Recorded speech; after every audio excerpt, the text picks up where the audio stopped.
The story starts in a hospital where our MC is playing games, but he is bored of every game.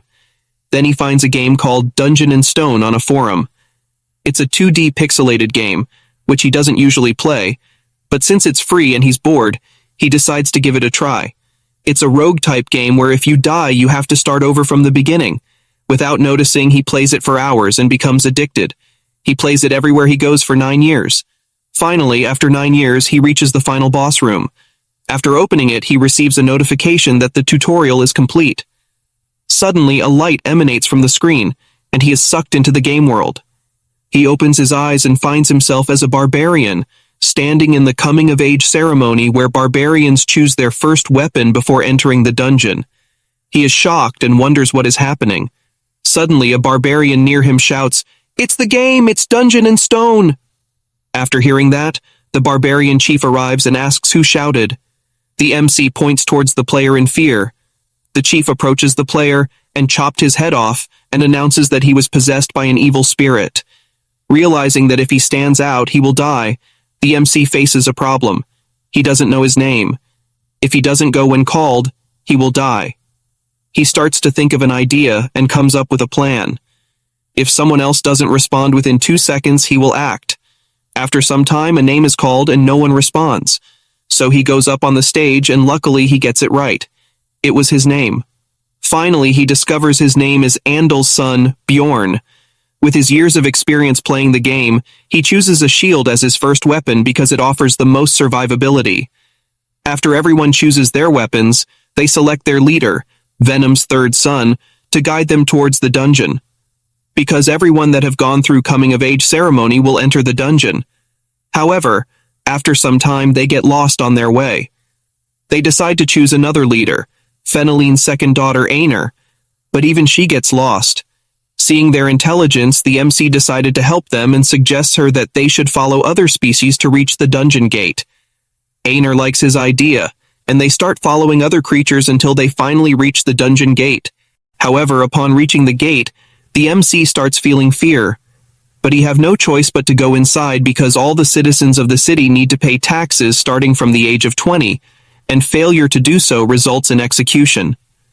Since he is a barbarian, it is impossible for him to find a normal job, and the labyrinth only opens once a month. So he has to go now, but his feet aren't moving because of fear. Then Anor gives him some encouragement, and also thanks him for helping earlier.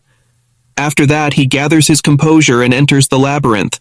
However, instead of transported to the start area, he is transported to an area with complete darkness. Just as he took a few steps, a trap set by a cunning goblin snapped shut beneath his feet. Pain coursed through his body as he began to bleed profusely. The goblin, reveling in its victory, shadowed Bjorn's every move, eagerly awaiting his impending demise. Aware of the goblin's presence, Bjorn feigned weakness and collapsed to the ground, his breathing shallow. Seizing the opportunity, the goblin threw a rock at him, testing to see if he was truly dead. Confirming his suspicion, the goblin approached Bjorn. But Bjorn, despite his injuries, mustered his strength and launched a surprise attack. In a fierce struggle, he emerged victorious, and the goblin's body disappeared. Leaving behind a 9th grade magic stone, a highly coveted and valuable item in this world. Yet, its worth was equaled that of a mere piece of bread. Despite his victory, Bjorn's wounds continued to bleed profusely, posing a grave threat to his survival. Desperate for aid, he forced himself to keep moving, dragging his injured body across the unforgiving ground. Hour after grueling hour, he fought against the encroaching darkness, his resolve unwavering. The brink of death loomed near, but he refused to succumb. Finally, a glimmer of light pierced the darkness, signifying an exit from the treacherous depths. To his astonishment, a party of seasoned adventurers emerged before him. Seeing his dire condition, they stopped, their captain demanding the assistance of their healer. However, much to their dismay, the healer refused, unwilling to use her limited holy power on a stranger. Undeterred, the captain turned to another party member, asking him to give a healing potion. Reluctant due to its cost, the party member initially refused, but the captain, demonstrating his leadership, promised to repay the debt in due time. Relenting, the party member handed over the potion, and with careful precision, poured it onto Bjorn's injured leg.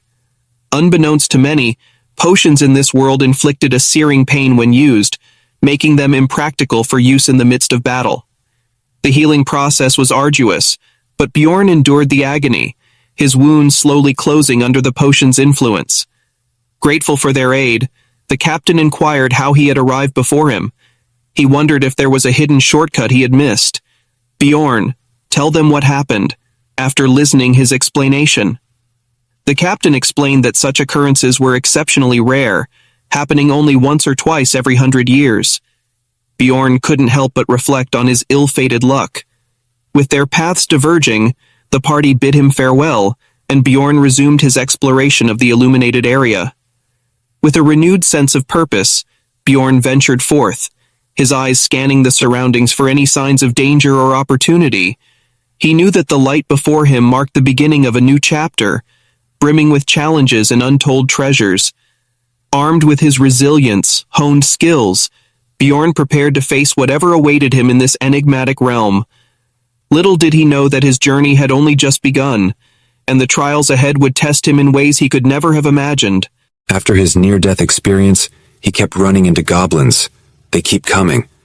At first he was nervous, but after some time, goblins are no threat to him, and traps are randomly placed in the open. The only problems were food and water, because the food he got from the deputy chief was lost when he was crawling on the ground. Only 2 days' worth is left, and the chief did not give any water, so he has to find it in the labyrinth. So he starts searching, and after some time, he finds the water, but there was already someone else there. But he left himself. After that, he drinks water and started counting the magic stones he collected, and there were 44 stones. And now he started to feel tired and started to feel sleepy. There are 2 ways to sleep in the labyrinth. First, live your life in the god's hands and sleep.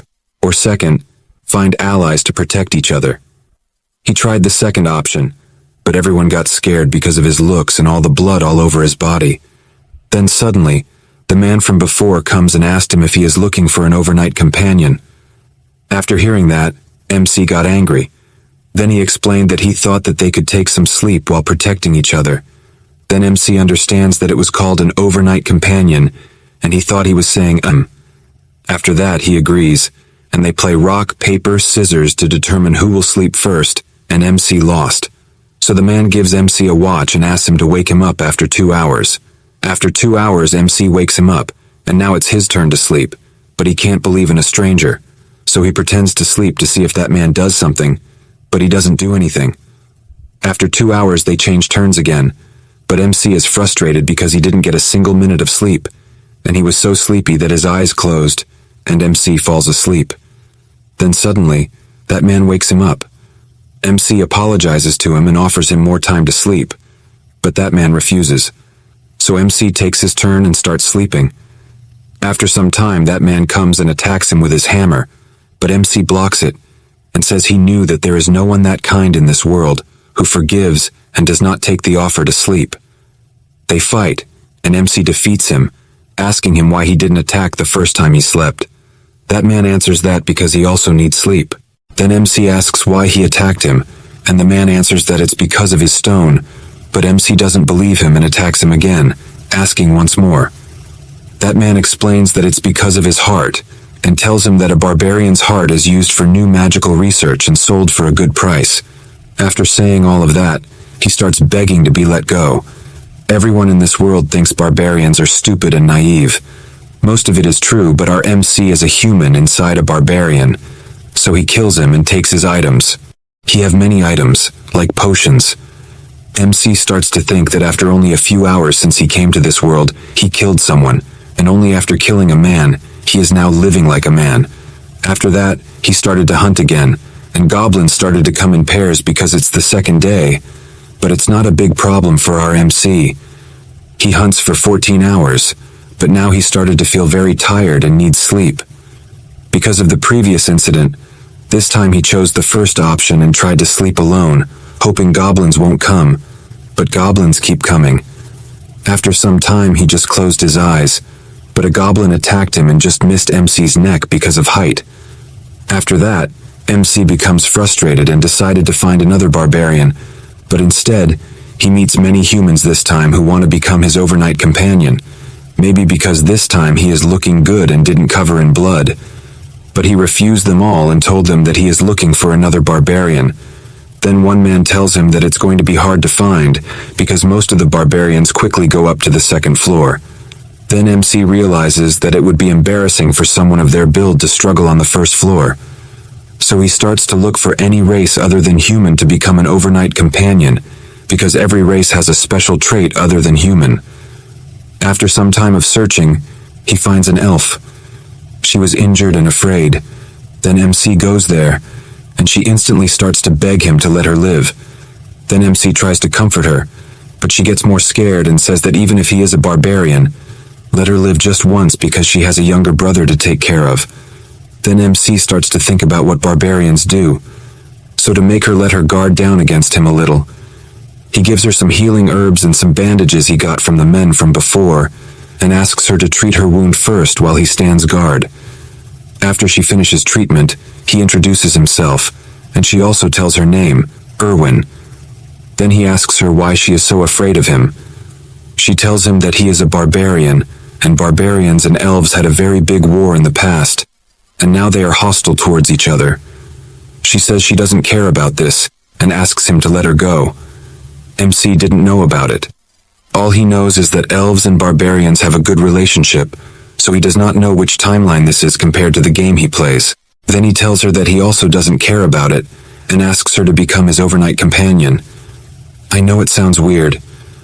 After thinking for some time, she agrees, but asks him to make an oath on his warrior's honor that he will not harm her, and she also makes an oath in the name of her tribe. Then both make the oath to not harm each other. Then our MC decides to sleep first, and she agrees. So he gives her the pocket watch, and asks her to handle it with care because it's expensive. At first he thought that he would pretend to sleep for 10 minutes, but he instantly falls asleep. Then after 2 hours she wakes him. Then he realizes that it's all because of the blanket and the bag, and if Hans, the man from before, lent it to him, he would definitely die there.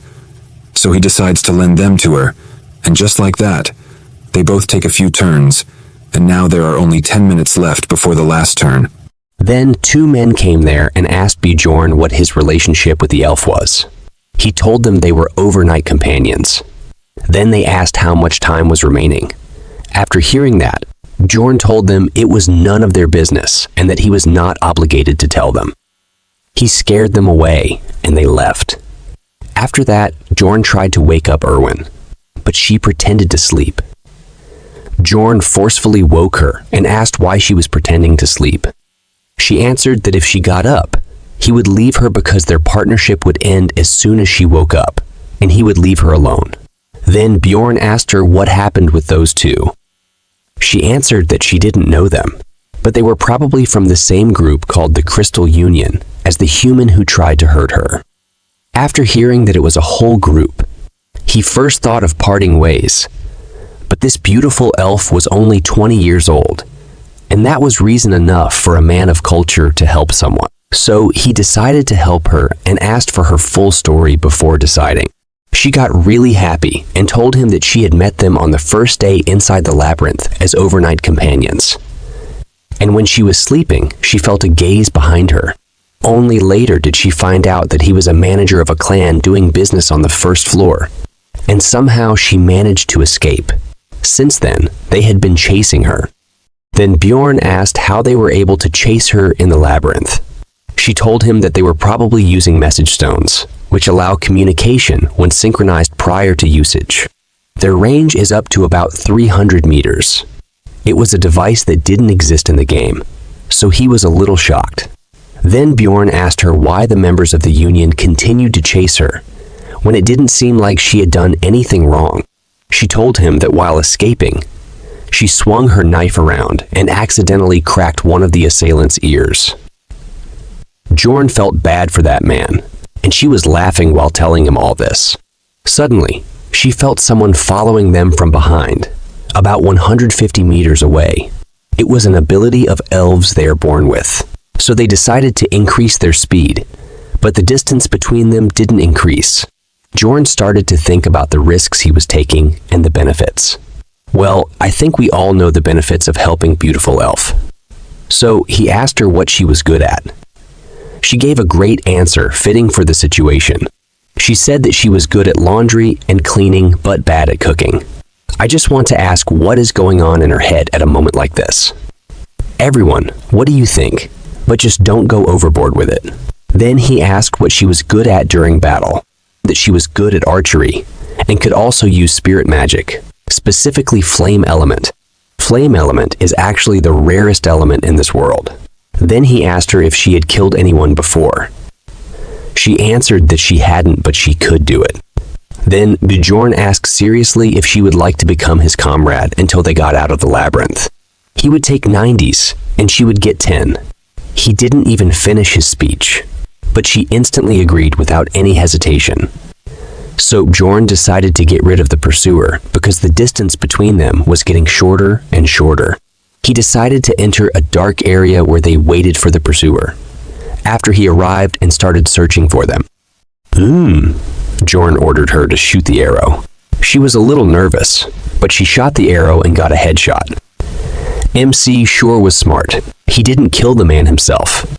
Irwin was in a little shock, so he gave her some encouragement and started looting the men. There, he found the message stone Irwin had been talking about.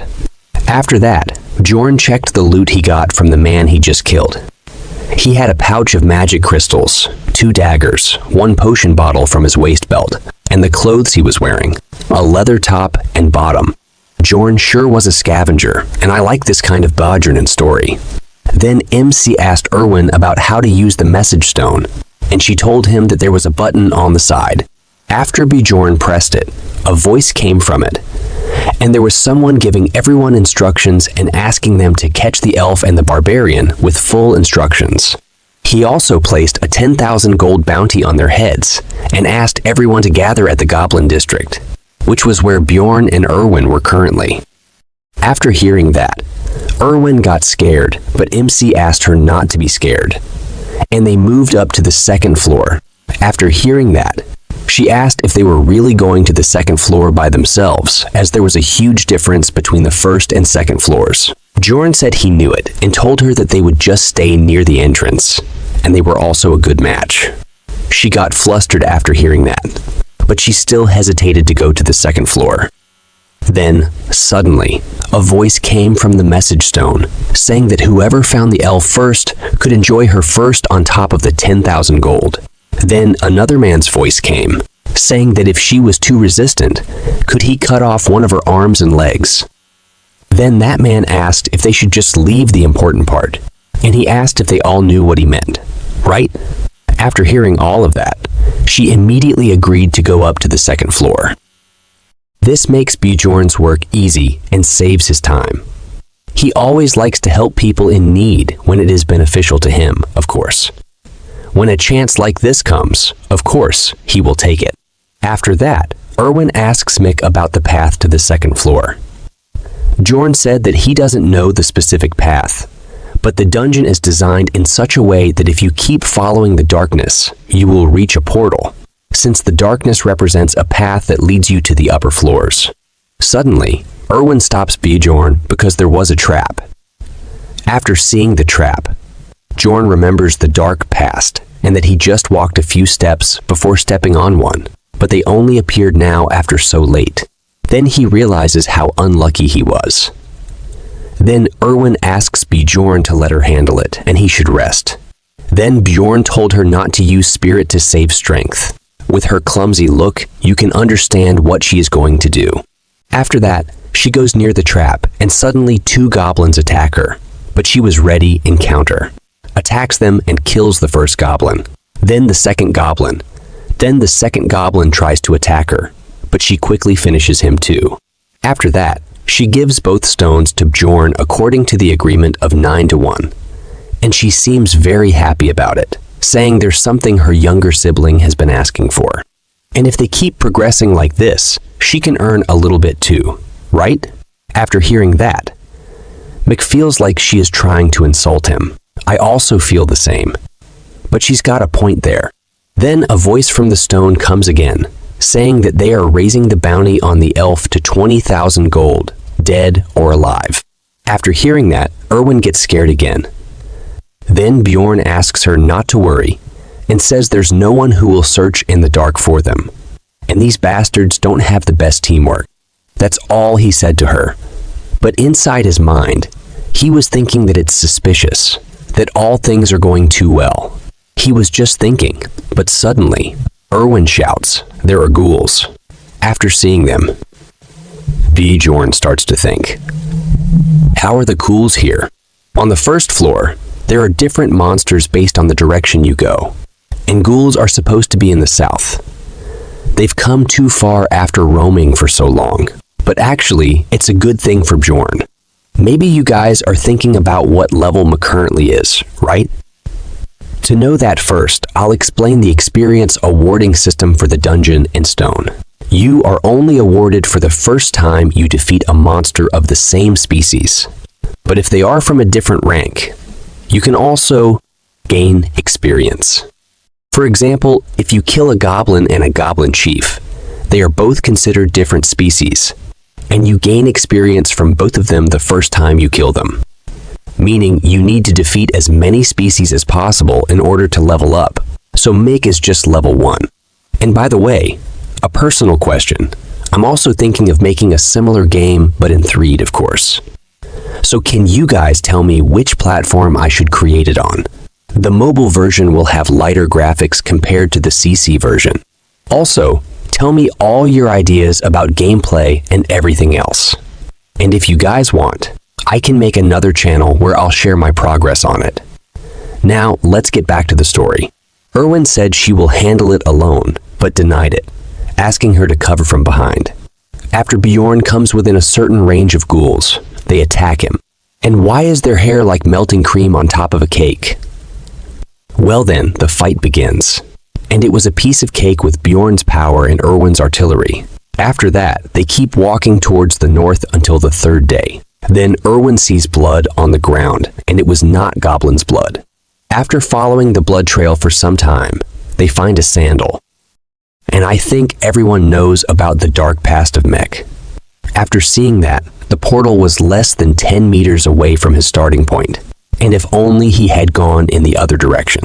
Just how much bad luck does he have? Because anyone who opens the portal first to the 2nd floor gets 2 experience points. And as I told you before, you can only earn experience points 1 time from the same species, so it's very hard to level up. But you can earn these experience points every time the labyrinth opens, and it becomes a kind of race. That's why the team who saved Bjorn on the first day asked him about it.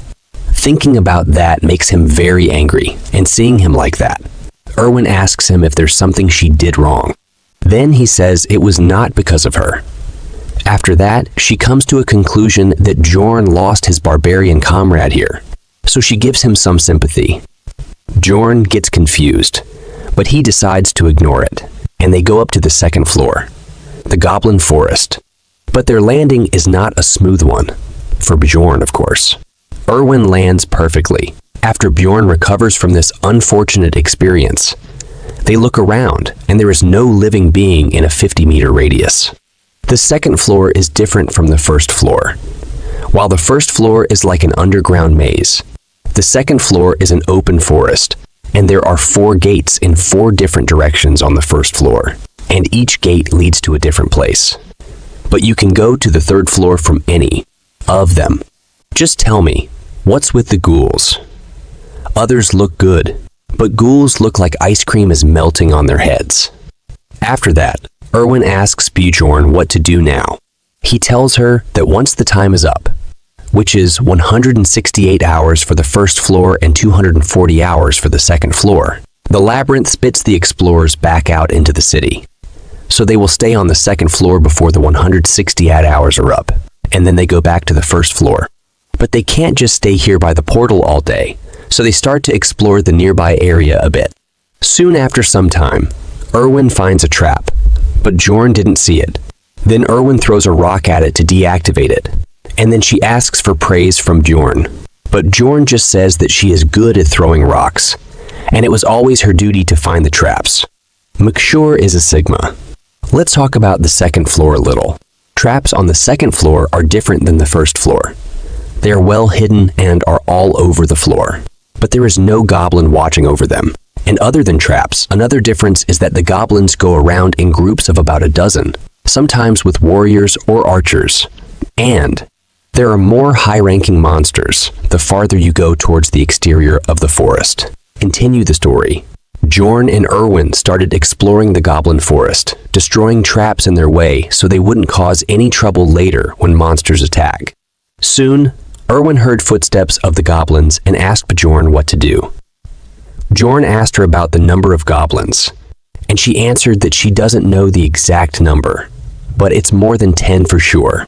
After hearing that, he decided that they will attack them and asked Irwin how close they can get without being noticed.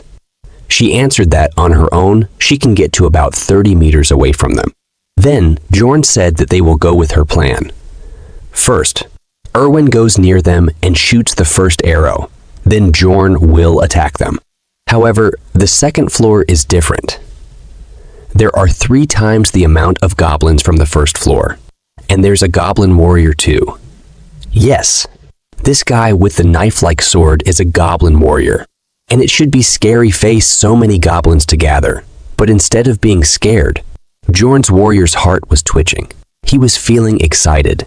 It reminds me of the Overlord manga where Ainz's emotions automatically get suppressed.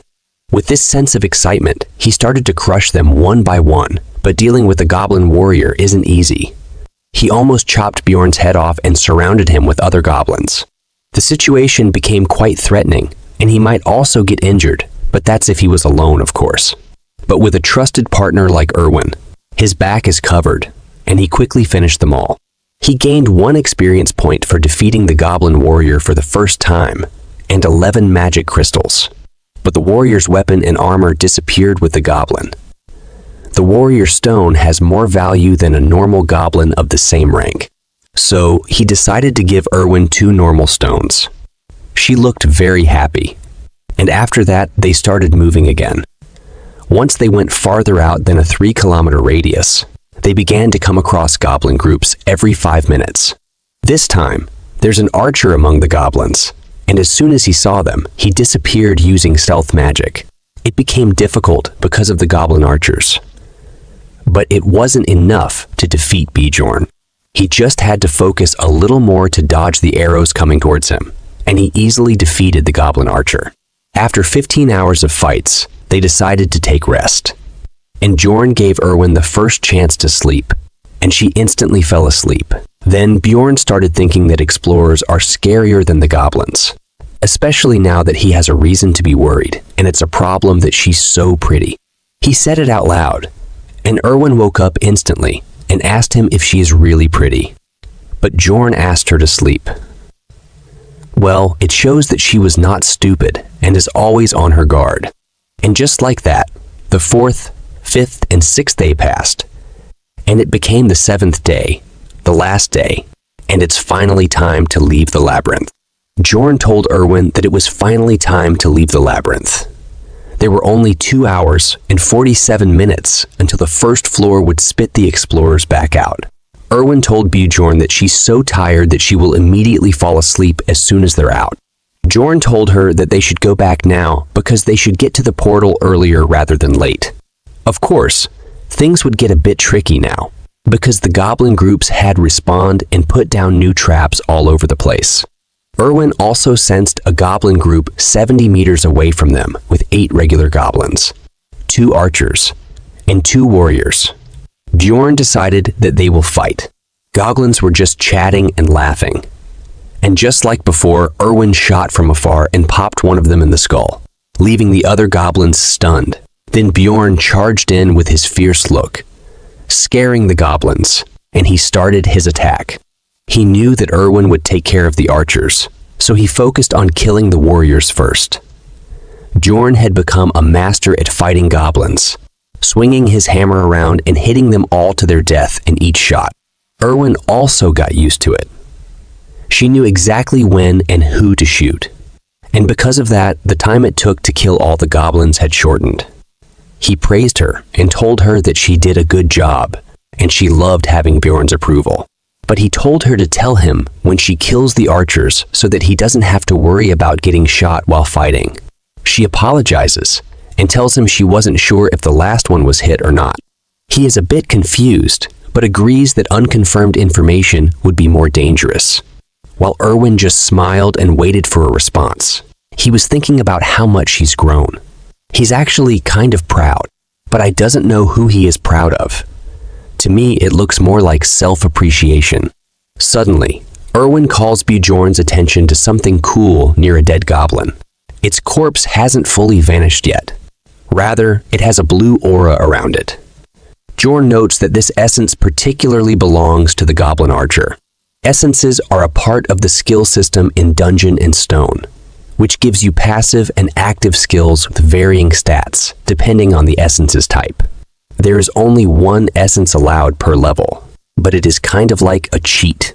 It's one of the most valuable treasures for an explorer, and there will always be a limit to how many essences you can absorb.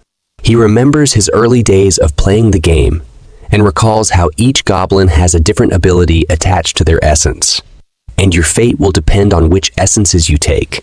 It has a near 0% drop rate, and he never expected to see it here. He was speechless as they stood near it. It feels too good to be true, and he senses something bad might happen. Then our weird but cute Irwin asks him if she would become a goblin if she ate it. Bjorn tells her that she wouldn't, but she would earn a part of the goblin archer's abilities. He tells her how the guy who was chasing them on the first floor had taken a razor mane wolf's essence, which gave him the ability to track their smell. He asks her if she wants the essence, and she says she doesn't really care much, but she will take it if Bjorn doesn't want to take it. Bjorn doesn't care about the goblin archer's essence. He's a barbarian, and he already knows what essence he wants, and this essence would be useless to him. So he tells Irwin that she can have it, but she must promise him something. This is something he was originally going to tell her once they got to the first floor. But right as he was about to speak, they were interrupted by a man calling out to them. It's a group of explorers. He tells our protagonist not to move a muscle. Irwin asks him what he means and mentions that they were just hunting, but Bjorn knew the true purpose of these people arriving. He puts his hands on Irwin's shoulders and says she doesn't need to answer them. Irwin looks confused for a moment. Right then, Bjorn throws her into the goblin archer's essence, and she lands directly on top of the essence, and a bright light emerges from the essence, covering her. The man, who looks like he's from Naruto anime, starts screaming out of rage because Irwin ate the essence and is now fusing with it. He claims that the essence belonged to them. Irwin stands up and leans her back against Bjorn, thanking him for the essence. Bjorn knew that he would eventually run into people like these. People who wait until they see an opportunity to grab something from unsuspecting explorers. However, they couldn't do anything about it now that Irwin had absorbed it, and it was gone forever. Bjorn took a step forward and told them to come at them if they wanted a fight. He was confident, showing no fear as he looked towards them. He knew they were at a numerical disadvantage, so they needed to show confidence and boldness. That group started getting nervous, looking at the oversized barbarian with his hammer in his hand. He sure was intimidating. He told them he was ready for a fight if they wanted one, but if they were scared, they could back off. It looks like we're going to see some real fight very soon.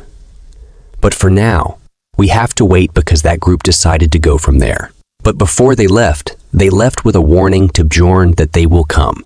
After that, Bjorn and Irwin start running towards the portal, and Bjorn tells Irwin not to stop until she reaches the portal.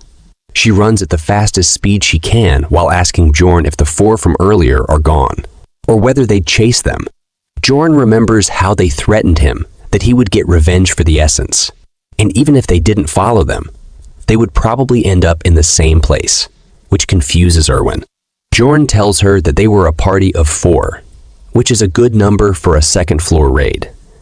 But they were loitering around the entrance, which means they were planning to go back to the first floor and leave the labyrinth, just like them. They were doing the same thing as them, and Irwin appreciates Bjorn's ability to think critically. Well, for others, he is a barbarian after all. As they run, Irwin senses a group of goblins 50 meters away from their location, and Bjorn says that they will avoid them. However, Irwin tells Bjorn that they can't run because the goblins are coming towards them. Bjorn is shocked to hear this, because the goblins hadn't found them once during the past few days. So how did they find them now? He wondered if this was a coincidence. So they decided to go in the opposite direction. As Bjorn made a quick turn, Irwin was agreeing with him, but suddenly an arrow comes flying towards her. Bjorn grabbed her by the shirt and pulled her backward, but the arrow wasn't from a goblin archer.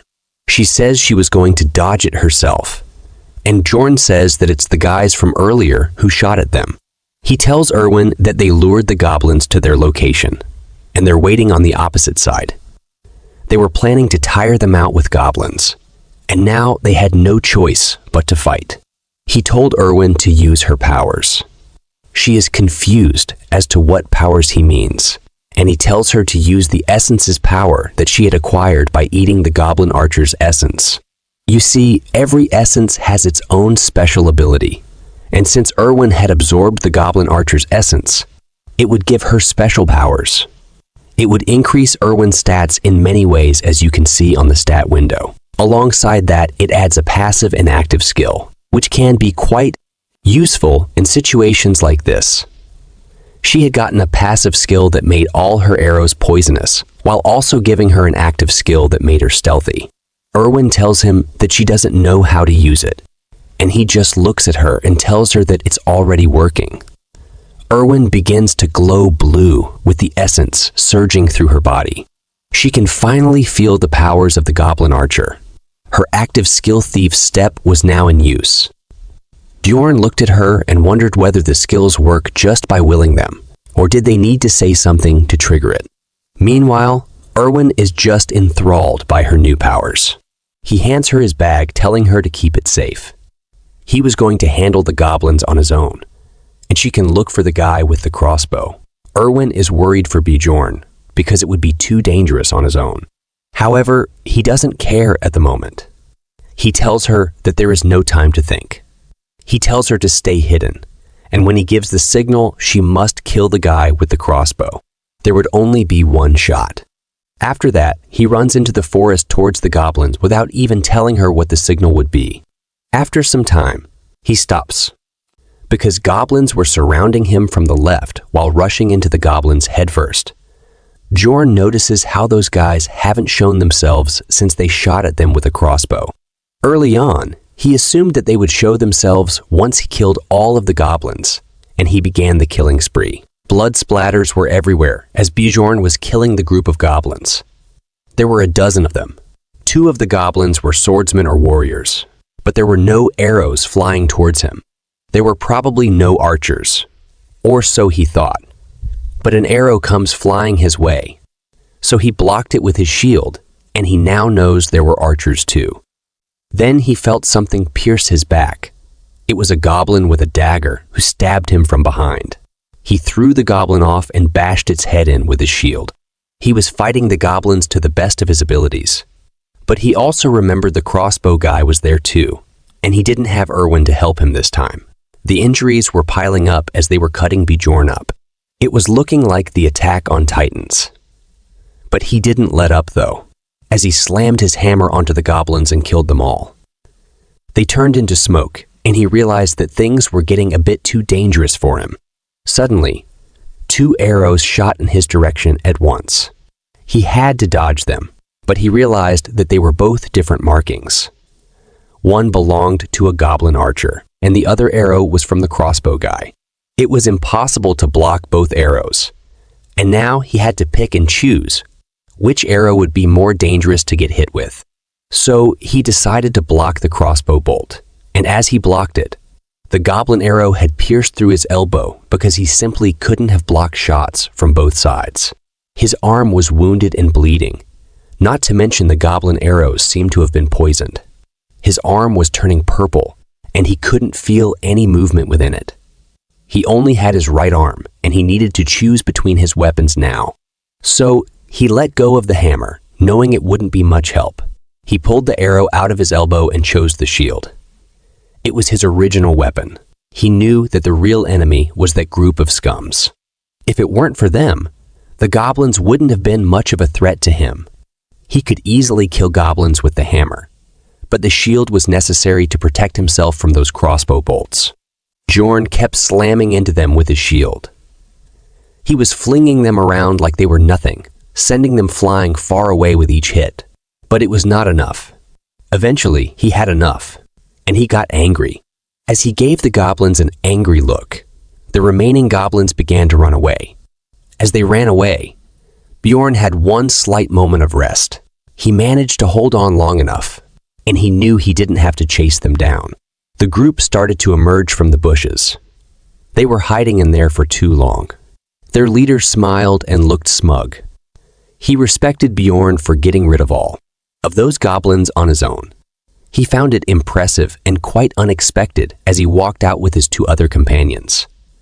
The crossbow guy didn't come with them, but he noticed and asked him the whereabouts of Irwin. With anger, he just tells them to come and fight him. Then their leader says that it is truly impressive that he still has energy despite fighting all of those goblins. However, he was sure that Bjorn was severely injured by this point and gives him the option to tell him where Irwin is, and they would let him go. Bjorn smiles. He wondered if they thought he was stupid, but Bjorn, laughing, annoyed them, and they decided that they should fight him first and torture him later for the answers. He tells his crew not to let their guard down, even if Bjorn is injured. They were going to take this fight the same way as they would while hunting a giant monster. They decided to rush and attack Bjorn as he held his shield up, ready for their attack. But his situation was dire. His left arm wasn't moving, and he was going up against 3 explorers. He wondered whether Irwin found the crossbow archer yet, but he needed to send the signal now. But he knew that the signal had to be something unique, something that this world's people would recognize. He knew what he had to do. He smiled as he raised his poisoned arm up and showed them his middle finger. As he put his arm up, he looked very pleased with the signal. Well, it's a good one. What do you think will happen if Irwin got confused with it? As all of you know how clumsy she is. I also have a story, a dark fantasy one. So I just want to know how much darker I keep it. It is going to be similar to Remonster. But if I make it too much darker, I have to create another channel for it, or I release a novel with a darker version and video with a lighter version. Please tell me. Okay, let's get back to the story, guys. As Bjorn's middle finger was raised up high, his mind was racing and worried as he wondered if Irwin had recognized the signal yet, because she's far away. Of course, the red-hair man and his crew didn't know what this meant, and this confused them. While they were confused, Bjorn had no choice but to trust her. So he charged at his enemies with his shield. He rushed towards them, but their leader stopped him by slamming his sword against his shield. Feeling Bjorn's strength, he began to be undermined, so he called his samurai friend for help. While Bjorn was focused on him, the samurai came in swinging his sword, slashing at Bjorn's shield and pushed it out of the way. Bjorn could feel the power of the samurai warrior, but he knew that he couldn't back off. So he decided to be aggressive towards the samurai, but the samurai easily dodged his attacks. However, hitting them is not his original goal. He wants to distract them to make an opening for Irwin. In the midst of the fight, he couldn't help but worry about Irwin. He was worried that she might have been defeated by the crossbow guy. But as he fought, an arrow came flying from behind them. It surprised everyone because it was a crossbow arrow, and it was coming towards their leader. But it was blocked by the shield guy of their team. The shield guy told his squad to focus on Bjorn, and he would focus on blocking any of the arrows coming their way. Both of them rushed towards Bjorn. Bjorn stopped the attack of the red-haired guy with his shield, but he had no chance to fight against both at once. As the samurai guy ran towards him, ready for a killing blow, Bjorn knew what he had to sacrifice. So he protected his back with his left arm, though the poison had already made it useless for this fight. His arm had a huge cut on it now, but he exchanged it for the leader's head, slamming his shield into Red Hair's face and sending him flying. So it wasn't a bad trade-off. The samurai guy tried attacking Bjorn, but he dodged it. Then an arrow came flying towards the samurai, and he was shocked. But the shield guy came and blocked it. But he didn't know that the archer they were up against had a fire spirit on her side. Before Bjorn could do anything, another arrow came flying and pierced through the unshielded guy's shoulder. After seeing that things were not looking good for them, Red Hair decided to run off and go after Irwin. Bjorn wanted to go and stop him, but he knew he couldn't risk going after Red Hair, so he decided to trust Irwin to deal with him herself. He locked his feet into the ground and attacked the samurai guy with full force. But the samurai dodged it at a last moment. However, the samurai was not Bjorn's target from the start. He was aiming for the shield guy. Now, it was just Bjorn, and the samurai left standing. They clashed again, but Bjorn could see that the samurai was trying to buy time for Red Hair to come back. So he decided to finish it in one shot, even if it was dangerous. He pretended to swing his shield, but instead he threw it towards the samurai's head, hitting him hard. But if he missed, it would become dangerous for him. Now, he grabbed the samurai guy by his collar, and Bjorn knew that he didn't have much strength left and was about to die if he messed things up. So he lifted him up and pulled him towards his face and literally bit his tongue out of his neck. The barbarian rage had taken over, and he was moving off of pure instinct for survival. Now, both of Bjorn's opponent's bodies were on the ground, and he was left standing alone. Irwin came running to him from behind, tears in her eyes because she was worried about Bjorn's safety.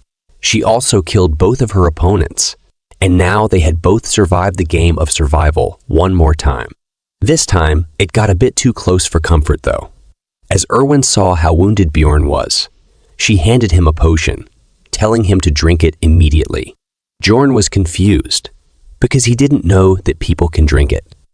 She told him it's better to drink it than to pour it on your wounds, and since he was poisoned, it would clean up his insides too. Bjorn chugged the vial of healing potion and dropped it on the ground as he sat there healing. He could feel his insides boiling, his entire body burning in pain, and his veins were itchy and hot. That's the reason why people pour it on the wound instead of drinking it, even if it has more benefits. While Bjorn was healing, Irwin was next to him, encouraging him. Then he asked her how much time was left. Irwin checked their watch and told him that it was 11:20, which meant that they had 40 minutes until the first floor closed. They did not have any time to rest despite the fight. Then Bjorn asked her to strip, and she had a regular reaction for her standard akos. She was thinking that he was doing it so suddenly, so he must have a reason for it, and she started taking her top off. Or I was just thinking too much. She is the same Irwin we know.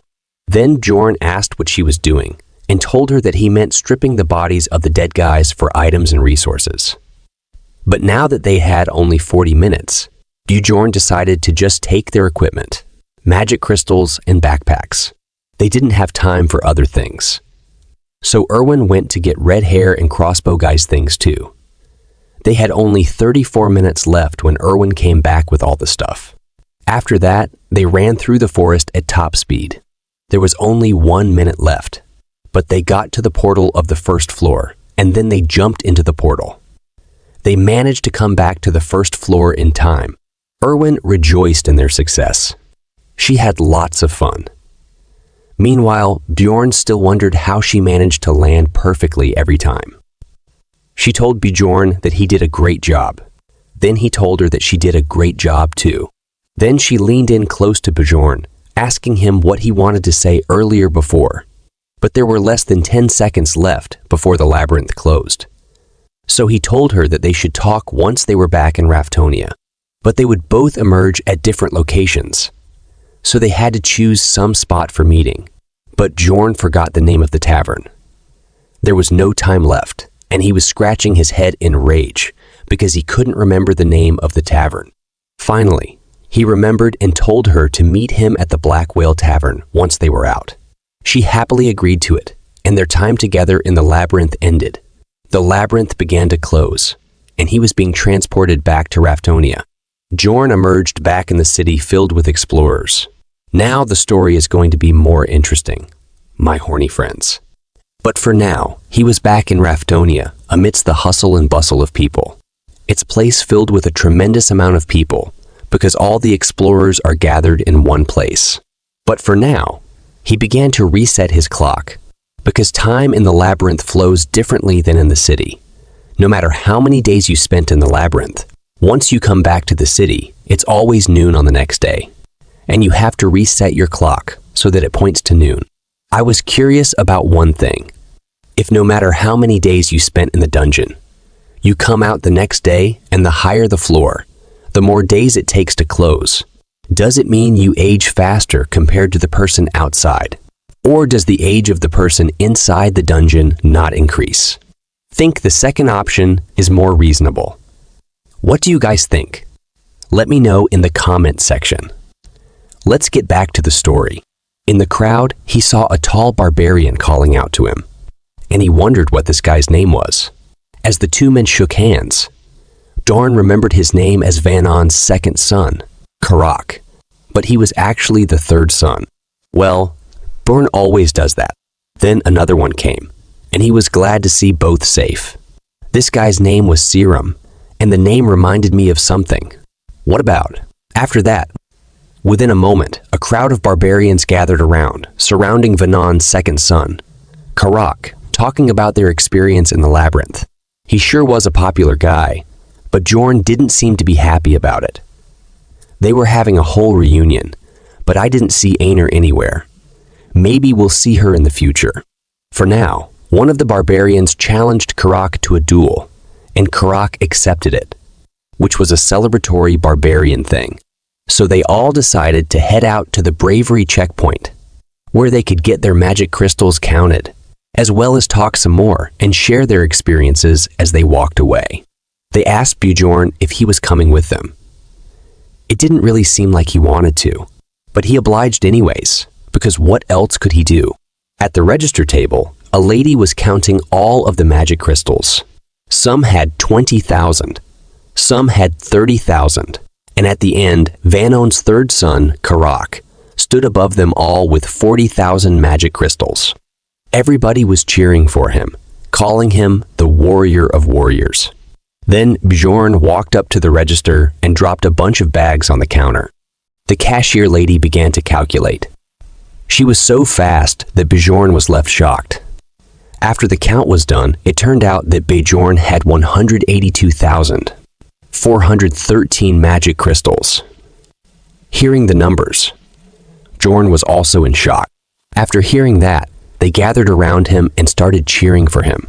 They also noticed his equipment and bag and started saying that they were jealous of him and that he was a true warrior. All of them were truly happy for him. He was being lifted up and thrown in the air by a crowd of barbarians. And he enjoyed that moment. But people started to complain about it. So the squad decided to hang outside of the checkpoint while some of them stayed inside the building to get their magic crystals counted. As they sat on the steps, Bjorn decided that he should follow all the other barbarians because there might be something left to do that he doesn't know about, and he doesn't want to take the risk of getting exposed. So he would wait for them to return and stick with them. In the distance, he saw a group of elves hanging out. In that group, he saw Irwin. She was talking to her friends about how she learned to control spirits, and they applauded her. Bjorn felt envious because she hung out with that sort of crowd. But he was surrounded by the savages instead. He noticed that she looked at him and waved stealthily from afar, trying to hide her connection with him. He quietly told her to meet tonight, and she agreed.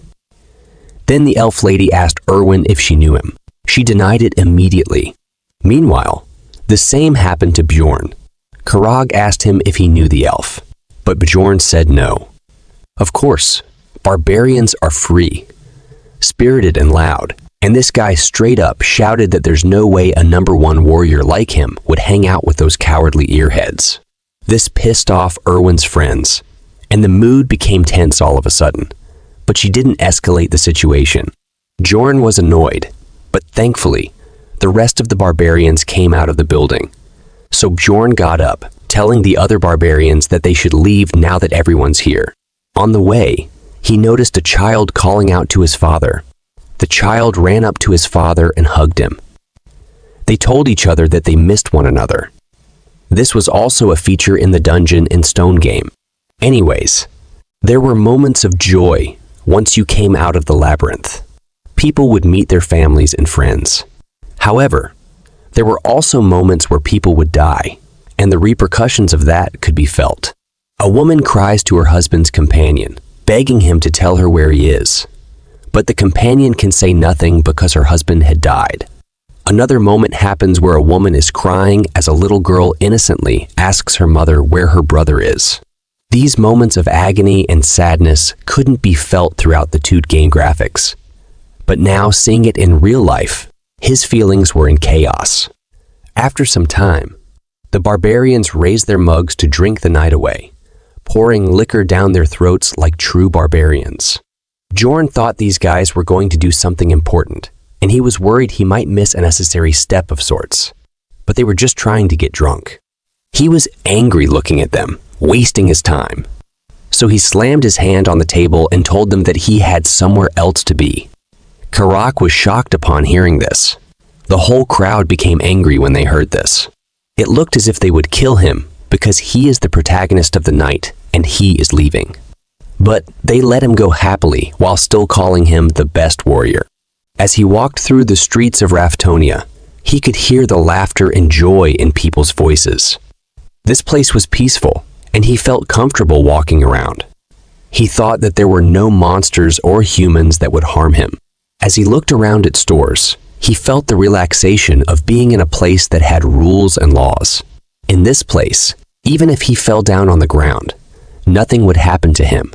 Unlike the labyrinth, someone might even help him.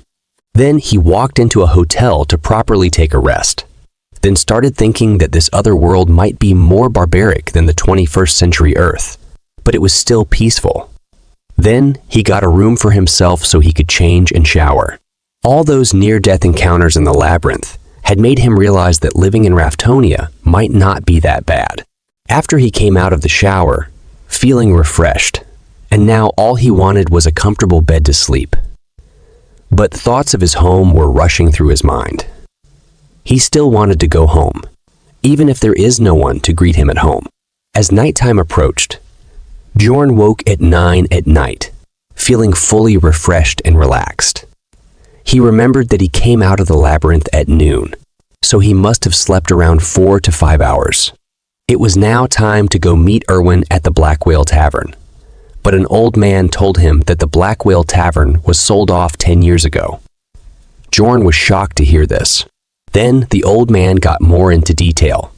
Apparently, the son of the original owner got into gambling addiction, ending up costing him the tavern, so the name and the owner both changed. Bjorn kind of expected it, but the game's version of Raftonia must have been years behind this one. Then he asked the old man the new name for the tavern. The old man told him the new name.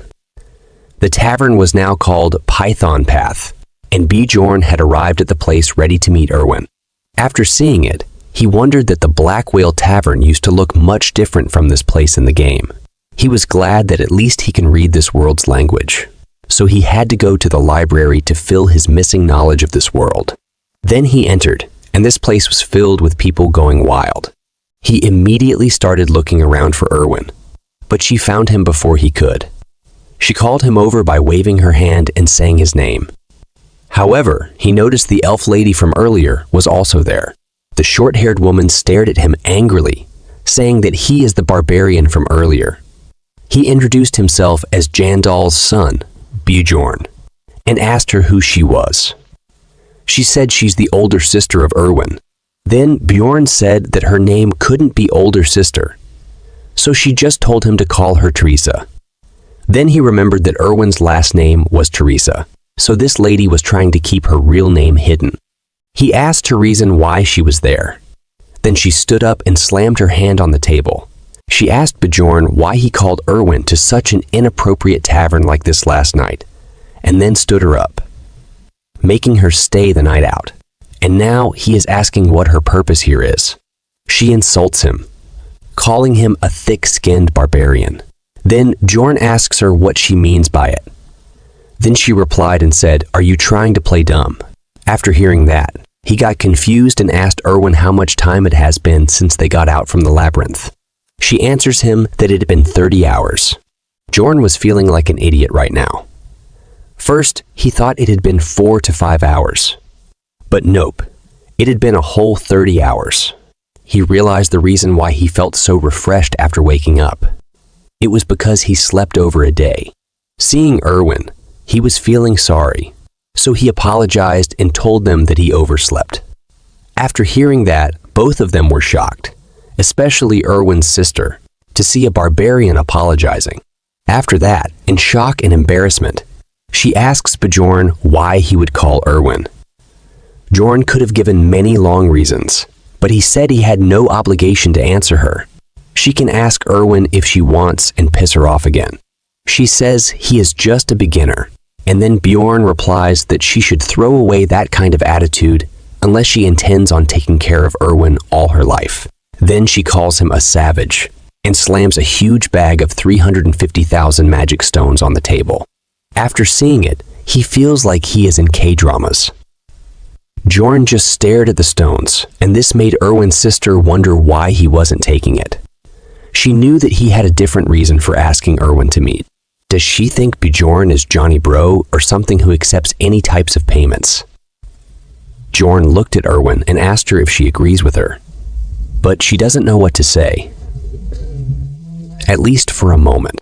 However, Bjorn tells her that the deal for giving her the essences was that she'd help until he got the amount he wanted. After hearing that, Irwin was a little disappointed.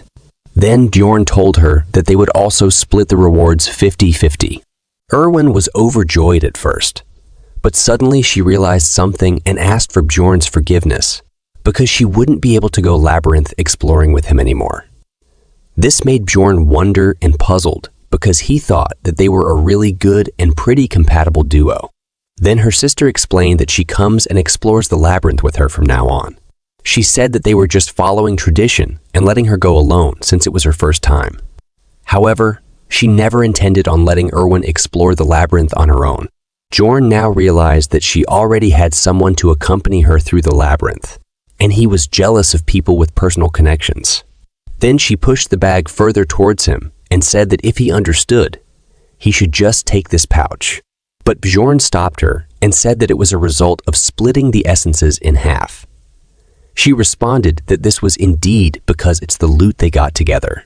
But according to Bjorn, the bag was still lacking 280,000 stones because the promised share was 9-1. She smirked and slammed another bag with the remaining 280,000 stones on the table. He realized that this woman just tried to con him, and he kind of gets why the barbarians hated elves now. He immediately told her to get out if she is done here, so that he and Irwin can get on with the remaining private matters they needed to talk about. Of course, she wasn't going to move, but Irwin poked her on the elbow and told her that while she appreciated her coming here with her, she should go now. She wanted to thank Bjorn and say her goodbyes. This was one of those weird moments when you realize your younger sibling isn't a child anymore. However, she retaliated, pointing her finger at Bjorn and asking him to swear that he won't sleep with Irwin. If he agrees to swear, she will leave immediately. Irwin was embarrassed and shocked that she would say that out loud. Meanwhile, Bjorn wondered if that meant that all the other options were still on. She told him to swear. It didn't mean anything to him, but he swore on his warrior's honor. But Irwin looked most disappointed. After that, she decided to leave, but she still had something else to say to Bjorn. She turned around, thanked him for saving Irwin and keeping her safe in the labyrinth. Irwin slammed her head on the table in embarrassment and was worried that she might have upset her sister. She had never spoken up for herself like this before, and if she was mad at her now. Bjorn told her that she didn't look angry because she was smiling and told her not to worry about it. Irwin remembered and apologized to him that they won't be able to be a team again because she had made up her mind to work with her sister a long time ago. He told her that she didn't need to apologize. Bjorn was a considerate and rational guy. Even he wouldn't have rejected the offer either if some high-level elf offered to carry him. Then Irwin pulled out another bag of 63,000 magic crystals. These were from the loot that they got from the redhead and the crossbow guy. and she had already taken her share, so this was all that was left for him. She also told him that she left the 2 backpacks that she took off at her place, and there were a bunch of things there. So she invited him to take a look for himself tomorrow. Bjorn was surprised that she knows what he wanted to ask without him mentioning anything, but he was disappointed that he already had to give her up as his teammate. Then Irwin asked the last question, and she asked him how she should repay him. He was confused. Then she explained that she had told him that she would repay him for helping her. This is the reason why her sister made him swear that he wouldn't sleep with her. For a moment, Johnny Bro took him over. However, he just told her that he couldn't think of anything at the moment and then asked her if she wanted to eat anything. She told him that she wasn't hungry, so he decided that he would just order for himself because he was starving. This brought an idea to Irwin's mind. She said that she wanted alcohol. She hadn't taken a sip of alcohol yesterday because she wanted to drink the first return drink with him and truly celebrate with him. Bjorn remembered that return drinks were a culture in the game, especially for elves who only lived in their shrines until they were adults and put huge importance on the first return drink. He said that he was glad, but Irwin leaned in closer and told him that he's supposed to say thank you, and he said thanks to her.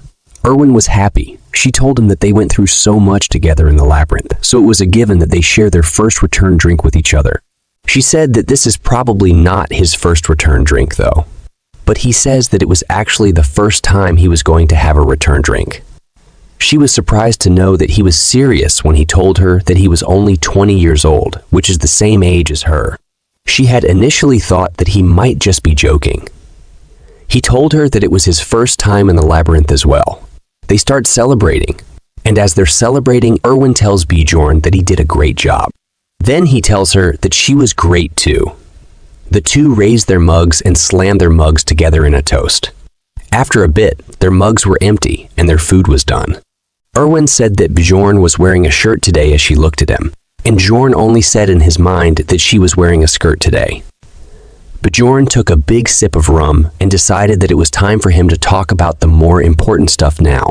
Meanwhile, Irwin just kept admiring his ability to drink.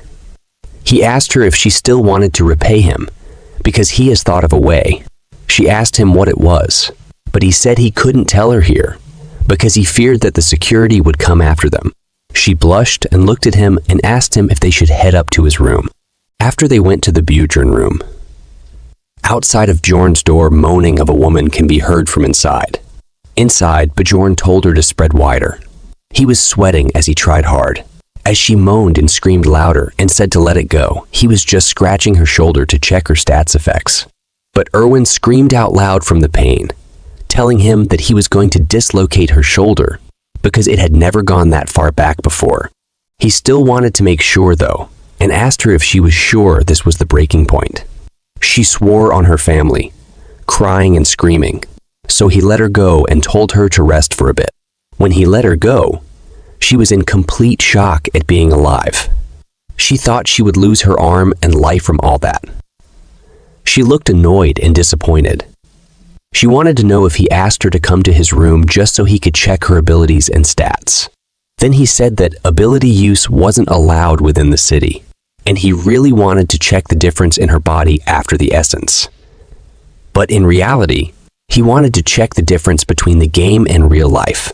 He did this because Dungeon and Stone was not a user-friendly game. There were 3 main stats: body, mind, and ability stats. However, there was a plus icon on the side of each of the main stats, and when you press it, there are thousands of detailed stats. For example, if stamina were to increase, you could carry heavier items and perform better in physical attacks. This was the reason that different characters were capable of different things, despite the numbers of their stats being the same. Bjorn has come to learn of this because he practically put his whole life into the game. But there were still stats that had effects he still did not know about. Irwin was hoping and asking if there is something else they are going to do. Meanwhile, Bjorn was there wondering about the obsession stat that came with the essence Irwin ate. He doesn't know much about it except that it was a low-ranking stat in the mind stat, and that's all he knew about it. So he asked her if she felt a change in her mindset after she left the labyrinth. Did she start overthinking about something or having patience issues? He needed to know more. She wasn't sure. Still, She remembered that she had a desire for cookies right as soon as she came out of the labyrinth. She did not like them before, but she ate a bunch of them when she came back. He wondered if the obsession stat increased desire, which is probably a given. There were still other stats he didn't know about, so he had to take it into consideration when choosing the essence. Maybe this is the reason why she is so horny for Bjorn, because of the obsession stat. As he was thinking, the horny elf pulled his shirt and said she was sleepy. There were still things he wanted to check, but he couldn't anymore, so they decided to sleep, putting out all the candles in the room. Bjorn closed his eyes, ready to relax. In that moment, he remembered something he had sworn on. As Irwin slept leaning on his chest, he remembered that her sister had made him swear not to sleep with her. But he said to himself that she probably meant the other kind of sleeping together. They got up early in the morning and had brought all of the loot back to Bjorn's inn. Irwin asked Bjorn if he was going to sell everything. Bjorn told her that he was going to sell most of it, except for a few items. Irwin had her eye on a piece of gear, a leather outfit, and a belt. She asked him if she could have it. He told her that she can have it if she subtracts its cost from her share, and she agreed. Later on, they went to a merchant shop where they sold all of the extra equipment for a good amount of money. The sword was sold for 350,000 stones. Later, Bjorn sold some more stuff for 180,000 stones. Then they sold the backpacks, which went for a whopping 250,000 stones. After a few more visits to different shops and merchants, they had a solid amount of money in their hands. The bags of money had piled up, and they had earned a total of 1,450,000 stones. As they held the bags of money in their hands, Irwin was shocked after seeing that much money, but she earned just change compared to Bjorn.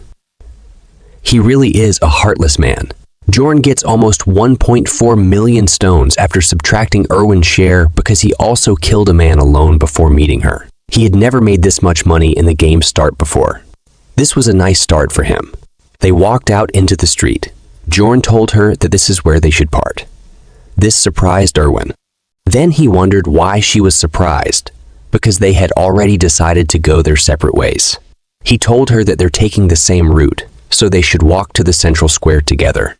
Even though she agreed to it, she really wanted to spend more time with him.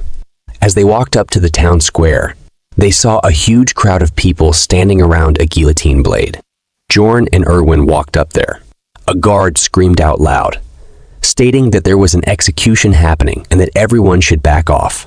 A man was forced into the guillotine, his head and hands poking out as his face sealed up with bandages. These people hadn't committed any serious crimes. Their only crime was that they hadn't been able to pay the taxes. The execution began, and the guard pulled at the rope. Rafdonia was the final remaining city of the other world that ended at the hands of a witch's curse. The only place to get resources in this limited space was the labyrinth. Therefore, those who couldn't pay taxes were executed to decrease the number of mouths to feed. As the blood hit the pavement from those who were executed, a bunch of people came running and holding pieces of bread. They dipped their bread in the blood and started eating it. Irwin was barely holding herself from throwing up, asking Bjorn why they were dipping bread into the blood. He told her that there's a legend that everyone who drinks the blood of the executed will gain great financial luck. Bjorn asked Irwin how much the taxes were for the first year. She told him that it's 700,000 stones for non-humans. He realized that it was a bit off from the game, but similar. He asked her what it is from the second year and afterwards. She told him that it was 800,000 stones, and there were exchanging fees too. This was the same number as the game. As they stood there, looking at them devour the bread with blood sauce, Bjorn started thinking about tax rise each year of work. And if he can't get back to his real life, and if he can't compete with the increasing taxes, his blood might be the one that people are dipping their bread into. And to avoid that, he has to save money. And for that, he needs to become an explorer that can at least reach the 6th floor. The scene switches to the library. As he walked in, he wondered why people were staring at him because he was a barbarian in the library. Then he saw Anor using a book in the library as a pillow and sleeping. Well, it's good that she's okay, because we didn't see her after he came out with the other barbarians. He walked up to her and poked her, wondering why she was there. She woke up, saliva drooling down her face as she looked at him. Bjorn looked at her and said that he was glad to see she was doing fine. She gave him a smile, telling him that she feels the same. He told her to lower her voice because they were in a library. She answered that she never expected to see her fellow barbarian here. Bjorn asked her what she was doing here. She told him that she was here because of what he said to her earlier. He told her that she should think before acting, and she wanted to gather more knowledge in order to think properly. Bjorn was surprised because she is different from the rest. She tells him that while she was in the labyrinth, she realized that the monsters weren't the only enemies they had to encounter. As she's speaking, Bjorn thinks about how if there was any regular barbarian in her place, they would be bragging about their experience. Instead, she said that this is why she decided to study, but she found reading to be very, very difficult for her. So she wanted to learn how to read and write properly, and she was thinking of going to their shrine so she could learn all that from the elders. He asked her if she was going right now, and she said that if she doesn't, she would forget about it. As she's walking, she remembers that she promised to repay him for his advice if they came back alive from the labyrinth. She told him that if he ever needed anything, all he had to do was ask her at the Angry Bull Tavern. He looked at her and said that he would definitely come to her if he needed. He was simultaneously hoping that she doesn't forget about this promise in a couple of days, because he was probably going to need her help very soon. Anyways, he needed to find a book, and he didn't know how to do that in a place this big. His eyes went straight towards a girl sitting at the front desk, which is the librarian. He walked up to her as she slept on the job. He tried speaking to her, and the girl woke up while raising her head. She looked at him and asked him what he needed. He tells her that he's looking for a book, one that is related to history, but she interrupts him and casts some spells, conjuring up a weird ball of light that starts floating towards Bjorn. He's confused about what magic she cast. Then the ball of light shimmers its way into his chest. Bjorn is unsure of what changed because he doesn't feel any different. The librarian tells him that now he can find any book that he's looking for in the library. She also tells him that he's allowed to borrow any book, but he has to put it back where he takes it from. Bjorn tries to ask for details about the magic, but the librarian already becomes the Sleeping Beauty. After that, he walks around in the library. He quickly realizes how the magic works. It's quite simple. All he has to do is walk around, and the book he wants to read would shine. Now he understands why there's only one librarian in a library this big, and she still has time to sleep. After that, he starts reading books. The first book, titled The Fallen World, talks about the history from thousands of years ago, where no living beings could live due to a witch's curse, and the last remaining fortress, Rafdonia, was the only place that managed to avoid the disaster. The royal family opened up a dimension for the people who were starving to death because of limited resources. That became the labyrinth. This was similar to the game's prologue. He already knows it. Then the second book he read was Alchemy's Basics. It talks about how magic crystals from monsters can be made into bread, water, steel, and such.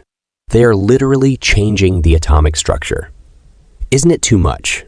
Well, it was also too much for Bjorn to understand the theory, so he just memorized it for now. After that, the next book was Is Sacred War 3. It talks about how the barbarians and the elves come to hate each other. The fourth book he really wants to read about was The Evil Spirits of the Abyss. The evil spirits refer to those people who had come from different dimensions and had possessed other people's bodies. This was technically correct, but it doesn't describe why it happens. It's clear that the temples and the royal family had tried their hardest to get rid of this phenomenon. Well, what I think is that someone from the royal family is also one of the people from Earth, like Earth. And then he made it public to get rid of any competition. Well, it's just my theory. He learned one thing from it, And that is, as long as he didn't say any of the forbidden words, he would be pretty much okay. The fifth book, titled On the Death of the King, is about the first ever king, also called the Immortal King, Labyrinth III. It talks about how he died over 150 years ago. Basically, he lived for thousands of years, since he was the first king, and I think it's also related to evil spirits and my theory. The game's story started after his death. So that means Bjorn was 150 years after the game timeline. This is why his knowledge of the game world kept contradicting the reality in this world. Previously, I think I said it was a 10-year gap, but it was actually a 150-year gap. After that, he moved on to the book about the dimension's instability of observation records. While reading this book, Bjorn had a realization that this might be the book that the blondie who had saved him had read. This book mentions a theory that says entering a portal in the moment that it was closing could have something to do with that instability. Perhaps that is why that happened to him. That made him feel depressing, because he had no one else to blame but himself for the torture he had to go through. It had gotten dark outside, so he decided to read the rest later. After that, he goes back to his room and thinks about how it had been 3 whole days since he had left the labyrinth. The labyrinth opens up on every first day of the month at exactly midnight. So he has 27 days left to prepare himself, and he has to find a new member for his party from tomorrow onwards. In early morning, Bjorn woken up by loud knocking noises on his room's door. It was Irwin who was knocking the door. He hurried to get out of bed, then he opened the door to see why she was standing outside. He asked her why she was banging on his door so early in the morning. He was just saying, but suddenly he felt an incredibly powerful gust of wind. It was Irwin's new contract. She was excited to show Bjorn that she had succeeded with the new Sprit contract. She told him that she had tried 10 times with the spirit stone that her sister gave her, and it worked out, and it's a wind spirit. It was perfect match with her fire spirit. He congratulates her, but in his mind, he was think about that how rich her sister and her family is, because Sprit Stone is an item that lets you sign a contract with a Sprit with 10% possibility. But they are pretty expansive, and she tried in times. And before she was saying she have a little brother to take care, acting like a poor, helpless lady. Well, whatever. After he saw it, he told her to get rid of it. She wanted to show him more, telling him that she hadn't shown him everything she can do. Then her to look what mess she made in his room. After seeing it, she started to apologize.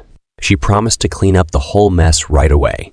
A little while later, Irwin sat on the bed looking tired after she was done cleaning up the whole room.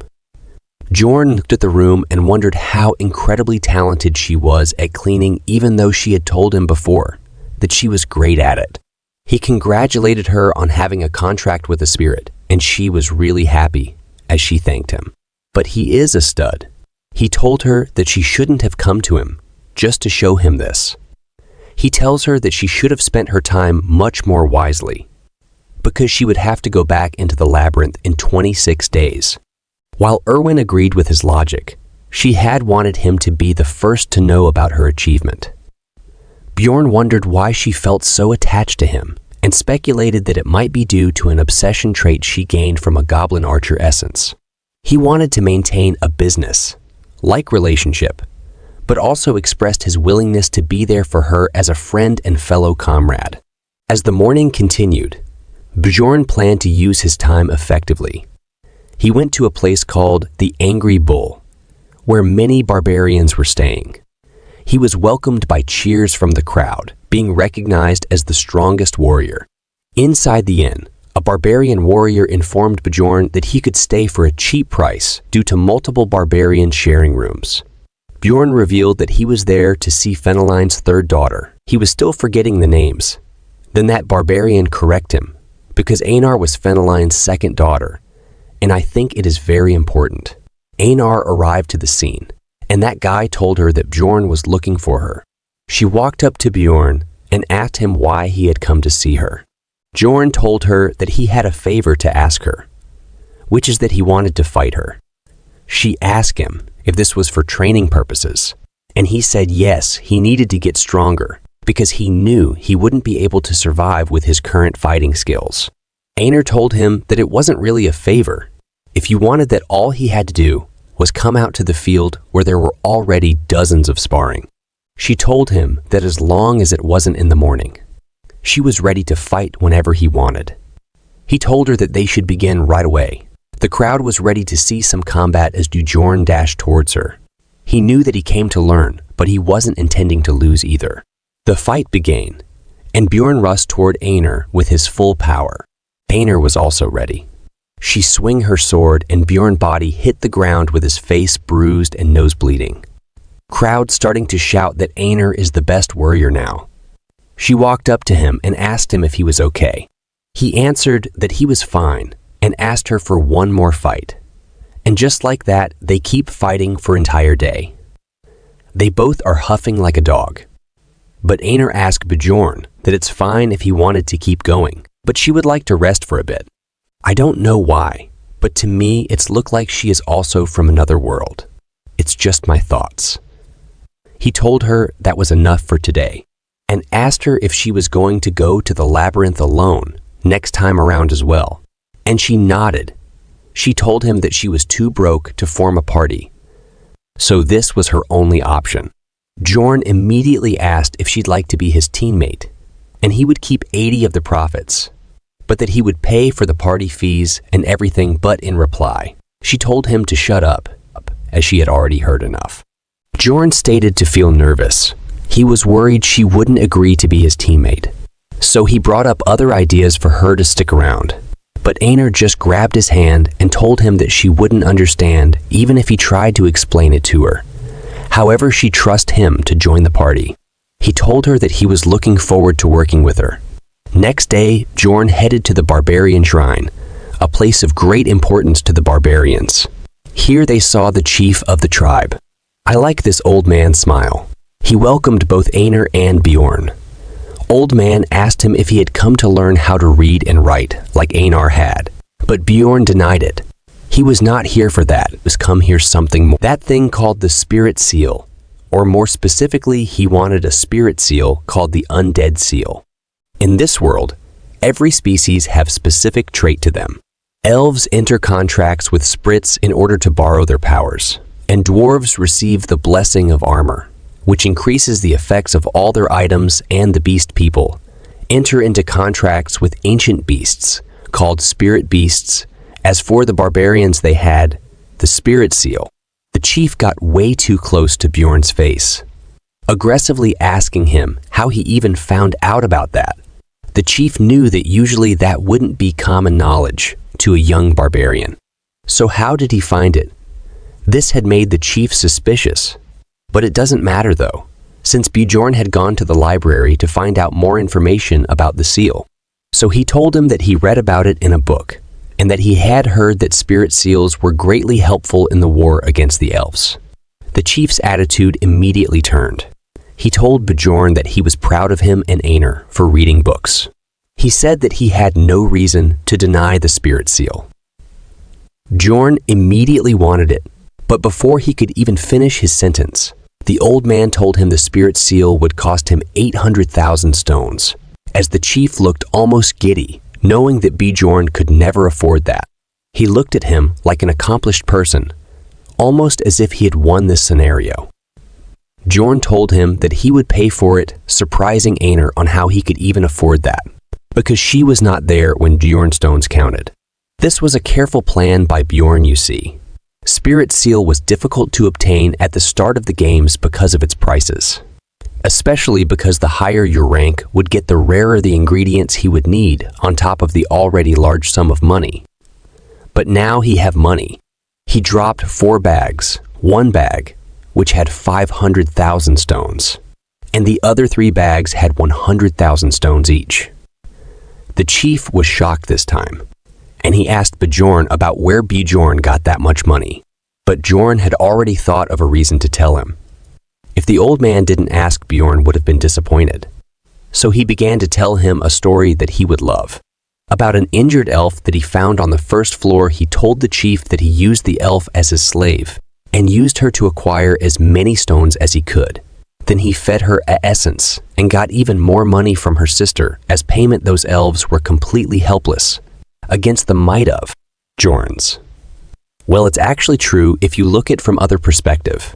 Old Man liked it as he laughed out loud, claiming that he hadn't laughed this hard in years. What's more, a whole group of barbarians came around to appreciate his act, and Bjorn liked the attention. Nonetheless, the old man had a reward for him. He liked Bjorn's story so much that he gave him 2 coins, each one worth 100,000 stones. So he made 200 stones by just telling a story. Bjorn raised his fist in celebration, letting the barbarians hear what they wanted. He loved the attention. He felt good inside when they gave him compliments. Let's learn a bit more about the spirit seals. You see, spirit seals are strengthening techniques. They make the body absorb the essence of magical ingredients and give the body a special power. The barbarians had a ritual of tattooing babies when they were newborn while their souls are clean, so that the soul pathways are still visible even as adults. This why all barbarians are tattooed, and here I am thinking that because they look cool with them. After that, as he sat in front of the shaman, guiding him towards the path of the spirit seal, he received one last warning. The shaman told him explicitly that there was no way out of this once he received this spirit seal.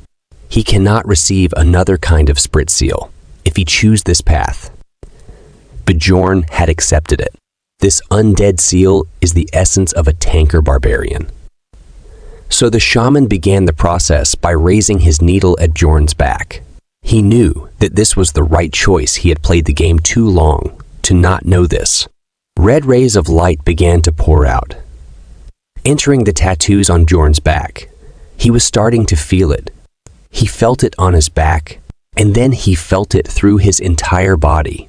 The pain was overwhelming. It hurt so bad that he wanted to scream. But he had to endure this every time he wanted to upgrade his spirit seal. After long pain, he activated the first level of the seal, and his natural regenerative skill had increased greatly. He thanked the shaman for the seal, but got shaman shocked after hearing that, and start laughing, because this was the first time a warrior thanked a witch doctor. Bjorn was confused about why is he laughing, or did he did something wrong? Bjorn quickly started walking out before the shaman started getting suspicious. The morning was here, and Bjorn headed out to the commercial district to buy necessary equipment. After training with Anor for quite a long time, he had learned that he definitely wasn't fit to be a swordsman. His plan was to only use shield techniques after a point. So building proficiency in swordsmanship would be pointless. This is why he was looking for a one-handed blunt weapon. The shopkeeper showed him a large collection of blunt weapons that barbarians prefer.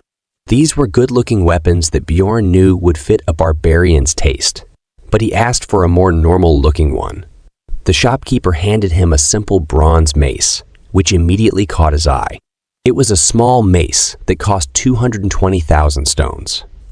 After that, he did some more shopping, buying himself a custom fit helmet and a half armor plate that fit him perfectly as well, which cost him 530,000 stones. Now he was left with only 50,000 stones. A lot of time had passed since he had left the labyrinth, and his daily routine eventually set itself. He also met Irwin every day. He would wake up at 7 in the morning and get some breakfast with Irwin. Then he headed to the library and read until afternoon. After that, he always ate lunch at new locations, just so he could gather information that wasn't readily available in the books of the library, listening to adventurers speak.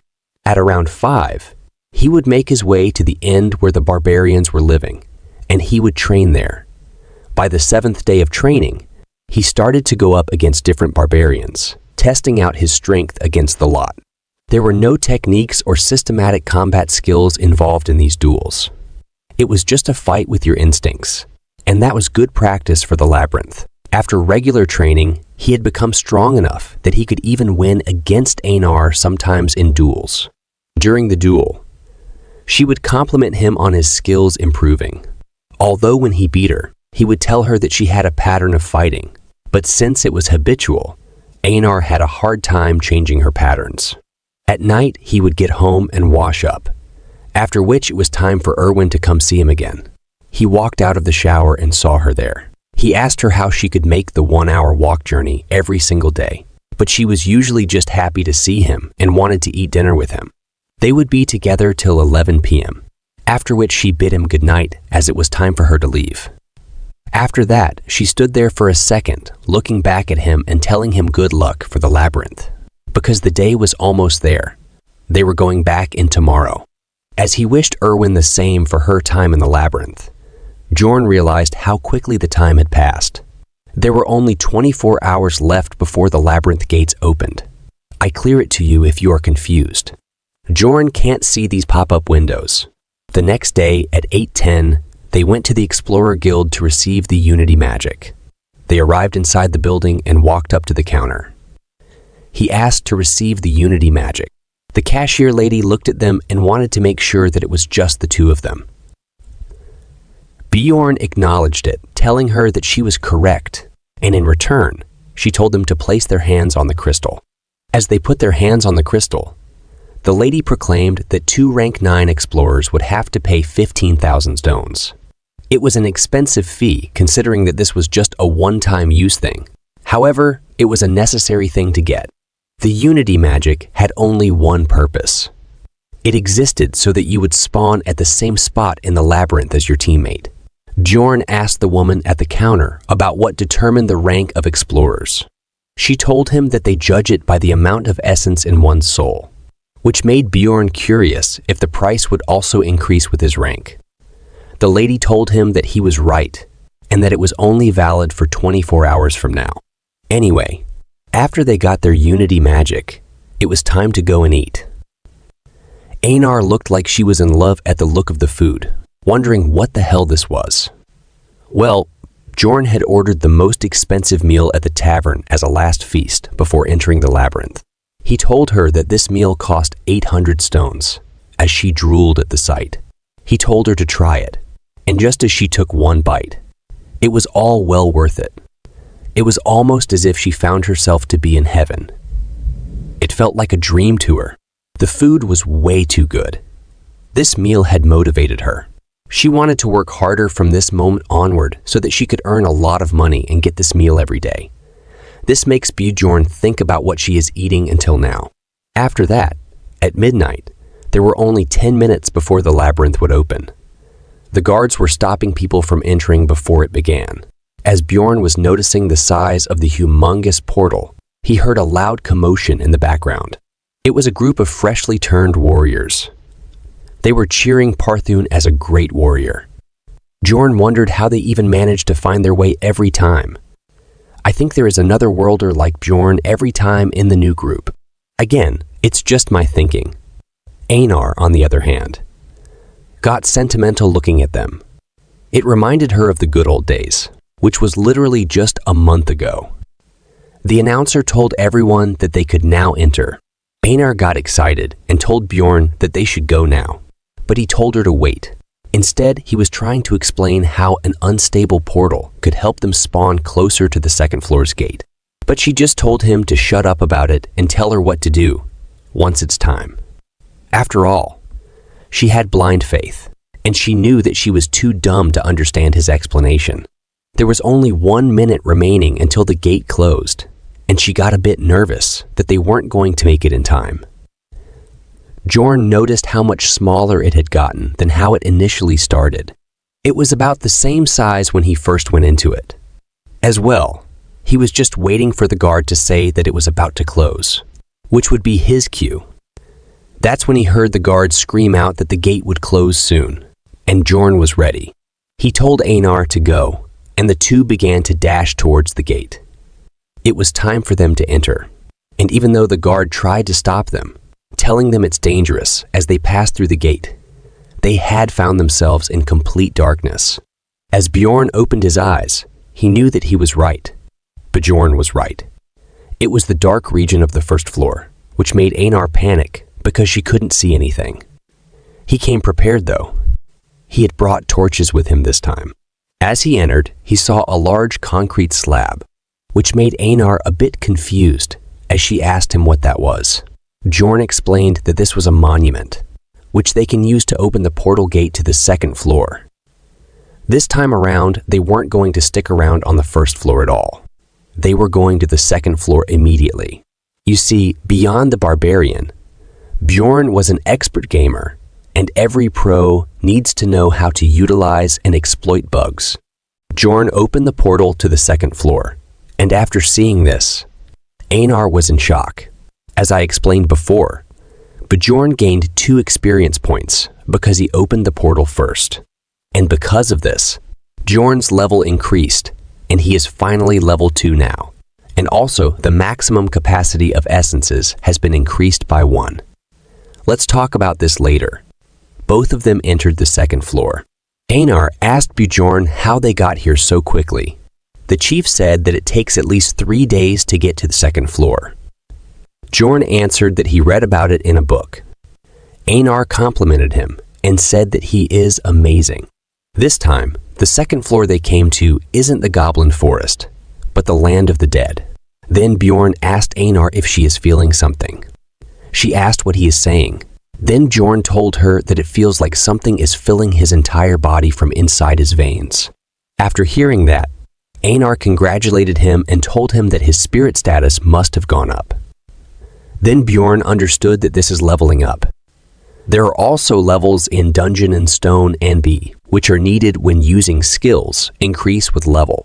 The amount of essences one can consume also increases with each level. Since Bjorn is now level 2, he can take 2 essences. Anor was still confused because his spirit status increased without killing any monsters. Then, Bjorn explained to her that it was because opening that portal counted as an accomplishment. Experience. It's called accomplishments in this world, but you can only gain it once per type of monster. After a certain point, it becomes very difficult to obtain, and one way to break that wall is to open the first portal with a speedrun. The experience earned from opening the portal doesn't stop after the first time, so if used well, it's an easy way to gain experience. So, he has to keep this trick a secret. So, he told Anor that it's a secret. So if anyone asks, tell them that it took them 2 days to get to the second floor. Anor was confused, but she agreed. After that, they moved out from there before the experienced explorers get there. First, I was thinking, why is his helmet weird? Now, I understand why. So, it is used for holding the torches. It's quite practical indeed. Then Anor touches Bjorn's helmet, and it's not hot. Then Bjorn explains that it's because torches are magic tools and stay on for 3 days once turned on. That's why it's possible to use them like that. If not, Bjorn's head will be roasted alive. The land of the dead has stronger monsters on average than Goblin Forest. However, there are no traps, so it's less tricky than Goblin Forest. In other words, this place is much better for 2 barbarians. Anor saw the ghouls. There were just 3 of them because it's just the first day. There will be about 3 times this amount on the 3rd day. This made Anor excited, so she decided to take care of them herself, and she finished them in a single swing. After that, she started boasting, saying that the second floor is easy. Then suddenly, a sound of laughing and screaming came. She got scared and held Bjorn's hand tight, asking him what that sound was. Then, Bjorn explained to her that it was a banshee, a ghost monster. They don't attack first most of the time, so it's best to ignore them. And even if they try to attack them, their attack won't work on banshees anyway. Plus, if they attack first, they'll be cursed, and the banshees will be after them until they're out of the labyrinth. After hearing about the curse, Anor got too scared and started praising Bjorn, saying that he was a wise warrior or it could have been bad. Then suddenly, a sound came from behind her, and she got so scared that she almost choked Bjorn to death. But thankfully, they were just skeletons, and she is back to her normal self again. Bjorn tried to give her advice to go for the core, but she completely destroyed them and then asked him if he was saying something. What can poor Bjorn say now? But what's more important is that he also gained 1 experience point. After that, they traveled north for almost 8 hours, and naturally, they were able to come across new monsters. Elder ghouls, which are double the size of normal ghouls, skeleton mutants called skeleton warriors, and even skeleton archers. But there was not much difficulty. There were only a few of them in numbers, because it's just the first day, and Bjorn's battle ability had grown quite a bit. First of all, mace. His weapon now was the perfect size and weight for him, so he was able to crush their skulls much more easily than the hammer. Next, the armor, which reduced the surface area he had to protect using the shield, letting him fight much more aggressively. The steel helmet might not protect him too well from a crossbow, but it easily stopped arrows from half-broken bows. He might be good at destroying the enemies, but there is one more who's just as good or better. Bjorn feeling refreshed compared to the fights he participated in with Irwin. Bjorn's arm was injured, but it healed soon. Then Anor asked Bjorn the reason for it, or is this the spirit seal thing? He answered that yes, it was. The undead seal's level 1 effect is better natural regeneration. It takes only about 1 minute to heal 0.5 centimeters deep. Plus, his stamina itself recovers quickly too, increasing his endurance, meaning making him a perfect punching bag. Now, the ground is no longer wet. The terrain is different, and they are ready for the new adventure and new enemies with their heroic pose. I think I've seen this pose somewhere, but I can't quite pinpoint where. They were just giving a pose when suddenly a sound came from behind. This time, it's an 8th rank monster, Death Fiend. It's a scary monster that eats light, and you won't notice it until it comes near you. Bjorn ordered Anor to attack its head. Anor was a little scared, but she said that she trusts him, and they started attacking the monster. But Death Fiend is not an easy opponent to beat. Its skin is as hard as a hard stone, and it's also super strong. Anor tried attacking its neck, but she was not strong enough to cut its head. She started panicking, asking Bjorn what to do. Death Fiend is known for its good defense. Plus, Death Fiends have a passive skill called Body Preservation, which helps him heal faster. Because of Anor's attack, Death Fiend used his active skill, Call of the Dead, to summon ghouls. Difficulty suddenly rose. It looks like Death Fiend's essence is great to become a necromancer. Bjorn ordered Anor to take care of the ghouls first, and he faced the Death Fiend in the meantime. Bjorn was holding the Death Fiend while Anor was fighting the ghouls. After Anor killed all the ghouls, she attacked the Death Fiend, which distracted it and gave Bjorn a chance to attack its head. Bjorn was feeling good after attacking it, but the Death Fiend attacked Bjorn pretty hard. Bjorn also attacked it with full power, but it healed quite fast. Bjorn couldn't attack fast enough to catch up with its regenerative speed, so he was thinking of giving up on killing it and going for 9th rank monsters. But suddenly, Anor lifted the Death Fiend's leg. Bjorn understood that she is trying to mess with its balance, so he also attacked its other leg and flipped it down on its back. Because of its body, it was unable to get up on its own. This showed who the real villain here was. After that, both Bjorn and Anor started beating its head like they were pounding a rice cake. This reminded me of a Doraemon movie when they got to the moon, where Bunny makes rice cakes.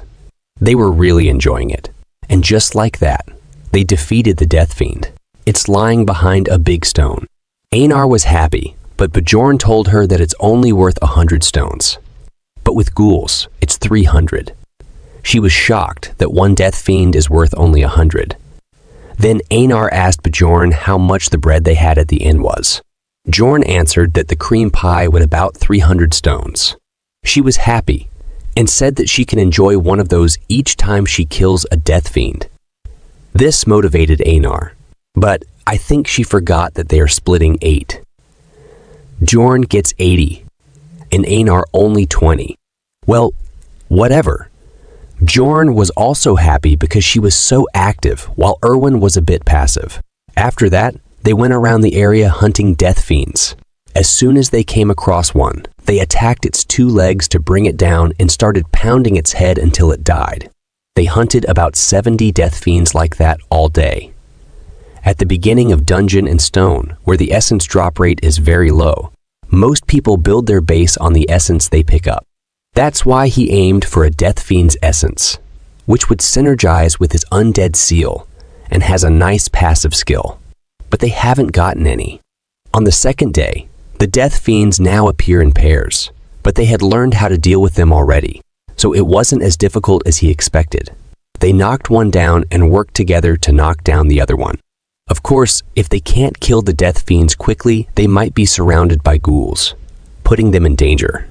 Death Fiends don't chase enemies out of their territory, so they just need to run like hell. Starting in the afternoon, the Death Fiends started appearing in groups of 3. So when the second day was coming to an end, they stopped hunting Death Fiends. They decided to take rest.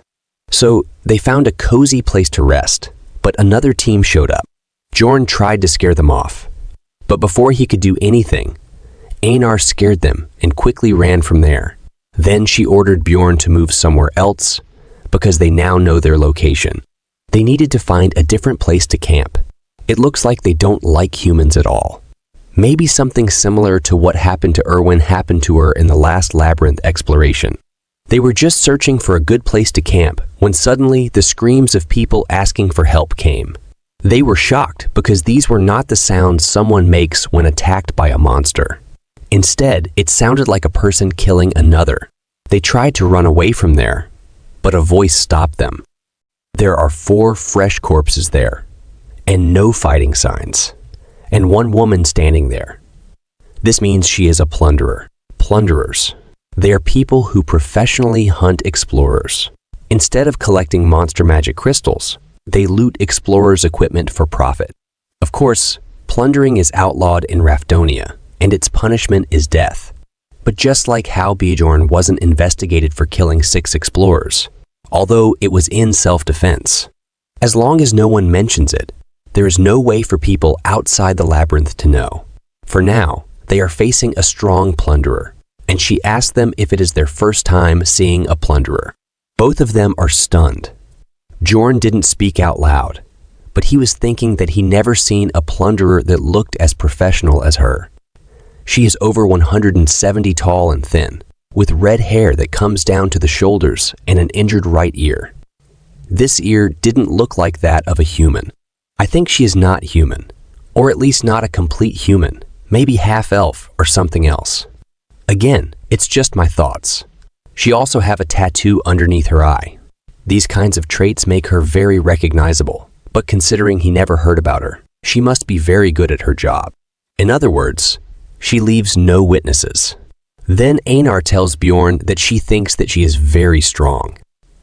Bjorn starts analyzing her strength by seeing the corpses. There are a total of 4 corpses there. The equipment seems pretty high rank, and there's a mage too. They must be explorers active, on at least the 5th floor. 3 of them don't have any external injuries and only threw up. The 3 must have been poisoned, and the last one must have had a tolerance. Then he asks her if she was teammates with them. She says that who knows. Maybe they thought so. After that, she started looting them. She put the looted items in a pocket plane bag, which are quite expensive. This makes Bjorn sure that he can't imagine how much stronger she is than them. She called them out, and both of them were stunned, thinking about what to do. Then Anor asks Bjorn if they're going to fight, but Bjorn told her to run as fast as she can. Then both of them start running while the plunderer watches them. They run with their full power without looking back. Bjorn looked for the signs to get to the 1st floor portal. While they are running, they meet a group of 4 human explorers. Anor was angry, but they have no choice. So Bjorn tried to get help from them by telling them about the plunderer. Then their leader asked Bjorn what is the guarantee that they are not the plunderers. So Bjorn swore on his warrior honor to verify it. They agreed, but on one condition, that they take all the rewards. Then their leader called them near, so they can use his gnome ability. It assimilates the user and others within a 3-meter range, with the environment. It's a very powerful ranged stealth ability. Its con is that you can't move. But this, you can entirely avoid fighting. Bjorn was just thinking that they got lucky. But that man started laughing, saying how lucky they are that two barbarians just walked into their trap on their own. That man used the stone golem's active seal suppression on them, so they can't move now. To get free from it, they need to take damage. Even just 1 point will be enough to be free from this. They started looting Bjorn and embarrassing Anor. Bjorn was angry after looting Bjorn. They decided to finish Bjorn in a single hit, but Bjorn didn't want to die like that. So he focused all his mind, and as soon as the blade hit his neck and he took damage, he bent backward. After that, he killed that man and threw that blade towards Anor. It stabbed Anor and freed her from suppression. After that, Bjorn fell on the ground, unable to do anything, but Anor alone was enough to slice them up. She also looked very pissed to me. Their leader ran away from there. Anor wanted to chase him, but Bjorn was dying there. He was bleeding like hell. Bjorn was trying to say potion to her, but she started crying, saying that she will avenge him. But thanks to that, his mentality increased, which helped him keep his cool during the fight.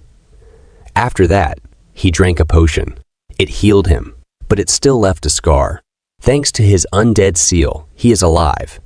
But Anor was congratulating him, saying that he is probably the only barbarian with a throat scar. After they got the equipment, they started chasing the guy who escaped and caught him. Anor was very angry, but Bjorn stopped and said that they need his ability to escape from that woman. But suddenly, a poison dart came and killed him. It was that woman who killed him. She said that the fight earlier was pretty impressive.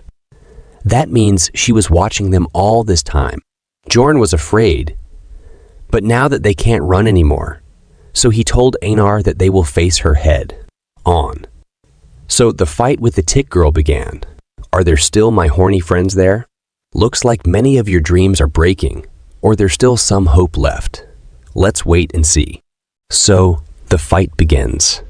Anor swings her sword to attack her, but the plunderer dodged it. Then Bjorn attacked her after Anor, but she easily blocked his attack. Bjorn started thinking how much essences she has. So Bjorn decided to drop his weapon and grab her and ask Anor to attack. But suddenly he fell to his knees. His entire body was void of strength, because the plunderer pierced through his armor and stabbed his spine with the dagger. Bjorn was confused about if she is an aura user, and if she is, then they have no chance of winning. Anor tried to attack her, but she was also injured by her.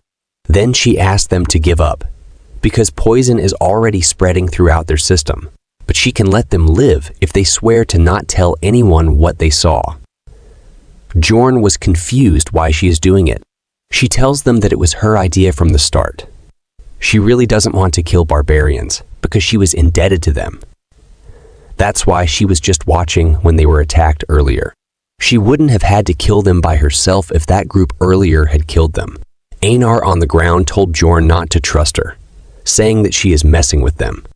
Then Bjorn asked the plunderer, what if he refuses? Then she said that she will kill them. That's the promise. Then Bjorn asked her who she has promised with. Then she got angry and told him that it's none of his business. Then Bjorn swore on his honor, which he sells like vegetables. After hearing that, she came close to Bjorn, saying that he was unique. Then poured the potion on Bjorn's wound. Then she asked Anor about what she'd do, and she refused, which shocked Bjorn, and the plunderer accepted it and was ready to kill her. But Bjorn asked Anor to swear. Anor was not ready, but Bjorn asked her to trust him and reminded her that she said that she would do whatever he says. She was unsatisfied with it, but she agreed to swear. Then Bjorn asked her what floor she was at. She looked back and told them that it's the 8th floor. Then she disappeared from there, but Bjorn promised to himself that it will be different next time they meet. After all that, it means they go back to the 1st floor to relax a bit. Bjorn now has experience to go through the portal, so he landed all right, but Anor was not good at it.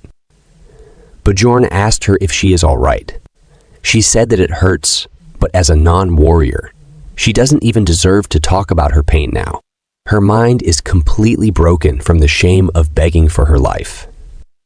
Bjorn tried to encourage her that the warrior that survives is the strongest, but she didn't buy it, saying that she won't understand if he talks too much.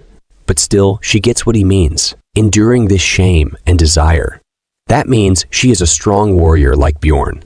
But Bjorn doesn't feel any of those things because he is not a real barbarian. They have been awake for 20 hours now, and all the things they've gone through have made them mentally exhausted. But they can't sleep. Even Bjorn was not feeling as bad as Anor is, but still, he feels rather terrible. Bjorn remembers his past when he was saved by Blondie, when the priestess refused to heal him, and the swordsman threw a potion at him like he was sad to see it go. He took the potion like a dog back then. He was happy to be alive, but he can't forget that feeling. He made the best choice he could in the situations he was put in. In other words, he was only focused on the present. But what else can he do? As soon as he opened his eyes, he saw someone be beheaded, and things far from reality continued to happen. So he had no choice but to act out of prioritization for his safety. But he can't survive like this. So he decided to change his plans. Then he asked Anor if there is a way to become stronger but comes with great danger. Anor told him that she will do it. They all die if they don't get strong anyway. Then Bjorn told Anor that they are going to enter Rupture. Then they go to a region where all 4 types of monsters come all at once. And this place has darkness, so this place is unpopular. And there's no reason to come here unless you're cutting through to save time. But that just means it's a great place to hide things. There was a memorial to the person who first discovered this labyrinth, the last wise man, Dyfwian Grandel Gabrielius. Bjorn told Anor that he is going to open a rupture, but everything that happens from this point onwards is a secret. Then Anor swore on her honor as a warrior and asked what a rupture is. Bjorn explained that it's a labyrinth inside a labyrinth. In the game, it's called an instance dungeon. It's a dungeon cleared by chosen members. The first floor rupture requires you to place the magic crystals of 4 types of monsters on the memorial stone, and with a magic crystal from an 8th rank monster from the 2nd floor. Then the rupture will open. The Death Fiend's magic crystals open an instance dungeon that's capacity is for 5 people. The difficulty of the instance depends on the party members. Now, who else will join them? Rupture. A labyrinth inside a labyrinth. It's a new realm that opens randomly on each floor. A cooldown time exists for ruptures. In order for the first floor rupture to naturally open back up, it needs at least 3 months in city time. But waiting around for rupture to open is very inefficient. So people began finding ways to force the rupture open. There are 4 ruptures on the first floor. The one they entered was the blood-tinted castle. Anor was shocked after seeing the size of the castle. Bjorn knew that it'd be the blood-tinted castle since he used a Death Fiend's magic crystal. But it's still overwhelming to see in real life. The good thing is that ruptures on the first floor are all doable, regardless of difficulty. Now, the important thing is who is going to appear. The members that will raid this place with them will be automatically chosen. From the space crack behind them, the first member appeared. Both Anor and Bjorn were waiting for this. For now, the scene shifts to Irwin. She was also on the first floor with her sister. She was complaining to her sister that it's hard for her to fight with just a dagger. Her sister told her that she needs to be able to defend herself without the bow or spirit. Irwin told her that Bjorn said that specializing in what she can do best is what she should do, and that an explorer's duty is to trust the team and fulfill their own role the best they can. Her sister told her that he is right, but the world is not that nice, and a teammate is just a teammate. Don't put such a high value on them. Irwin said all right to her, but in her mind, she still thought that Bjorn isn't a bad person. Then she asked her sister to go to the 2nd floor, saying that she bet Bjorn is earning a whole lot of money up there right now. Her sister told her that you can't go up floors just by hunting a bit on the 2nd floor, so they're going to enter a rupture. Irwin said that she thought that you have to be lucky to get in one. Her sister agreed and mentioned that there are quite a few experienced explorers who were unlucky enough to never have been inside one. But the last time it opened was 8 months ago, and a rupture cycle is 8 months at most. So the first floor's rupture should open soon. Irwin said that she understands, but Bjorn didn't tell her anything about that. Her sister didn't say it aloud to not hurt her feelings, but she was thinking that it's to be expected. That Barbarian's a beginner too, after all, and that he's probably going up the floors in the most inefficient way possible. She was smirking while thinking all of this. What will be her reaction if she knew that Bjorn is already inside it? This reminded what happened at the end of the rupture. It's just giving me goosebumps. I'm trying my best to make the release faster. But for now, I can't do anything because it costs $10 per hour of video, plus my time. And until now, I am not get a single penny from this. But I promise I'll start uploading faster as soon as I start earning something. Maybe from next month, if you guys can support me in any way. For now, like Super Chat or membership, or on Patreon. I was still working on it, but I will give the link in comment or description for it. It would be great if you guys can. Let's get back to the story.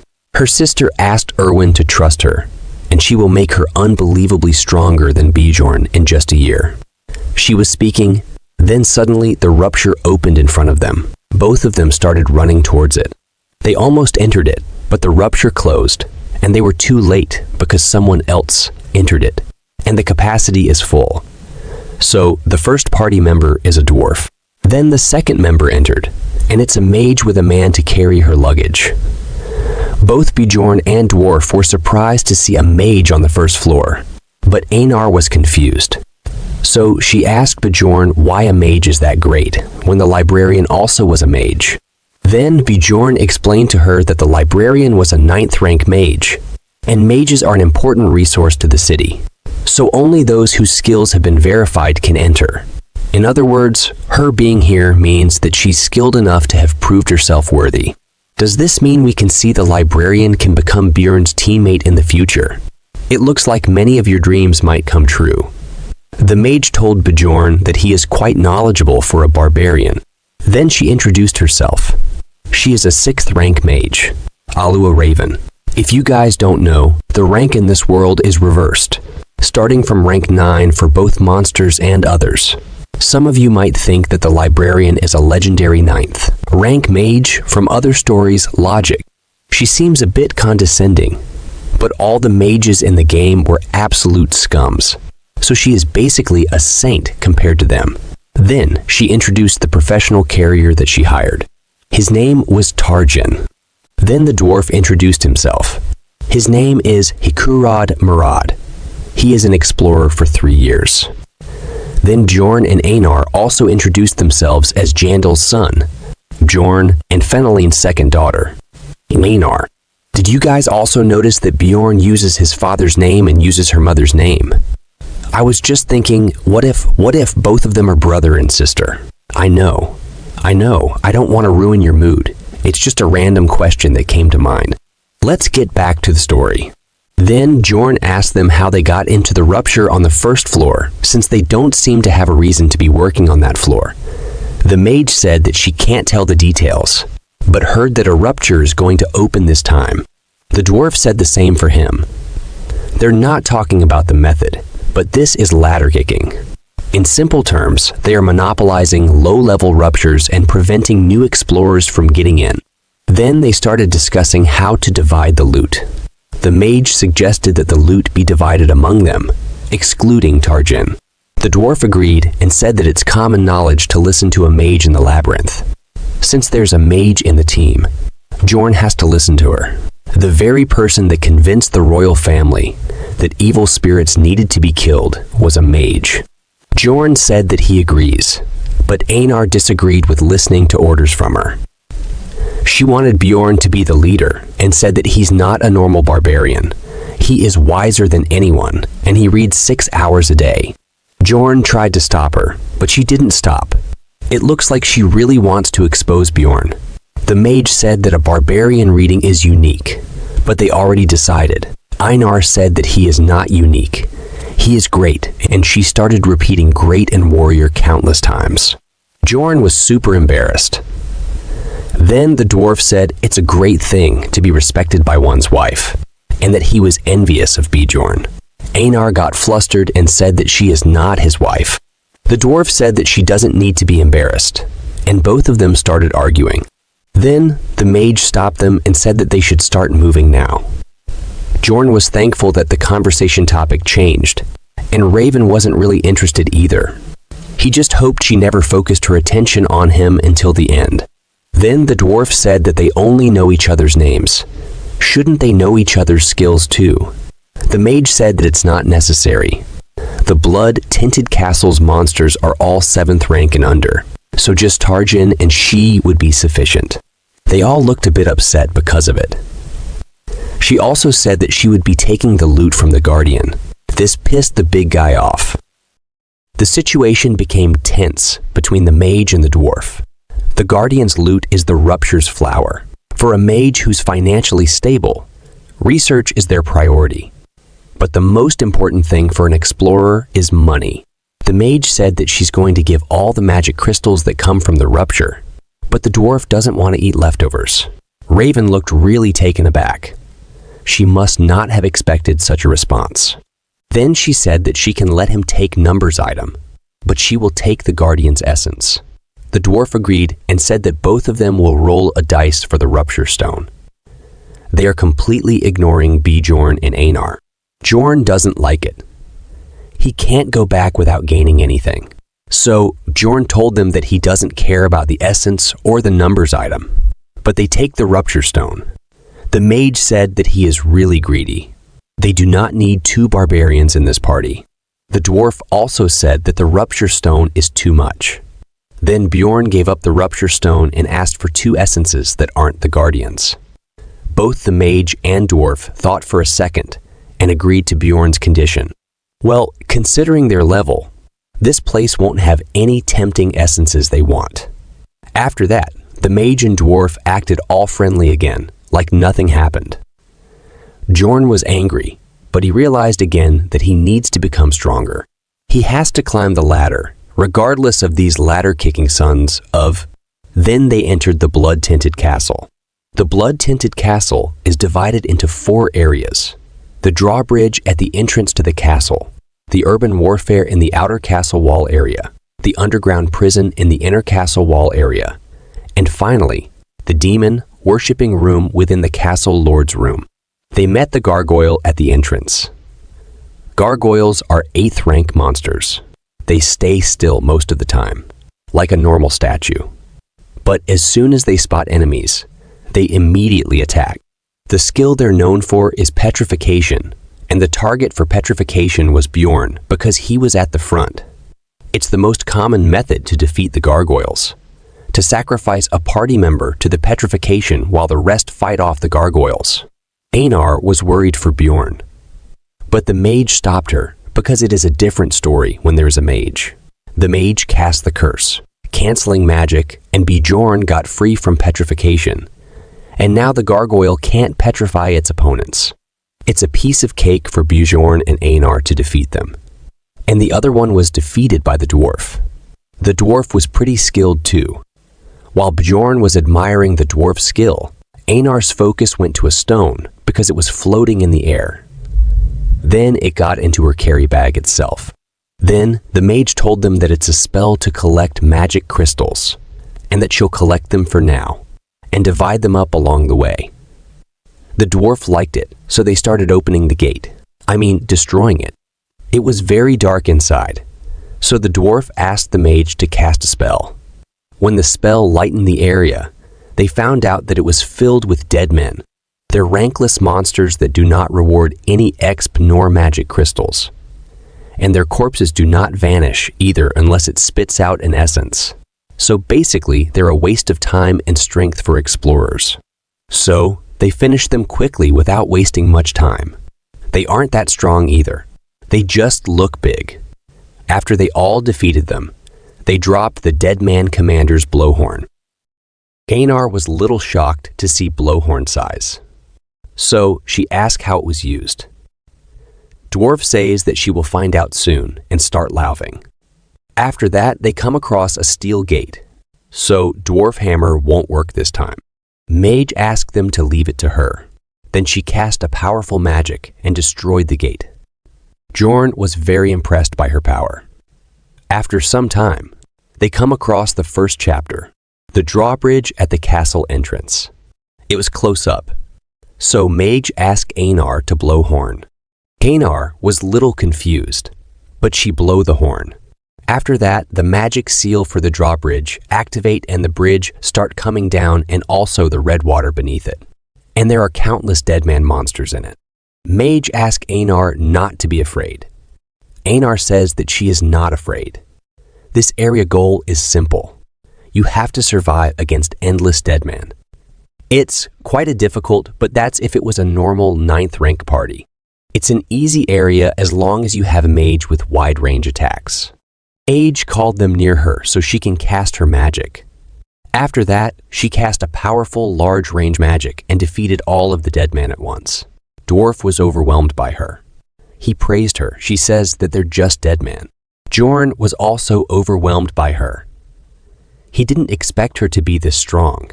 After some time, when the drawbridge come down, they entered inside the inner castle. Bjorn wasn't happy about how easily it finished. Now that they passed the drawbridge and entered the main castle residential area, normally they have to face countless enemies here too, but the mage cast her magic again.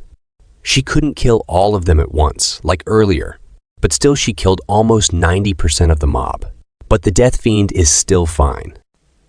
Mage says that she leaves rest of the monster to them.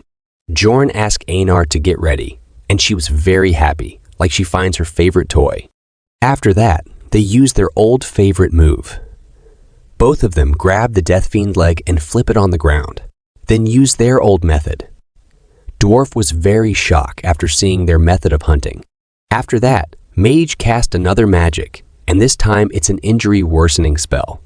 A Death Fiend's advantage is their passive registration skill, body preservation. And with that passive skill on lock, Death Fiend is nothing more than a big chunk of meat to them. They don't even need to use their favorite move on Death Fiend now. They easily defeated them. After seeing all the powerful magic, Anor said that she finally understands why everyone praises mages. Dwarf was also flattering the mage. After hearing their flattering, Mage started self-boosting, saying that this is what they study so hard for. And of course, talent is needed too. But Bjorn now get the geist of her character. Of course, no one can understand women fully. She likes to pretend to be humble, but she really enjoys showing off and is devoted to her studies and research. Then the mage asked their help in collecting research materials. Dwarf agreed, saying that she saved their so much time here. So of course he will help. Bjorn also agreed to help. After some time, they collected many materials. After seeing so many crystals, Anor was thinking about how many pies is these worth. But Bjorn was thinking about the item she forgets taking. She inspected the entire area, but didn't take that item. She just have to destroy the statue behind them. Maybe she doesn't know about it. Bjorn know about it, because some gamers have a habit of pressing the button to interact. Whenever they see a unique object or suspicious wall. I do the same thing, bro. In this type of game, Bjorn was same too, so he was able to find countless hidden features in Dungeon and Stone over the 9 years he played it. All the hidden things I found was hearts in Legend of Zelda. When you use bomb near some tree, it opens a secret hole near it. But Bjorn didn't tell her that because it would hurt her ego. If a barbarian knew something, she didn't when she devoted her life to studies. So he avoided doing something that will raise her suspicion. After that, they enter the inner castle, which is completely destroyed, and there was also no monsters. Mage says that there's nothing to get from this place. So they go to their next location, underground prison. Everyone was excited to enter it. So Bjorn opened its door. Then they entered inside the underground prison first floor. It was quite dark inside it. The dwarf asked the mage about the monsters that appear in the underground prison. Mage told him that there's skull rats, banshees, death fiends, chimera wolves, go lords, and corpse golems. Dwarf says that he fought all those monsters except the corpse golem. Mage told him that corpse golems only appear in the blood-tinted castle. Then she explained the details about the corpse golem attacks and skills. She warned him about the flesh explosions. The explosive power isn't that great, but the bodily fluids of corpse golem is acidic, and it can be lethal if you get hit from up close. They are chatting happily like nothing happened between them before. After some time, Anor saw a skeleton rat on the sidewall. So she asked Bjorn, "What are these?" But Mage replied and tell her that they are the skull rats, and that are rankless monsters like Deadman. But they're not good at combat, so you just need to step on them. Anor got angry and said that she is not asking her. After hearing that, Mage was also got angry. But before anything else happens between them, a sound come and Anor gets scared and Bjorn hand. You guessed it right. It was Banshee again. Seeing her scared, Mage started scaring her more. After scaring her, she feels refreshed. Then, Bjorn says that he heard that mages have a way of dealing with banshees. Mage was shocked after hearing that. She says that he is really knowledgeable. Then again, she shows her prowess and used her magic again to get rid of banshees. After defeating one, many more come to attack her, but she easily defeated them. Again, after seeing how op she was, everyone was in shock. Then they entered the second floor. There they come across chimera wolves and Q lords. The interior of the underground prison was like a mad scientist's laboratory because of all the disgusting monsters and objects. Of course, the real fun begins now. Dwarf asked Mage if she is scared of all these things. She answered that she is not because she enjoys dissections, so this much is nothing to her. Then she opened the door hidden behind the wall. They will meet the corpse golem inside, so they left their stuff behind because the corpse golem used acidic fluids. Then she asked Bjorn to turn on the torch. After that, they entered inside the gate. Inside it, there is an incredible stench that stabs at the nostrils. Bjorn would have fainted right if it was in the past, but this has no effect on the strong body of a barbarian. The first one to react was the weight carrier. No, not you, Tarjin. You have all the quilty of a hidden protagonist. Well, whatever, let's meet in another story. The second was the mage. She was used to seeing things like this from experience in dissections, but she was weak to smell. Here goes the prowess of her. Worf says that he is glad to see that at least they are fine. After some time, they show a mountain of corpses that is talking. There are countless voices asking help. Then they show it was actually a corpse golem monster. But because of the countless screams, Bjorn was also shocked because these things are silent in the game. Bjorn asked everyone to get ready, but the dwarf was frozen because of all the screams and fear. Mage was also down already. Looks like it's finally the chance for Bjorn to shine. Dungeon and Stone is the pinnacle of a niche game, but it also has features that cater to a wider range of people. One of them is the lively and vivid illustration that looks like photography. These illustrations were used often as memes. Because of that, many people recognize the memes even if they did not know the game. But no matter how realistic the drawing is, it was nothing compared to seeing it in real life. The same applied to Bjorn too. He was also feeling scared and disgusted after seeing the corpse golem in real life, and mage that was supposed to be skilled in dissections. The dwarf that must have come across countless kinds of monsters over his 3 years as an explorer. The carrier who looked pretty strong despite his role. They treated Bjorn and Anor like trash because they're beginners, but the only ones in their right minds here are Bjorn and Anor. Then, Corpse Golem threw a corpse towards Anor and Dwarf. Bjorn tried to block it, but Golem used his skill, Flash Explosion, and scattered the acidic blood. Anor tried to save the dwarf and pulled him back, but some of the blood got into the dwarf's eyes. The dwarf was rendered powerless in the blink of an eye, and the mage who presented herself as someone so dependable. She was still barfing it up. Bjorn asked Anor to take the dwarf to the back and protect the mage. I didn't expect Anor to actually agree to protect the mage, but she quickly followed the order and took the dwarf back. Corpse Golem's attack pattern is simple. They throw corpse bombs at those far away. As for the closer enemies, they pull them in for consumption. So you should not get too close to a corpse golem. If you get too close, the corpse golem will focus on the mage instead of you. And why am I telling you things like this in detail? It was because maybe one of you guys transferred to this world for some reason. So you guys won't curse me for not telling you important details. I'm just saying don't take it to heart and start preparing for it. Okay, let's back to the story. Since the mage is still not in her right mind, that would be the worst case scenario if she got attacked right now. So, Bjorn has to keep his distance until the mage gets better and lure the golem the other way to stall time. After some time, the mage recovered a little bit. So, she cast a magic spell and attacked the corpse golem.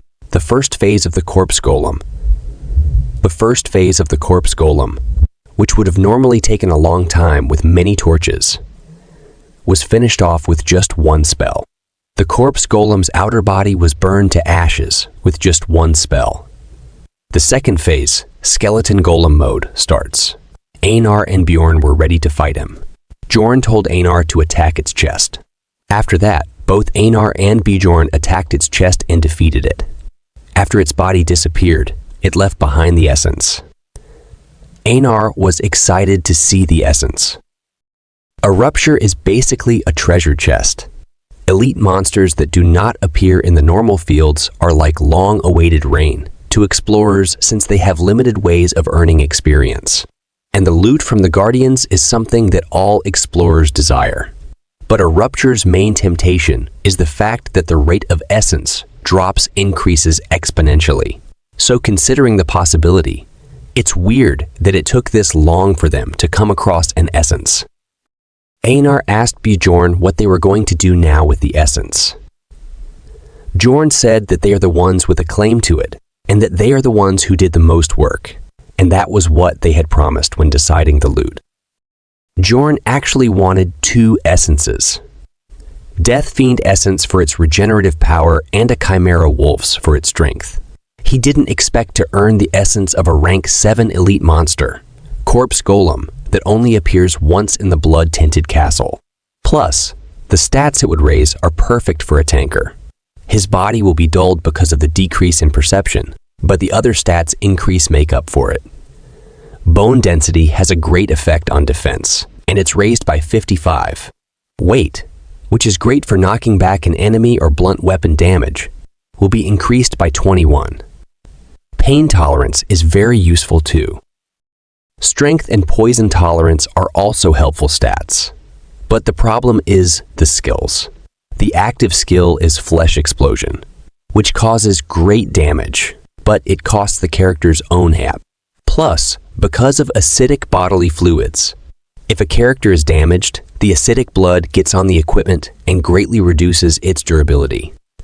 Bro is thinking about equipment, and I was thinking about what will happen to his romantic life if all the bodily fluids become acidic. And what will happen to little Bjorns swimming in that fluid? I just don't want to think about it. I just don't like these skills. But maybe you guys have another opinions. Let's back to the story. In other words, a corpse golem's essence is great, but it's away at potion and equipment cost. Bjorn was confused about what to do, so he decided to just leave it for now and heal the dwarf first. An essence should stay for half an hour. After the dwarf was healed, he apologized and said that he was embarrassed. Then, Bjorn said that he was glad that he knows that, and reminded him that he would be dead if it weren't for Anor. The dwarf said that he knows and he was embarrassed, but as soon as he saw that thing, his entire body was frozen up. They almost wiped out by a middle boss because of mentality issues, despite having enough force to defeat the boss. Then the mage apologized too. But what the heck is Tarjin doing? He is doing things that's not his job, but Bjorn doesn't care about these things. What he cares about is loot. So he tried to get more benefits from the mage and told her that they got rid of the corpse golem. Mage said that she knows that, and she is glad that she forced herself to use that spell. She sure knows how to talk her way out. If Bjorn doesn't say anything, he won't get even a single cent out of this. Then Bjorn said that they saved their lives, and that's more than one person's responsibility. The mage agreed with his statement and asked about what he wants. Bjorn said that they will take the rupture stone. For a moment, everyone became silent. Then the dwarf broke the awkward silence and said that he agrees. He would be dead if not for Anor. Mage said that she is against it, but if they come across the rupture stone, she will give him a fair chance. Bjorn was not very happy about it, but that's all he can get with his current strength. Then Bjorn threw his MasterCard and told everyone about the essence. After hearing that, everyone was shocked. Mage was the one who was shocked the most. She said that Corpse Golem essence is more rare than Guardian essence. There are very few of them she heard about, and even the Explorers Guild doesn't know its exact effects. Its rarity makes Mage excited. She wants to research its properties. Bjorn knew she would react like this. That's why he saved it for the real negotiation. Then Bjorn said that he has an offer. If she wants, he can give her the essence. But if they come across a Guardian essence, he will take it. This made Mage think about the offer. Then Mage said that there's no guarantee that the Guardian drops its essence. Bjorn said that he will take the risk. Then Mage agreed happily. She said that she is more interested in it than the Guardian essence. Bjorn was also very happy. Then Dwarf asked Mage if she is going to feed the essence to Tarjan because mages can't absorb essences. It looks like mages also have weaknesses. She answered that she will not feed it to him. Just the essence itself is worth researching, and she took out a test tube. That's a very expensive item. Unless you get an essence above 6th rank, it's not even worth the cost. Dwarf said that he is very impressed that she owns something so expensive. Meg said that she only has one. She used her only test tube to store a 7th rank monster essence. She thinks that it's worth a lot. After she takes the essence, she asked everyone to move out from that horrible place. Dwarf said that he was waiting for her to say that. After they come out from there and moved further down, they saw 2 statues. Dwarf asked Mage, "What are these?" She said that she can't feel the mana from them, and they're probably just normal statues. She also said that Lord Residence is right above, and they go there if it was not already. Then she started checking the status, and suddenly a book from the ceiling fell down. Dwarf asked Mage if she knew about this. She said that a book is a treasure that hands down knowledge, for boosting in front of the dwarf instead of just saying that she read about it in a book. And the book that falls from the ceiling is called Necronomicon. It's a magic text of dark magic that's sold at a very high price. Bjorn was thinking of coming back later to pick it up, but she knows more than he expected. Mage said that she finds it on her own, so she be taking it. Dwarf agrees and says that they can't spellbend, so they can't carry it out anyways. Look at her awkward laugh. Because she knows that Necronomicon is treated as an item, so anyone can bring it outside without spellbending. Then she awkwardly hurried up everyone. Then they went around the devil, worshipping room hunting monsters. There are gargoyle statues, chimera wolves, and the second mini-boss, the Bone Knight. Mage was happy saying that they get lucky to meet the desire. Type Bone Knight. But Bjorn was not feeling good because she was right, and they got too lucky. 7th rank monster, Bone Knight. They have one of 3 attributes: hatred, sadness, and desire. The sadness type uses a fog that induces psychosis, so they are annoying to deal with. The hatred type uses soul slaying, which decreases levels, which are already too hard to increase, so they're the most difficult to deal with. Finally, the desire type that's in front of them right now. It also looks cheap and looks compared to the other 2. It has the ability to regenerate itself using life power absorption. It's a good skill, but Mage can easily nullify its skill. Using her spell, she cast it on Death Fiend. Then Anor and Bjorn easily defeated it. They are the easiest type to fight. On top of that, Bone Knight also dropped the essence. Everyone was a bit shocked because they got 2 mid-boss essences. Dwarf congratulates Bjorn and Anor. Then Bjorn asks Anor to take the essence. Bone Knight essence is good, so Bjorn also wants it. But from a player's point of view, Anor should take it, because life power absorption works well with swords. And someday Bjorn needs to abandon his weapon. Plus, when he entered the labyrinth together with Anor, he felt that Anor is dependable. Anor thanks Bjorn and promised that she will repay him in the future for this. Then she started absorbing the essence. But Bjorn didn't tell her one thing. Bjorn always does that. First, he gave Irwin a 9th rank monster essence. If not for him, her sister would have given her a higher and better essence. And now it's Anor. It's good that it's at least a 7th rank monster essence, but from the weakest one. I think he just wants them to be strong enough to help him now, but not strong enough that they become a threat to him. Again, this is all my theory. After Anor finished absorbing the essence, she said that she didn't feel any big changes. Then she saw Bjorn, and she was shocked. She asked Bjorn how he got bigger. Then she saw the other 2, and she was more shocked because the dwarf is looking less like a dwarf now. Then she asked what they had done. Then Bjorn told her that she is the one who got smaller. She was shocked. The mage explained the basic effect of a Bone Knight's essence. Higher bone density in return for shorter bones. She explained it in detail, but to put it like a game stat window, that's what it looks like. It has good passive skills, but for active ones, you need another good healing skill to take full benefit of it.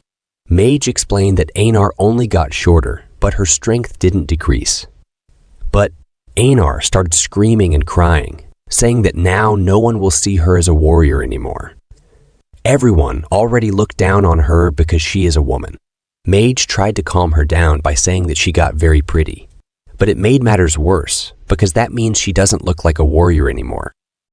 Bjorn also tried to encourage her. The dwarf said that it's a cool essence, and he would have been invisible if he had taken the essence and started laughing on his own. I like this dwarf character. He always keeps laughing and making jokes all the time. On the other hand, the mage said that she would like to do a detailed check on her when they are back in the city. What can I say about her? Only Bjorn was truly trying to encourage her. Others are just saying whatever they want without thinking about her. Then Bjorn told Anor to test out her essence on the Death Fiend. Anor was not very excited about it, but she still has to do her duty, even if she doesn't look like a warrior anymore. That's what she said, not me. But to be honest, she looked good before than now. Then she goes near the Death Fiend and casually swings her sword. But this casual swing cuts down the Death Fiend in half. This surprises even the mage. Anor was shocked after seeing that. She started crying, saying that she is still a warrior. Bjorn says that she is not just a warrior. Bjorn says that she is a stronger warrior. After that, both of them start cheering, but others didn't stop for them. They start walking. After some time, they come to the Guardian Room, the final boss of this rupture. The dwarf says that it was fun with all of them, but it's almost time for them to say goodbye. The mage also says that she was a bit sad and gets why people work as explorers. I think she didn't understand a single thing. People don't work as explorers because they have fun doing that, but because they have to earn money. Both of them are chatting, but Bjorn starts thinking that they got lucky. Anor got an essence. They also get the bigger share of loot because of the golem. But he was not feeling good about it because things never worked out this smoothly in his life. He was always sick and didn't have any luck in his love life, just like me. Then he was transferred to this world. He started thinking about the worst case scenario that can happen to them in their current situation. He was just thinking, but the dwarf started opening the door. Then Bjorn's focus goes to the door handle. Bjorn tries to stop the dwarf from opening the door after seeing the handle, but it was too late because the dwarf already opened the door. and the owner of the blood-tinted castle is awake. The mage was very shocked, because normally the final boss of the rupture is a death knight, but now there is a vampire sitting on the chair. After seeing them, the vampire said that he didn't see a living being in a while. Yes, this vampire can speak, and he is not a normal monster. Vampires only comes out in levels higher than the 6th floor, and even then, very rarely. It's not even a normal vampire mutant. It had intelligence and also has a name. Vampire Duke Cambermere. Let's talk a little about monsters' power or ranking systems. First, mutant variety, just a fancy term used for a monster with the same base stats, but with a different class like the goblin archer and swordsman. Then there is advanced variety, monsters whose ranks are higher than the floor's average. An example would be the Death Fiend. Bjorn saw it in the Land of Death, not in the Rupture, because the average rank of the Rupture is high. Then there is rare variety, monsters you can only meet in specific ruptures like this, golem or mimics, which are hard to come across in normal maps. I think Mimic Essence will be great. I'm looking forward to it if Bjorn gets one. Lastly, there is the advanced variety named monsters, with each individual possessing their own memories and name. After seeing the vampire, Bjorn told them to run as fast as they can. They run as fast as they can, but they're facing Vampire Duke Cambermere, a boss monster of the 5th rank that acts on his own. He's skilled in both combat and dark magic. The mage was very confused and said that an advanced mutant variety guardian never appeared before in this rupture. Even Bjorn, who has played the game thousands of hours, has never met the Vampire Duke. He only learned about its existence after watching a stream. Mage asks Bjorn about how he knows about the vampire because he told them to close the door before they even opened it all the way. Does her curiosity not stop even in urgent situations? Bjorn told her to run instead of talking, but she answered that she is not running. This pissed Bjorn, but he simply replied that he just had a feeling. In reality, he noticed that it because of the door handle's color. Bjorn tried hundreds of times to try and get the Vampire Duke by copying the player from the stream, but it never worked. He ended up re-watching the recording dozens of times before he noticed a small change. The only thing different in the recording was the handle color. The dwarf said that they can't get out without defeating the vampire, so why are they running away? Bjorn told him that they need to at least get to a place with sunlight, and he was explaining the reason. But suddenly the vampire appears in front of them, saying that they are very rude guests. Vampire Duke used spiritification magic to appear in front of them. Bjorn asks Mage to use magic. She was in shock, but she used her magic. It's a very powerful light magic, which stopped the spiritification before it completed. Spiritification is one of the dark magic spells used by vampires. It allows them to move very quickly, but their real body cannot move from its spot. But when using realization, another magic, they can move their real body to where the spirit is. It could have been bad for them if Mage didn't use her magic in time. Bjorn was a little relieved, but then Anor told him that the mage is also down. She suffers internal injuries, but Bjorn knows that a vampire's essence doesn't have this kind of effect. Then Bjorn realized that the Duke has a different essence because the video he watched was ended before that person could even do anything. So Bjorn wasn't able to see anything about the power or essence the Vampire Duke had. Still, Bjorn has various ideas as to what it could be. But the priority right now is to get out of the underground prison. Bjorn told them that they need to get out from there. Then the dwarf asks him how they're going to get out because only the mage knows the way, and she is down. Then says that he also knows the way out.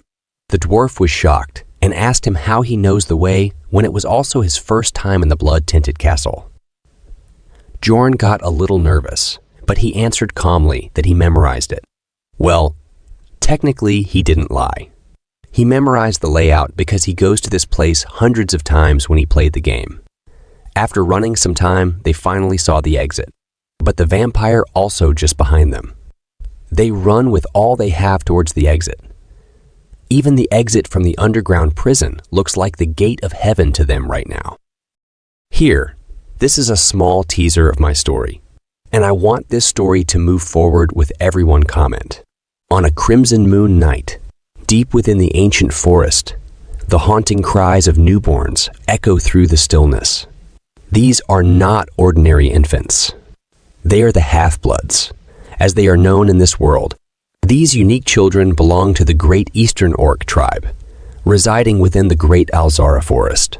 They are the offspring of captured women from various races, taken when the tribe raids villages or ventures beyond the woods.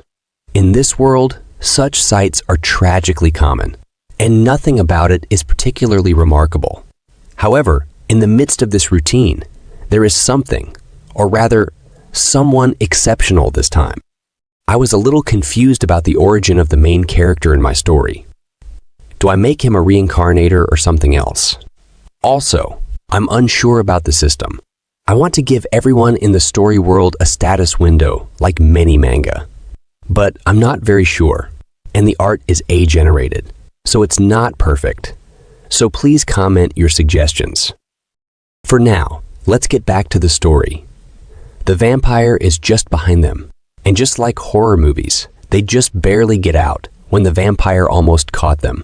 Thankfully, the sun was up, and because you all know the vampire and sun have spicy relationship, the vampire won't come out for the time being. They were huffing like dogs because of all the crazy things that happened to them. Then, the dwarf says that Bjorn really memorized the layout when going through it only once. And it's hard to believe for him that Bjorn only went through the coming of age ceremony just a month ago. Bjorn always tried to avoid these kinds of situations, but the dwarf and mage always come back to it. This time, he was saved by Anor. She said that he can do that because Bjorn is a great warrior. The dwarf says that he can see him becoming one in the future. Then he asks, what are they going to do because the sun is setting? Bjorn told them they have to keep moving, so just carry the mage for now. Tarjan said that she needs rest. Bjorn got angry and said that if he wants to live, then he should start moving and should protect the mage, even at the cost of his life. Bjorn intermediates him, so he agrees to keep moving. After some time, they come outside near the castle walls. This is the only chance for Bjorn to take the item from the statue he left before.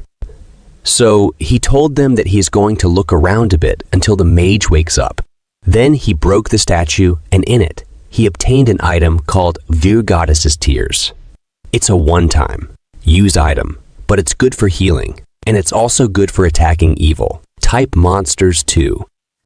Then, to everyone, and the mage was awake, but isn't looking good.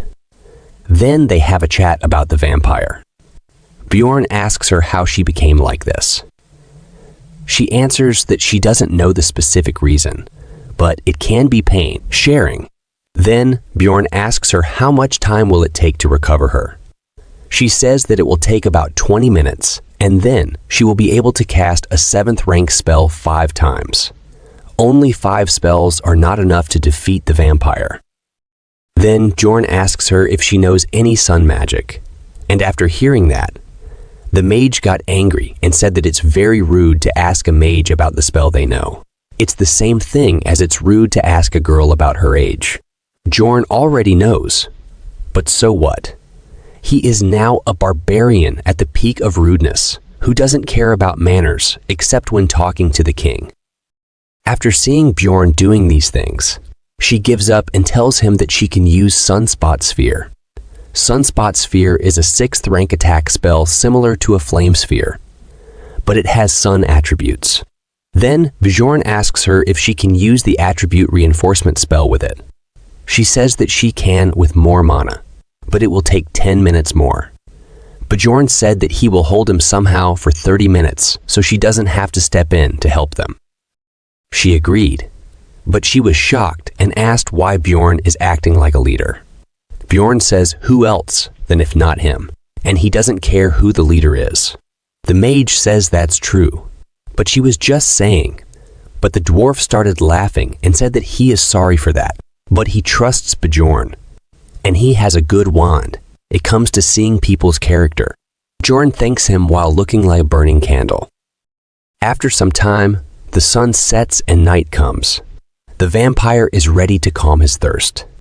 The vampire says that he can't control his trust after seeing them. Bjorn and team were also ready. They held him down until the mage finishes her magic.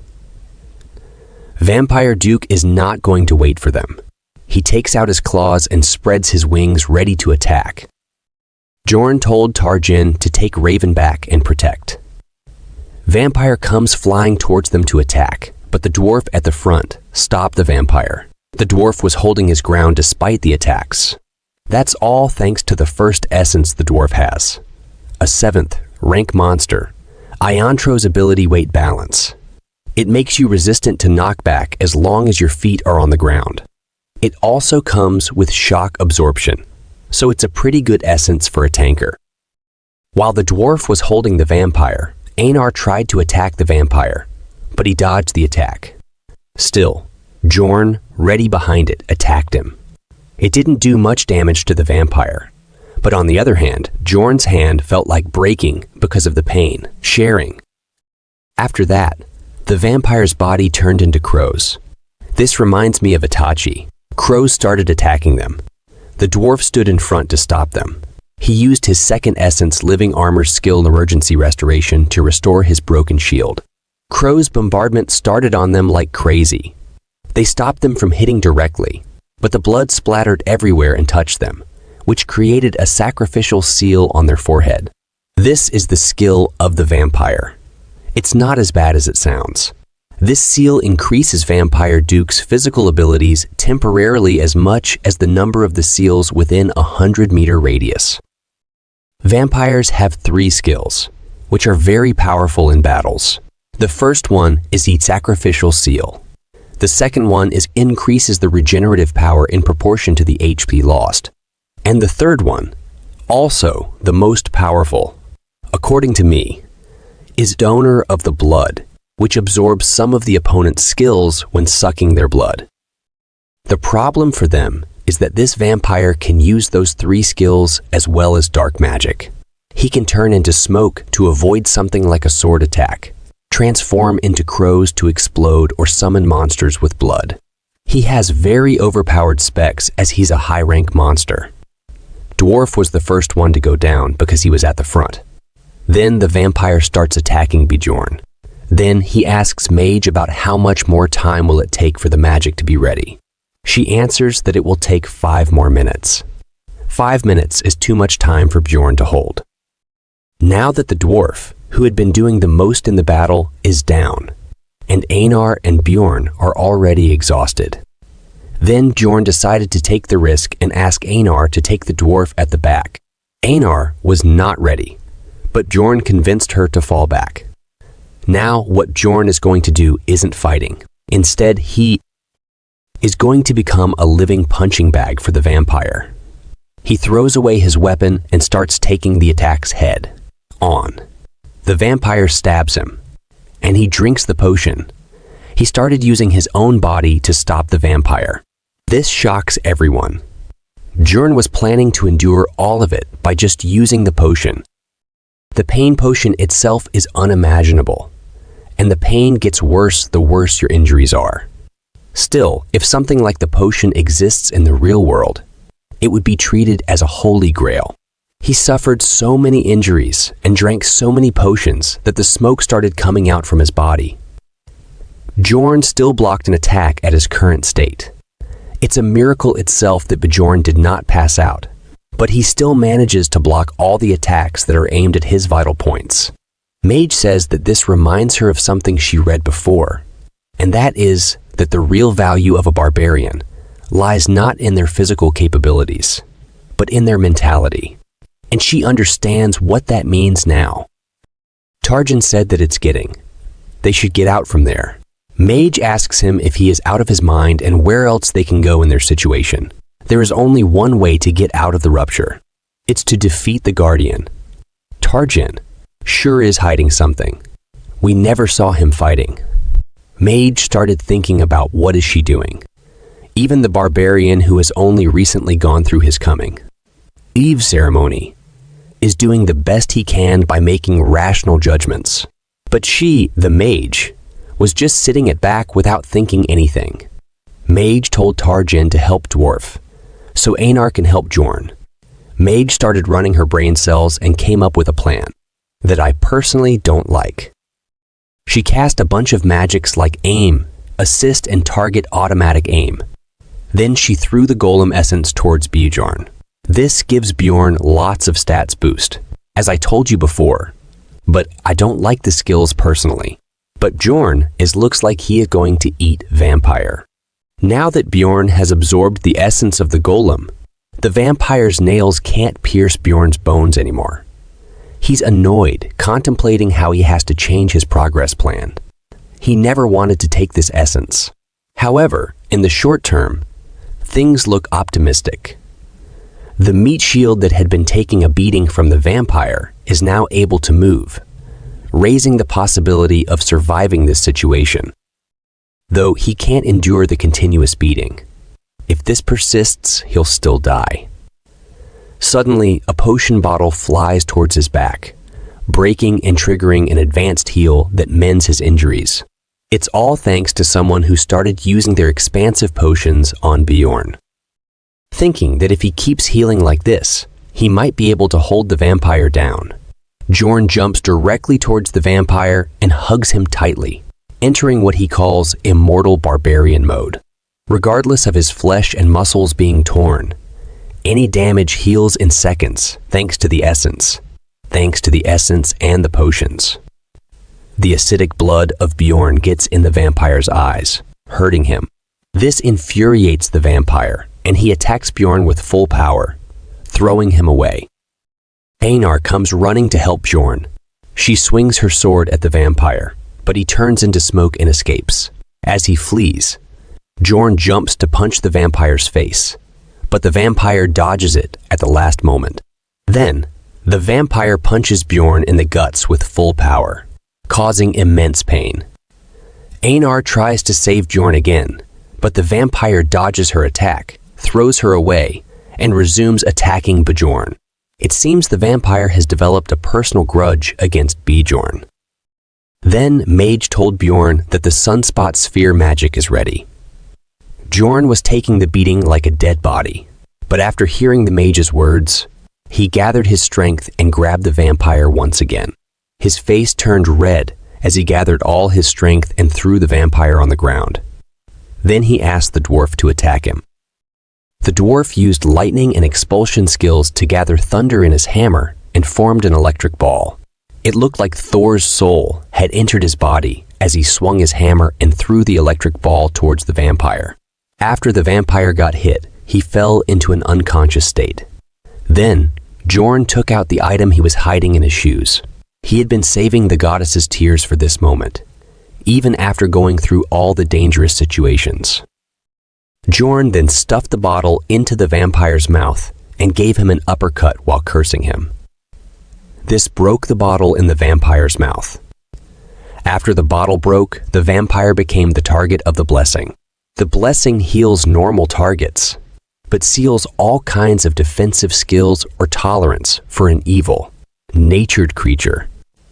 Due to the great shock, the vampire became paralyzed. The mage asked Bjorn to get out of the way because she had cast the magic spell. She didn't have the strength left to hold the spell for long, so she threw the magic towards the vampire. It was already too late for Bjorn to move away. The spell landed and caused a huge explosion. Bjorn was also caught in the sunspot sphere's explosion, and he fell into an unconscious state. The vampire used pain, sharing, and because of this, everyone fell into an unconscious state. Sometime later, Bjorn woke up first because he fell into the state first. He was confused because everything was quiet. He tried to find if the vampire was dead, attempting to get a grasp of the situation, but his body was not moving due to the earlier attack. Then he saw the vampire. The vampire's body was in complete mesh, but he was alive. thanks to the active skill Immortal and the passive skill Source of Darkness. The vampire's injuries were healing at a very fast rate. The passive skill, in particular, makes the user immortal as long as their heart is okay. Vampire injuries are all healing at a very fast rate thanks to his active skill. It's just an active skill in name, working like a passive skill. Bjorn doesn't completely understand the situation, but he knows that everyone else was unconscious, and the vampire is recovering at a very fast pace. So there is only one thing for him to do. He has to kill the vampire before he wakes up. Bjorn walks near the vampire. The vampire was still standing up even after that attack. His whole body is tatters, except his heart and his face. I think he protected his heart and face from the sunspot sphere using his arms, like how a boxer does. Looks like he cares more about his face than life. Bjorn knocked him down on the ground and climbed on his chest. Then Bjorn raised both hands up high and started bashing them on the vampire's chest with his full power. This didn't work much. So Bjorn placed both hands on the vampire's chest and used the flesh explosion skill. This hurts Bjorn more than the vampire, but to go out alive from there, he has no choice but to use it. He used it continuously, reaching his limit. Soon, Bjorn's health reached below 1%, but he kept doing it. He was at the doorstep of death, knocking on the door with his full power. So what result do you expect? Bjorn's health reached 0. After Bjorn HP reached 0%, a countdown started, consuming 3 points of mentality. So this is what we call surviving by pure willpower. But Bjorn only has 46 points in mentality, and they are depleting very fast. Bjorn knows that he will end up dead at this rate. But he cannot stop. He ends up dying even if he stopped. Soon after using this brutal skill so many times, Bjorn doesn't have hands anymore, but the vampire is still alive, even if he is looking overcooked. Then, Bjorn lies down on the vampire to use his body. Hey, don't overthink. Bjorn is using his body for flesh explosion. As Bjorn blows up with his entire body, a big explosion happens, and the vampire is finally defeated. The vampire gives 5 experience points because he is a rank 5 monster. And don't forget, the ranks are in reverse order. He also got 4 bonus experience points. 1 point bonus because the vampire is a high-ranking mutant variety, and 3 are for guardian defeat bonus. Bjorn leveled up after absorbing all of this experience. But in this game, it isn't that nice. Your health isn't healed back to full just because you level up. Bjorn's spirit power was also increased by 10. But the thing Bjorn was aiming for from the start was the Rupture Guardian's essence, which has a 33% drop rate. I was also waiting for this. The essence of the vampire was absorbed by Bjorn, and thanks to the overpowered skills, Source of Darkness, and immortal effects Bjorn got from the essence, Bjorn's health increased above 1%, and the countdown stopped. Thanks to this near-death experience, he achieved a new accomplishment, which increased Bjorn's mentality stat by 10 permanently. The mentality stat is now over 100, and other stats also increased significantly. Bjorn wakes up after a long sleep in the laps of Anor. Bjorn asks Anor about others. She told Bjorn that they all left 3 days ago. She asks Bjorn if he is okay, because he was passed out for 3 days. Bjorn was very shocked after hearing that, because this is the 7th and the last day of the labyrinth now. He checks his body, and everything is fine. There is no external injury. Then his focus goes down to important stuff. He screams and asks Anor about his pants, because he was butt naked. Anor tells that they were already in shreds, and they were bothering her, so she just tore them up. She was talking about Bjorn's clothes, not something else. But I just was wondering why they are bothering her. Bjorn was very embarrassed because of it. Then she told Bjorn not to be embarrassed because she saw what a great warrior he is. It looks like little Bjorn was also a warrior. Bjorn was very embarrassed, so he changed the topic and asked about things that happened when he was passed out. She tells him that the numbers item was taken away by the dwarf, and the mage took the rupture stone. Bjorn was alive because he absorbed the Guardian essence, and the other two took the remaining 2 items the Guardian dropped. Anor said that they agreed to roll the dice for the rupture stone, but the mage was being so stubborn and refused to roll the dice. She said that she already in the loss. The dwarf said that she didn't care, but Anor couldn't accept it.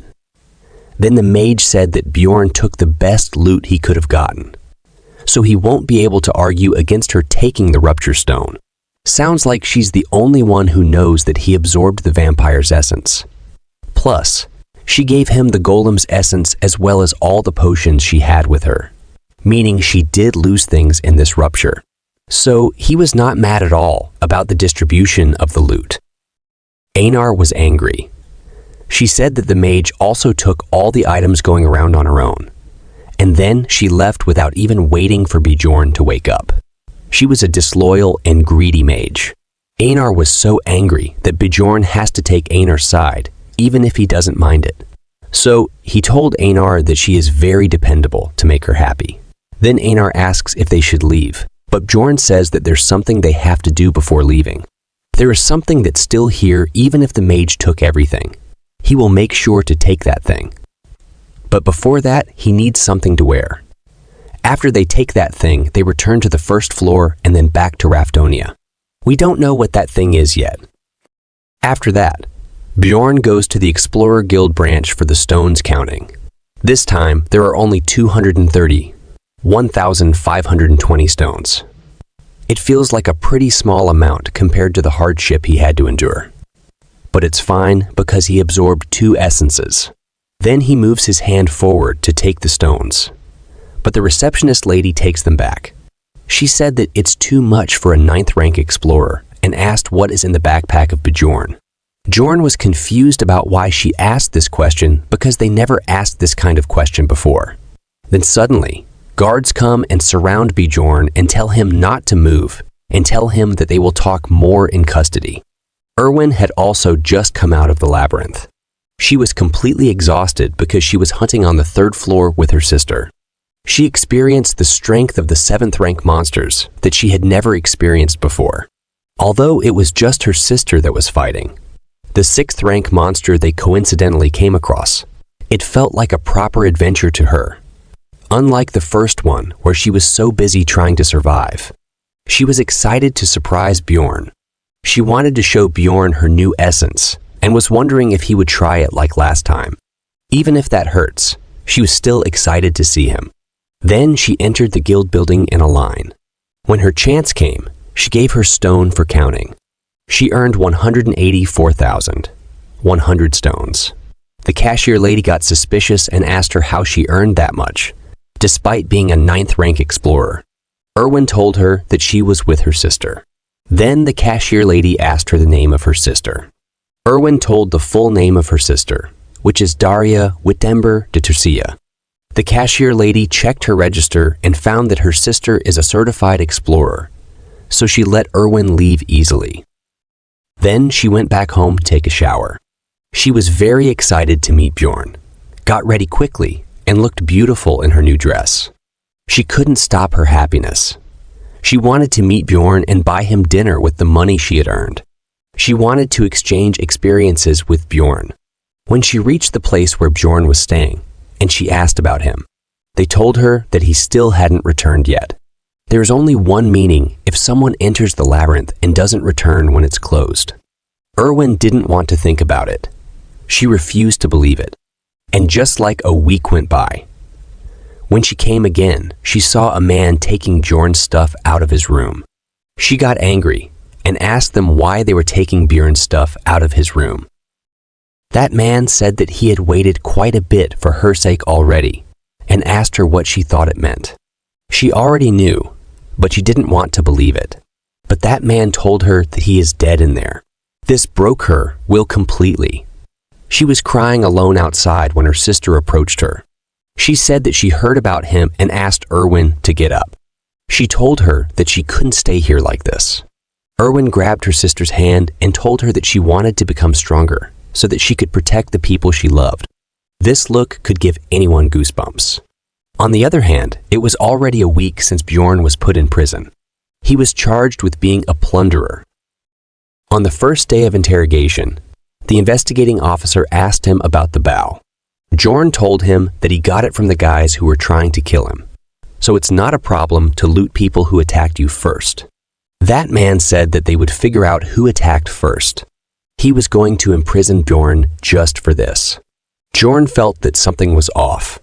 It was an unwritten rule that they wouldn't question anyone without evidence, no matter what the explorers brought back. The man told him that the rules of the guild changed a few days ago. They decided to thoroughly investigate, starting with 9th rank explorers, in order to minimize plundering. Life is hard wherever you go if you're a lower rank. They brought in guys with no connections, but who had a lot of loot like Bjorn. That man asked again where he got the crossbow from. Bjorn told him again about the incident where he was ambushed by a group of plunderers. Of course, he left the woman out of the story. People might think he was possessed if he broke the promise. Then that man asked if he was stabbed in the neck and survived, then saw the mark. Bjorn said that it's right here, but the mark is gone because of the vampire essence. After that, he ended up talking about the rupture, despite not wanting to. But instead of believing him, he started laughing, saying that he was bad at lying, maybe because he was a barbarian. He says, why would a vampire be in the first floor rupture? Bjorn got angry and asked him to call a mage so he could verify his statements using memory magic. That man said that they couldn't call a mage for a mere 9th rank explorer. Only 7th rank and up can request verification. Then Bjorn said that he would pay for it. He said that they would take all the money anyways when he dies. So why would they waste the money on something so pointless? And he would think about it if he finds a guild-affiliated mage. This is how his first day went. Then, 2 days later, a 9th rank guild-affiliated mage came and tried mental magic, but due to Bjorn's high mentality stat, the mentality magic failed. After failing, the mage said that they would have to call a mage from the magic tower. But that man refused, saying that he couldn't call such important people for such a trivial matter. Bjorn even mentioned Raven and the dwarf, but he refused to listen to Bjorn. If you've forgotten, Raven is the mage he met in the rupture. He asked Bjorn to give up and confess. He kept pushing Bjorn to confess until the 7th day of interrogation.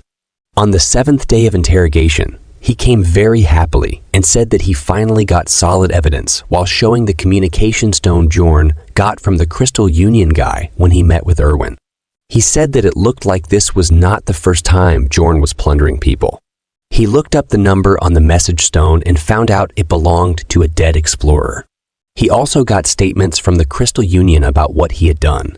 Then he told Bjorn that he would be executed in 3 hours.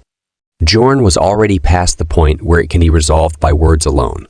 But even if he were to break out of this place, he would just be marked as an escapee plunderer. Then there's only one way to get out of here alive. He has to prove that he is innocent, but he can't do that with words alone. So, he decided to get out of the prison first. He grabbed the prison bars and used flesh explosion. The power of the explosion was terrifying. It melted the bars like nothing. After the smoke settles down, Bjorn comes out of the prison. The guard outside was terrified and shocked by the explosion of this magnitude. He tried to warn others, but Bjorn kicked his face and knocked him out. Bjorn's hand was healing quickly after the flesh explosion. This essence at least came in handy this time, so I will hate it less, but it still hurts, for sure. After Bjorn's hand healed completely, he takes the keys from the guard. The other prisoners started calling for Bjorn. They started asking for help from him, asking him to free them. Bjorn knows that some of them are real criminals who have committed many crimes, but an innocent barbarian who was blamed for no reason doesn't give a damn about that. So he started opening others' gates. After Bjorn opened everyone's gates and they came out, they started celebrating the Barbarian of freedom. They are in the underground prison of the Explorer Guild branch. The guards are standing guard at the gate of the underground prison when a sound comes from behind. When the guard tried to look behind, the door blasted off, and a wave of prisoners rush out with all kinds of weird weapons they find. They started attacking people as soon as they came out. The workers offer rewards to explorers who take down escapees. Then both groups start fighting. The fight is intense, but it was helpful for Bjorn. He took this chance to go up to the second floor, because he knew that the prisoners would be caught soon enough. Unlike the explorers, the prisoners don't have weapons, except for some clubs they stole. Bjorn just wants them to stall for at least 5 minutes. He was running with all his power, but what he wants isn't just to escape. When he reached up, there's a group of guards guarding the way up. They say that they can't let him up because the branch manager was upstairs. Then, Bjorn extended his hand outward of stairs railing and used flesh explosion. The explosion exploded Bjorn's hand and scattered his blood all over. After the blood touched countless prisoners and explorers. The blood is acidic, which hurts them like hell. But that's not the main use of it. If you guys remember, it's used for sacrificial seal used by the vampire. Another overpowered skill he got from vampire essence. It increases physical stats proportionally to the number of sacrifices within a 100-meter radius. By the sheer amount of people in the fight, you can imagine the amount of physical stat boost he gained from them. He looked like he was going to eat the guards. He started attacking them with bare hands while the guards have shields and swords, but they are still afraid. Bjorn slammed the guard to the ground. I don't think this man is getting up anytime soon, even with the help of elixirs. Then another guard came to take revenge. He swung his sword to attack Bjorn. Bjorn used his hand to stop the sword attack. Bjorn's hand healed instantly, which surprised guards about how he healed instantly without using potions. But Bjorn didn't give a damn about that. He punched the guard's face with full force. Bjorn is feeling power boiling within him. He is high in power. The guards are too afraid to move after seeing the other guard flying with a single punch. Bjorn was really enjoying the power boost. Guards were thinking, how can a 9th rank barbarian be so strong? This branch only locks up low-ranking explorers, so they didn't expect Bjorn to be this strong. If you guys are thinking that the guild is so weak, it's not that the guild is weak, but there are different branches for different ranking explorers. So, Bjorn is the one who is too strong for his rank. After that starts the fight. Here comes the right uppercut, then a left jab. Again, a punch from the right with the seasoning of flesh explosion from your favorite. Bjorn Cena. Bjorn Jandal. This reminds me of... Now that every guard is down, he finally arrived at the branch manager's office on the 3rd floor of the Explorer Guild. Bjorn opened the door wide, trying to enter the room. However, there was a man in a red jacket hiding near the gate, waiting to ambush Bjorn as soon as he entered. Bjorn noticed the ambush, but it was too late now. The man swung his sword and cut Bjorn, causing him to fall to the ground. The man in red smirked and said that he had finally got the barbarian, but his attitude didn't last long. As soon as Bjorn's acidic blood got on his face, he started screaming in pain. He was too weak, yet he was acting like that. This whole acidic blood thing reminds me of a manga called Dungeon Seeker, but I advise you to read this manga only if you have a strong mind, because it's quite dark. The good thing is that it's completed. Back to the story. Bjorn looked very proud about this. Then a scream came. It was the scream of a girl hiding behind the table. She regretted screaming instantly, covering her mouth with her own hands. But it was too late, as Bjorn had already noticed her. Again, this girl reminds me of another story. I know many of you guys don't like my opinion in the middle of the story, but it's a habit of mine. She reminds me of the Duke's daughter in the Manhwa called I Became a City Lord in Another World, or something like that. If you guys like Kingdom, building stories with a big harem, you can try this one. Let's get back to the story. The man in red, who is also the branch manager, told them not to touch this girl because she's the daughter of the district manager. And if he did anything to her, he wouldn't be able to live. But Bjorn was thinking the opposite. He thought he hit the jackpot. Then he hit the head of the branch manager and knocked him out. Bjorn changed his original plan. He wasn't planning to do this. But now the district manager's daughter is here. Things will either end up really easy for him, or they'll end up going terribly. Then the daughter of the district manager started talking, saying that Bjorn already knew she would be here, and he planned all of this a long time ago.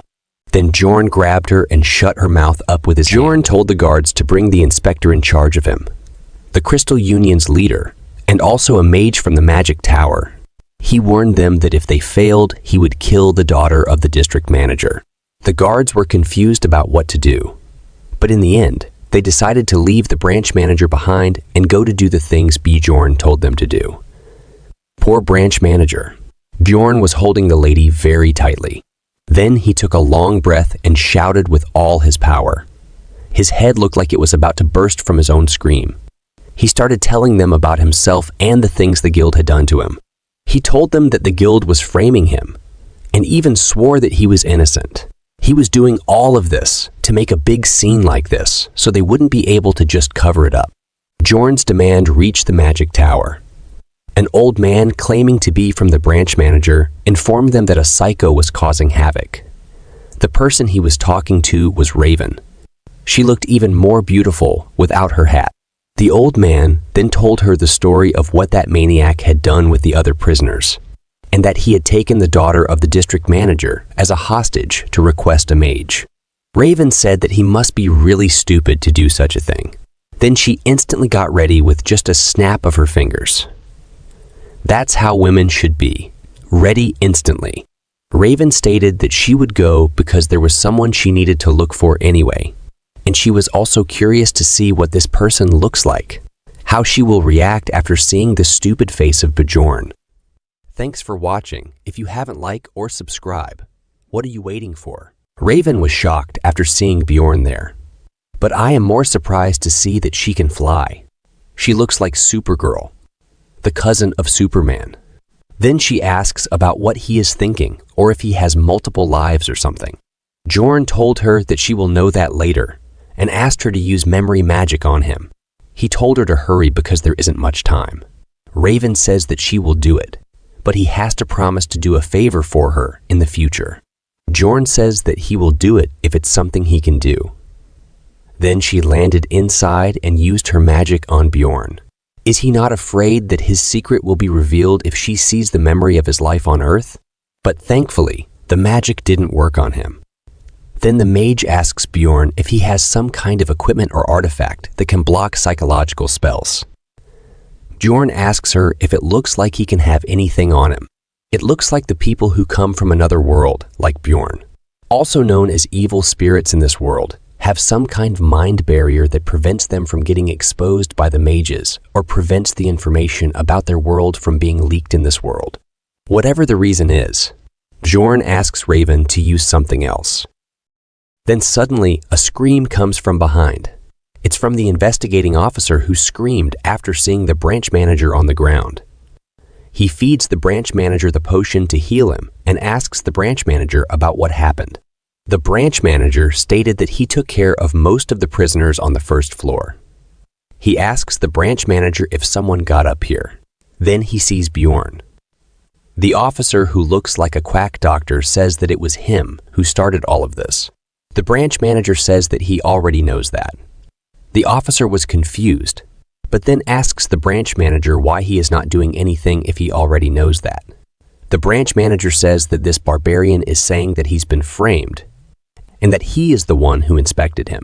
He asked the officer about the proof he has that Bjorn is a plunderer. The investigator officer says that he is not framing him. He told the branch manager that he brought back way too many magic crystals for a 9th rank explorer, and his backpack was full of equipment that seemed to be stolen. They even tracked down the owner of the message stone they found in his bag, and obtained information from the Crystal Union that Bjorn Jandel murdered innocent people and looted the victims. Then, in a counter-argument, Bjorn says that it's a testimony from a fellow Union member, and it's a testimony that hasn't been proved with magic. Then the branch manager asks the officer why he didn't check it with magic. The officer said that it was all because Bjorn kept lying to him. He says that Bjorn told him that he got stabbed in the neck, but survived. And then he says that he doesn't have any scars because he absorbed a vampire's essence in a rupture. The branch manager was also shocked after hearing about the vampire. The officer says that he was certain that he lied because he knew that magic wouldn't work on him. So how could he trust him and bring a precious mage from the magic tower? He was very happy after giving this long speech and was certain that it was the end of Bjorn. But his luck is bad because Raven was here. She came out from behind Bjorn and told him that it was true that Bjorn consumed the vampire's essence in the first floor rupture. Both of them were very surprised after hearing that. The officer asks Raven about what she means. Raven said that she was there herself. But what can they do? They can't use magic on her. Maybe it's some kind of immunity provided to mages. The officer again asks what she means by he absorbed the vampire essence. And even if she knows him, she shouldn't defend him with lies. Raven got angry after hearing that and asked the officer if he is trying to say that she is lying. The officer quickly said that it was not what he means. Then Raven asks what he means then. Was his little power causing him to start looking down on mages too? Then that man quickly kneels down on the ground and starts apologizing for his behavior. A magic tower mage has a similar status to that of an aristocrat or nobles. There are many groups within the tower, but they all came together into one organization to properly protect their rights, or I should say, each other's interests. But for a mere employee of the guild to doubt a magic tower mage, it's like digging one's own grave. Then the branch manager asks them to stop this. Then the branch manager told Raven that even she would agree with him, that without knowing the situation, it all sounds like nonsense. Raven said there has never been a vampire on the first floor before, so yes. The branch manager got happy and said thanks. But Raven will not let this end easily.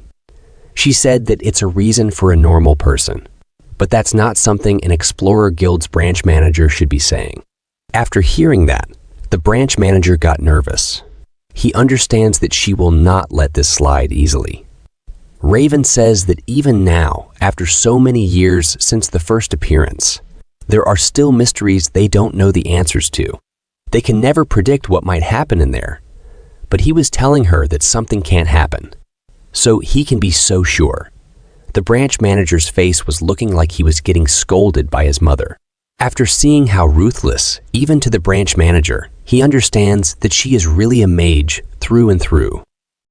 Then a man comes there and said to Bjorn that he was the barbarian who started all of this. Bjorn asks him who he is. That man introduces himself. His name is Niall Urbans. He said that he created quite a mess. Bjorn was confused about who he is. Then suddenly, a new waifu. The daughter of the district manager, shouts father. I think I don't need to tell you now that this man is the district manager. The Explorer Guild manages clans, casts team spells, and sells various kinds of information for the sake of the explorer's convenience. At least on paper, like every organization, who knows what is really happening? The management system of the guild is simple. Every one of its hundreds of branches has its own branch manager with 13 district managers above them. And above them all is the guild master. So, the 13 district managers are basically second in command. But there are things even they do not dare to do. They throw the Crystal Union guy on the ground. After seeing the Crystal Union's guy called Hearts Young, who gave his witness statement against Bjorn, the investigation officer got more after seeing him. Then, Bjorn takes him under his remand and asks him questions about his false witness statement about the message stone against him. He tried to refuse that. But Raven used her magic on him and confirmed that he was lying. The branch manager and officer were shocked after hearing that. Now both of them and the Crystal Union won't be able to do anything to get out of this since the Magic Tower's mage has proved it. Then the district manager told Bjorn that he was innocent. Then Bjorn releases his daughter and asks him about what is going to happen with the Crystal Union guy. The district manager says that this was all caused by this person's false statement, so they will investigate this further and then decide what to do with him. Then Bjorn says that he prefers it if they look into the clan he's in too. The district manager said that Crystal has been quite the troublemakers anyway, so he will do that. He also told the inspector that he is fired. The inspector tried to defend himself by saying that he did everything according to the rules of the guild.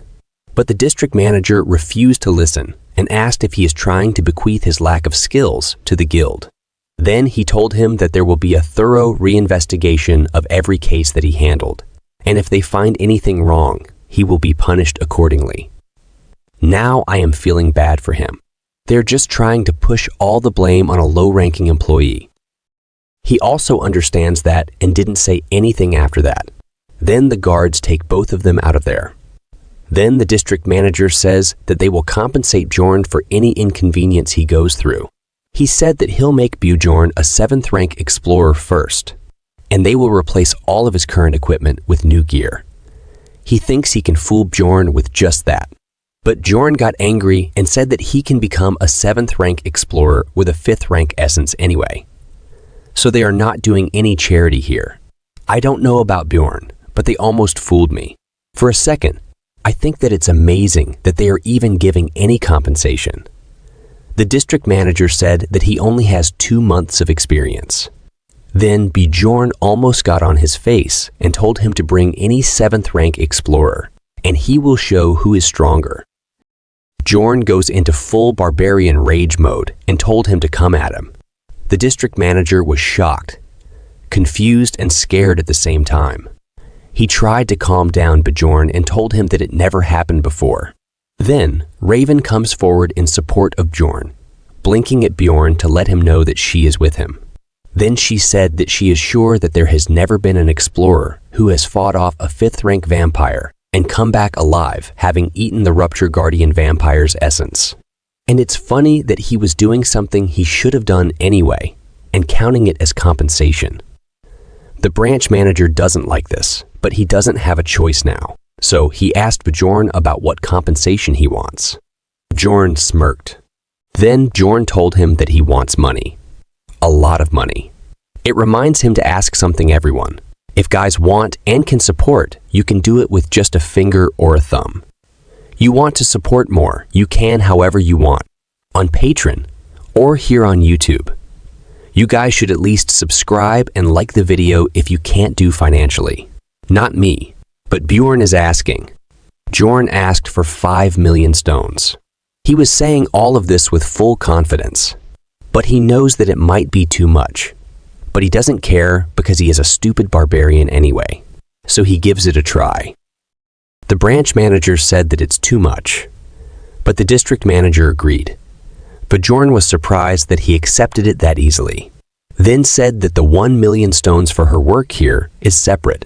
The district manager did not look happy, but he accepted it. He asked Raven to tell the master that he is always grateful for his work.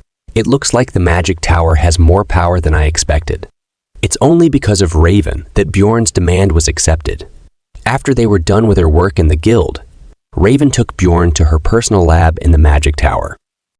Bjorn was looking around her lab while she's busy doing something suspicious.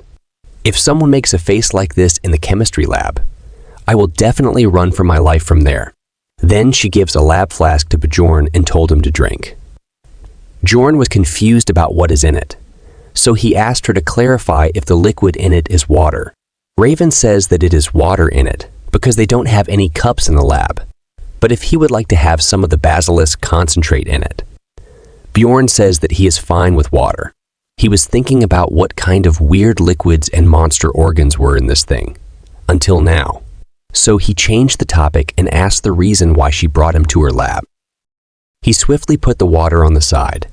Then Raven asked him if he remembers the promise that he will do her a favor.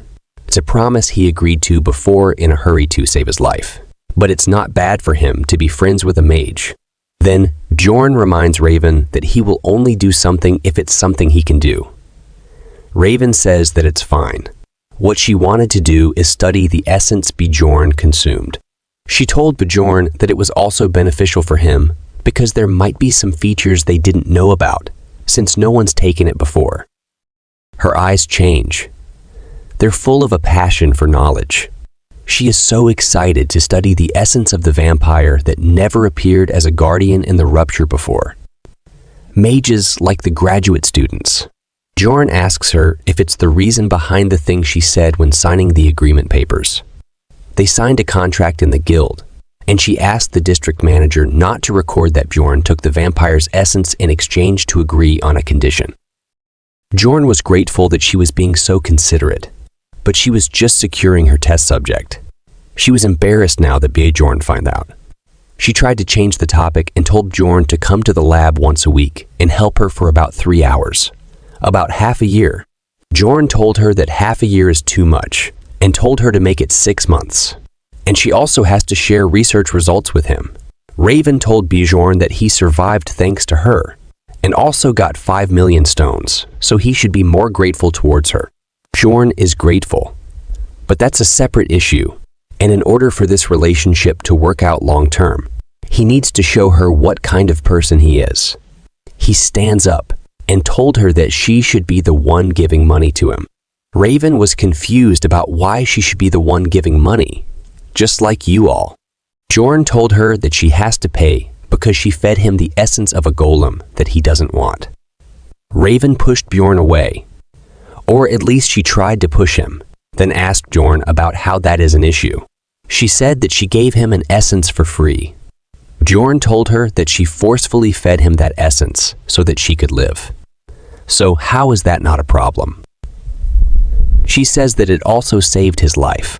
Bjorn says that he doesn't care, and he doesn't want it, and asks her to pay 10 million stones, because he heard that's how much you need to erase an essence at the temple.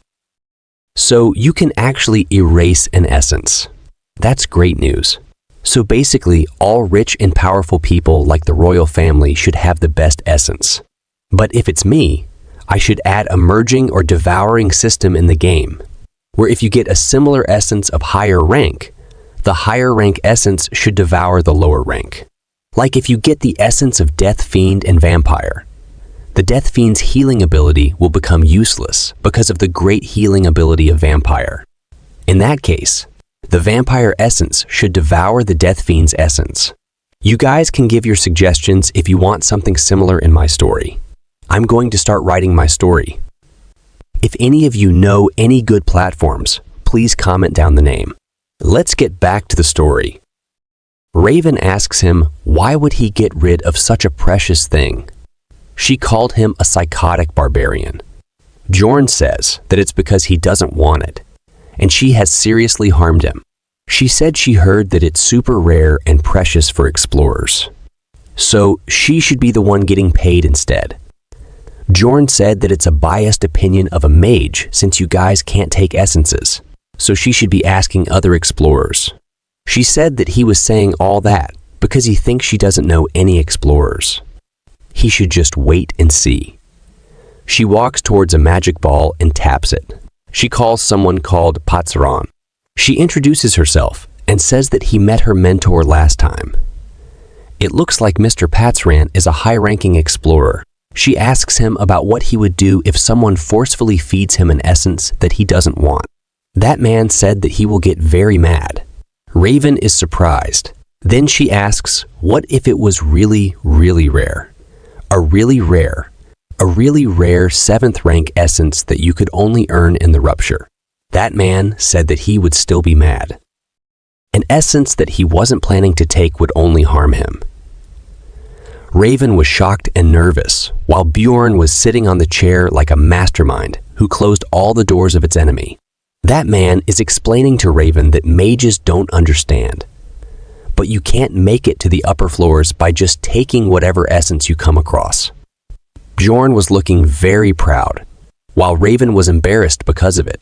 Then she asks about how should she compensate someone for it, if something like this happens. That man says that he will ask for money. He told her that a minimum of 15 million stones would be good. Raven was very shocked after hearing the amount. That man said that erasing an essence takes a lot of money. The fee only gets higher the more you erase too. To him, it looks like they worship money, not God. Then she asks everyone's favorite question. She asks, what if money is not an option? Wait. This is not FUB, and Bjorn is joining, bro. That man said that he is not sure, But if something like this happened to him, and the person responsible was in front of him, he would snap their neck in half. Bjorn was thinking that this man lacks imagination. I think Bjorn's imagination is running wild, because he was also sitting at a good place with a great look. Raven was in shock and fear. She was thinking about what she should do. She doesn't have that much money. This guy must be a pretty skilled explorer if he's acquainted with a magic tower mage. Someone like that would definitely know the importance of balance between essences. If she had asked a 9th rank explorer who barely made a living, they would have said that they would take whatever essence they get. That's why she loses now. Will she admit her mistakes? Then suddenly, an old man comes there laughing, saying that it's really amazing to see a barbarian win against a mage in a verbal argument. Then he introduces himself. His name is Dayan Tivhilian. He is the mentor of Raven. That must mean that he's Altimion School's master, the very one that used up 5 whole floors of the magic tower. If you're confused about what this school is, magic has many schools of thought. One famous example is necromancy. This old man is much more powerful than the district manager. This old man said that he had fun listening to their conversation. Raven was shocked and said that she casted a soundproof spell. Well, teacher is a teacher. He said she has many holes in her formula. She needs to make it perfect. He says that he couldn't contain his curiosity after seeing that his youngest mentee had brought over a man, a live barbarian at that. Bjorn asks him what he means by alive. He said that most come here dead or with only their hearts left. This is really a dark turn in the conversation. After that, the old man started laughing. He said that he was just kidding. Is this mage humor? Well, Bjorn happens to be a barbarian who knows how to read the room, so he cracked a barbarian joke in response. Bjorn told him that he would crack open that skull of his. Then Bjorn said that he was joking. So the old white-haired geezer loosened up and laughed. Bjorn was laughing weirdly when saying all that. The old man was surprised after hearing him say, "Old geezer." Raven was shocked and afraid.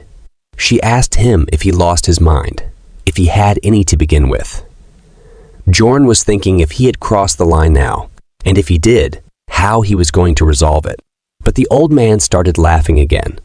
He said that he is different from those sensitive little worms who can't take jokes. He looks really mad to me. Bjorn said that he would take back the old geezer thing because he took his jokes so well. Bjorn asked the old man if he is from barbarian blood. Bjorn is really taking this too far. Telling a mage that he is a barbarian is really too much.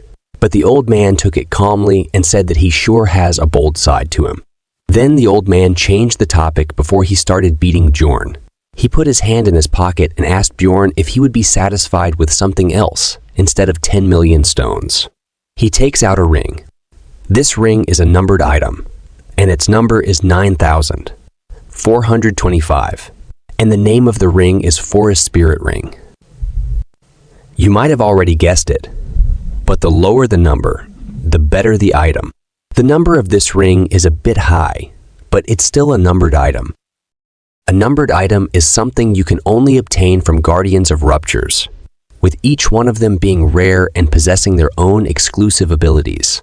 If you're thinking about where the numbered item is, from the rupture Bjorn entered, if you forget about it, it was taken by the dwarf after Bjorn was unconscious. They already decided about that at the start. The thing is that this old man was giving away the forest spirit ring this easily. Bjorn asked the old man about what's good about this.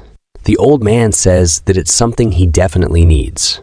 It has the power to seal one of the essence's abilities that the user has consumed. So it can seal Bjorn's acid blood ability. You know what it means. It means that little Bjorns are safe now, and he won't become a eunuch now. Actually, Bjorn already knows its uses, but it seems that even the master of the Altimian school doesn't know about the ability that the Forest Spirit Ring has. He only knows that it suppresses one ability of the essence. That's why he is giving the ring to Bjorn so easily. Bjorn accepts it and leaves the magic tower. Raven reminded Bjorn that he has to come back twice a week to help her with the research of the essences he absorbed. Bjorn says okay and quickly got out of there. Raven was worried if Bjorn really remembered it. Raven said sorry to her mentor because he had to give the item because of her. Her mentor, the old man, told her that it's fine because it was a useless numbered item that wasn't being sold, and that ring's value is only 1.5 million on the market. He said that the stupid barbarian will be so angry once he realizes how much that ring was worth. The old man thinks that he was very smart. But what will happen when he finds out the real worth of that ring? Then he realizes who is really the stupid one here. In this world, mages are the smartest of everyone. But Raven doesn't seem to know how to obtain the goddess tears. That's why, even if they're mages, they're basically noobs in front of Bjorn. After that, Bjorn goes back to the hotel he was staying at.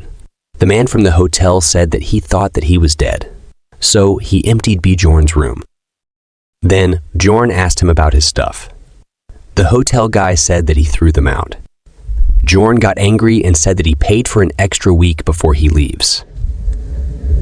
The hotel guy got scared and said that he will pay him back. Bjorn was very angry. He wants to beat him, but he can't do that in the city. Then Bjorn realized that he starts having such violent thoughts so naturally. Even when he saw a head go flying, his mind was fine. Even when he murdered for the first time, he found it so easy to do. Even if it was something he had to do for self-defense. Even when he escaped the prison, he only hesitated a bit. He didn't hesitate much when he committed any of these actions. Even the argument that he had with the old man in the magic tower is something that the old him, the 29-year-old office worker Lee Hanzu, would never done. He only thought that these were just changes that happened because of the given environment. But he comes to realize that it's like the instincts in his barbarian body that just jump out during battle. His personality, too, has changed to become more violent and simple. He is becoming more like a barbarian. But this is better for him if he wants to survive. Bjorn asked the hotel guy for 30,000 stones, and he will let it slide. The hotel guy said that he didn't even get half of this after selling his stuff. At this moment, he knew that he is. Bjorn asked him what he means by sold. Didn't he just say that he threw them? What do you think happened after that? Bjorn literally moved to a 5-star hotel. Now he has a king-size bed with a personal bathtub, and the city square is also much closer than before. He was thinking about the Anor now. What about Irwin? He didn't even think about her, and she was. Well, you know what happened. The next day, he goes to the Angry Bull Inn to meet Anor. After seeing Bjorn, Anor starts crying. She is looking like a kid now. I still miss the muscle Anor. If any of you are confused about why she is like this, it was all because of the essence she absorbed in the rupture and became small, like a normal human.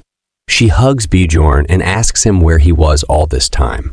She said that she knew that he would even come back from hell, but still. Bjorn said he had some issues. Then Anor said she remembers something. She asks him if he heard about the news. Bjorn was confused about what news. Then suddenly, other barbarians came there with excitement. The barbarian guy with cuts on his face asked Anor if she is talking about the Barbarian of Freedom. They were very excited when talking about the Barbarian of Freedom. They told Bjorn that the entire city is in an uproar because of him. After hearing that, Bjorn understands that they are talking about him. If you guys forgot, the prisoners Bjorn freed from prison call him the Barbarian of Freedom. Bjorn was worried about exposing his identity. He was afraid that if he got too much limelight, he would get into endless troubles. So he asked them the name of the Barbarian of Freedom. The barbarian with the scar on his face and others are dumbfounded after hearing that. Scar Guy scratched his head and said that it's strange. But his name is the only thing people are not talking about, so he also doesn't know about it. It seems like the guild took action and at least kept Bjorn's identity anonymous.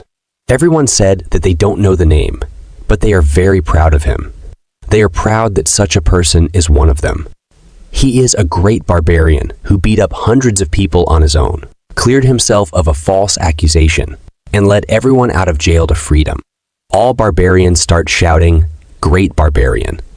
The best warrior! The best barbarian!" Bjorn didn't expect that it would become such big news. He was just hoping that nothing bad comes out of this. After that, Bjorn and Anor go to Commonleby. Commonleby refers to districts 2 to 5 that form a circle around the first district, Karnan. It's where the middle class of Rafdonia resides, and many people call it the free market. After that, they sell all the equipment they took from the plunderers and the old equipment of Bjorn that became useless now. They get 800,000 stones from all that. If we estimate the price of the equipment he earned right before coming out of the rupture to be about 500,000 stones. Well, that thing is a little special, so it's priceless. But still, everything needs to be priced for a fair share. After all the calculations, Bjorn gives 300,000 stones to Anor. Anor was surprised after getting that much money. Bjorn told her that she earned it. Well, it's not even 20% of the total. Bjorn sure takes all the benefits. Still, Anor thanks him. She is looking so innocent. Then she saw cotton candy and started drooling. She's looking like a kid, so she brought one. She says that humans are all geniuses. How can they even think of making something like this? And she can buy so many of these with the stones she earned this time. Now she's thinking about cotton candies as currency. She thanks Bjorn again for treating her like he used to. Bjorn was confused about what she is talking about. She told Bjorn that because her looks changed a lot, the other barbarians are avoiding her. She thinks that it was because they don't see her as a warrior anymore. Well, it's also the fault of Bjorn. And these days, the humans also keep hitting on her wherever she goes. They all are using cliché lines. Anor was very annoyed by it. She said that this never happened to her before. She asks Bjorn if she became that ugly. Bjorn got confused about what she is talking about. He tried to explain to her, but she said that she made up her mind and she cannot go into the labyrinth with him anymore. Someone commented last time that he wants a Dungeon Seeker manga recap video. I will make recap videos for that manga if there is at least 10 people asking for it. Just like that, Anor left Bjorn's party. Of course, it wasn't because of her changed appearance. That's not the reason. The main reason for Anor to leave the party is that one of the shrine's elders, known for being an expert swordsman, apparently noticed Anor. And today, Anor chose to start learning swordsmanship with the elder as her mentor. Bjorn asked her if she can't just leave one day open for them to go into the labyrinth together. Anor said that she'd like to do that too, but there's a special method that won't let her leave the shrine for 6 months. Bjorn understands what method she is referring to. That makes sense to him now, why she can't go with him. And this is a great opportunity for Anor. Anor said that she won't ask him to wait for her. She also won't ask Bjorn to let her rejoin his party again after she left. But she promises that she will train hard and come back as a great enough warrior to be a burden to him. After that, she left, and Bjorn was left alone. But he can't hold her back. In her second adventure, Anor had to submit to a plunderer and force herself to swear on her honor, which is a great shame for a warrior like Anor. Even during the rupture, all she could do was watch when Bjorn is fighting. I mean, when he is getting beaten up by the vampire. That was the final nail in the coffin that led her to this decision. Now, Bjorn has to find a new party member again. Of course, he could just go alone too, since he is much stronger now than 2 months ago. He absorbed 2 essences after that, especially the vampire's essence. A guardian vampire too, at that. His basic stats have increased exponentially, and if he considers the regenerative skills he now has, there are basically no enemies that would be a match for him on the 2nd floor. But even then, the 3rd floor and onwards will be hard for him to do alone. Dungeon and Stone is a game that forces the player to move in parties. No matter how strong your character is, You can't clear levels alone. The higher the floor level you reach, the more critical the lack of a certain role becomes. It's necessary to have various party members. So it's a good idea to find similarly leveled party members to hunt monsters on higher floors. That's why he goes to the mage tower this time. If he is with Raven, a 6th rank mage, he will get closer to his goals. Raven was happy to see him. But Bjorn was also happy to see her, but the reason behind both smiles was different. Bjorn was happy because he wants her to join his party, while Raven was happy because she wants to do experiments on him. I just want to ask whose bloodstains are on this chair, and what she did to them. After Bjorn somehow survived her torture, experiment, he asked her to join his party, but she said a big no. And not just no, she also embarrassed him and said, what kind of mage would enter a party with just 2 stupid barbarians? Bjorn was thinking about what she would say if she knew that there is only one now. She told him that if he wants her to join his party, his members need to be at the very least at the 6th rank, and he also needs to have a priest in the party. Only then she would consider it. Bjorn just said okay and started going from there. What he was feeling was like when you want to confess to someone, and your friend told you that the most she can say is no, but when you say, she starts embarrassing you. After that, she gave him the analysis report of the vampire's essence. The report just says high, mid, or low. That's not very detailed. Well, it doesn't matter. Bjorn knows the exact stats you get from a vampire's essence. They are all great, especially the natural regeneration, demon tolerance, and soul power, which are rare stats. Sorry about this, but from now on this voice is going to be used because there are some problems with the old one. I hope you guys can understand this. Let's start. A Guardian's essence comes with a default passive skill, which you won't get from a normal vampire essence, as well as all the possible active skills. Now, I just want to see Bjorn sucking others' blood. Now that Bjorn has the undead or immortal seal he got from the Barbarian Saman, as well as the Guardian's essence, he is basically set on regeneration skills. He played this game for a decade now, but this is the fastest he has ever been able to grow. Now Bjorn's work is done for today, so he starts going from there. Then Raven stopped him and asked him about the stuff he shoved in that vampire's mouth. She said that she sensed divine power. She means the goddess's tears, but Bjorn can't tell her that. So he puts his finger in his nose to look stupid and says that she must have imagined it because it was rather chaotic. She says that she saw that with her own 2 eyes. Bjorn says that he is hungry. He has to go. Then Bjorn activated Barbarian run mode and ran away from there. Raven just left screaming. She got very angry when he ran away. She understands that he is hiding something from her, and she decided that she will find out. She goes to the library and finds a book there. This is an ancient book or text with an unknown author. It contains precious information about the ruptures. She was really lucky to come across it when she was younger. This is just my theory, but what if this book was written by Bjorn when he used to play the game? She starts searching the blood-tinted castle in the book. She finds the blood-tinted castle page, but there is some text she can't read because of the stain. But she finds about the goddess tears along with a golden mask. Then she took another book with information about the goddess tears. In the book, the goddess tears are mentioned as a consumable relic with an unknown source.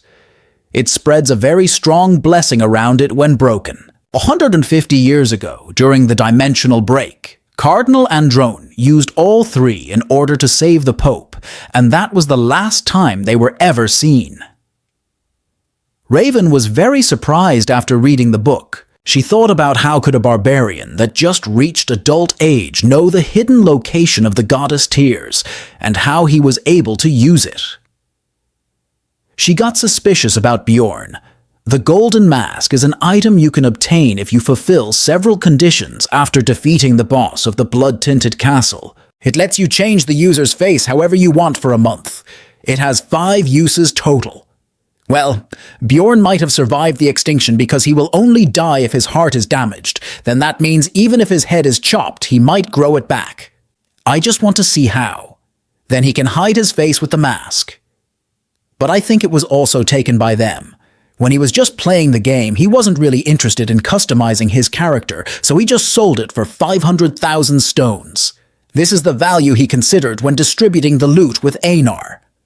Now that this is reality, and he was imprisoned before too for something he didn't do, so if he ever has to turn back on the city, he will keep it for now. In some bar, Irwin's sister was eating while others are talking about the Crystal Union that has broken up. Everyone was in shock that a perfectly fine clan ended up in ashes overnight. Crystal Union is an explorer clan that grew explosively in the last 10 years. They created a wide-range communication system through the use of many message stones and provided the first-floor explorers with all kinds of conveniences. Then other explorers started criticizing them. They said that they are just pretending to be explorers. They are just scumbags. Actually, they were good in the beginning. A lot of ordinary citizens who had a hard time paying their taxes were saved by them. But as they grew bigger, they changed. They discriminated against outsiders and committed crimes against beginners habitually. What happened to Irwin was the proof. She doesn't want to admit it, but if it weren't for Bjorn, unspeakable things would have happened. She was thinking that she should do something about them, but now she won't even need to anymore. Then a guy asked another about the reason they are broken up.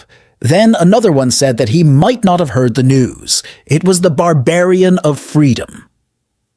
Irwin's sister thought that it was also done by a barbarian, coincidentally enough.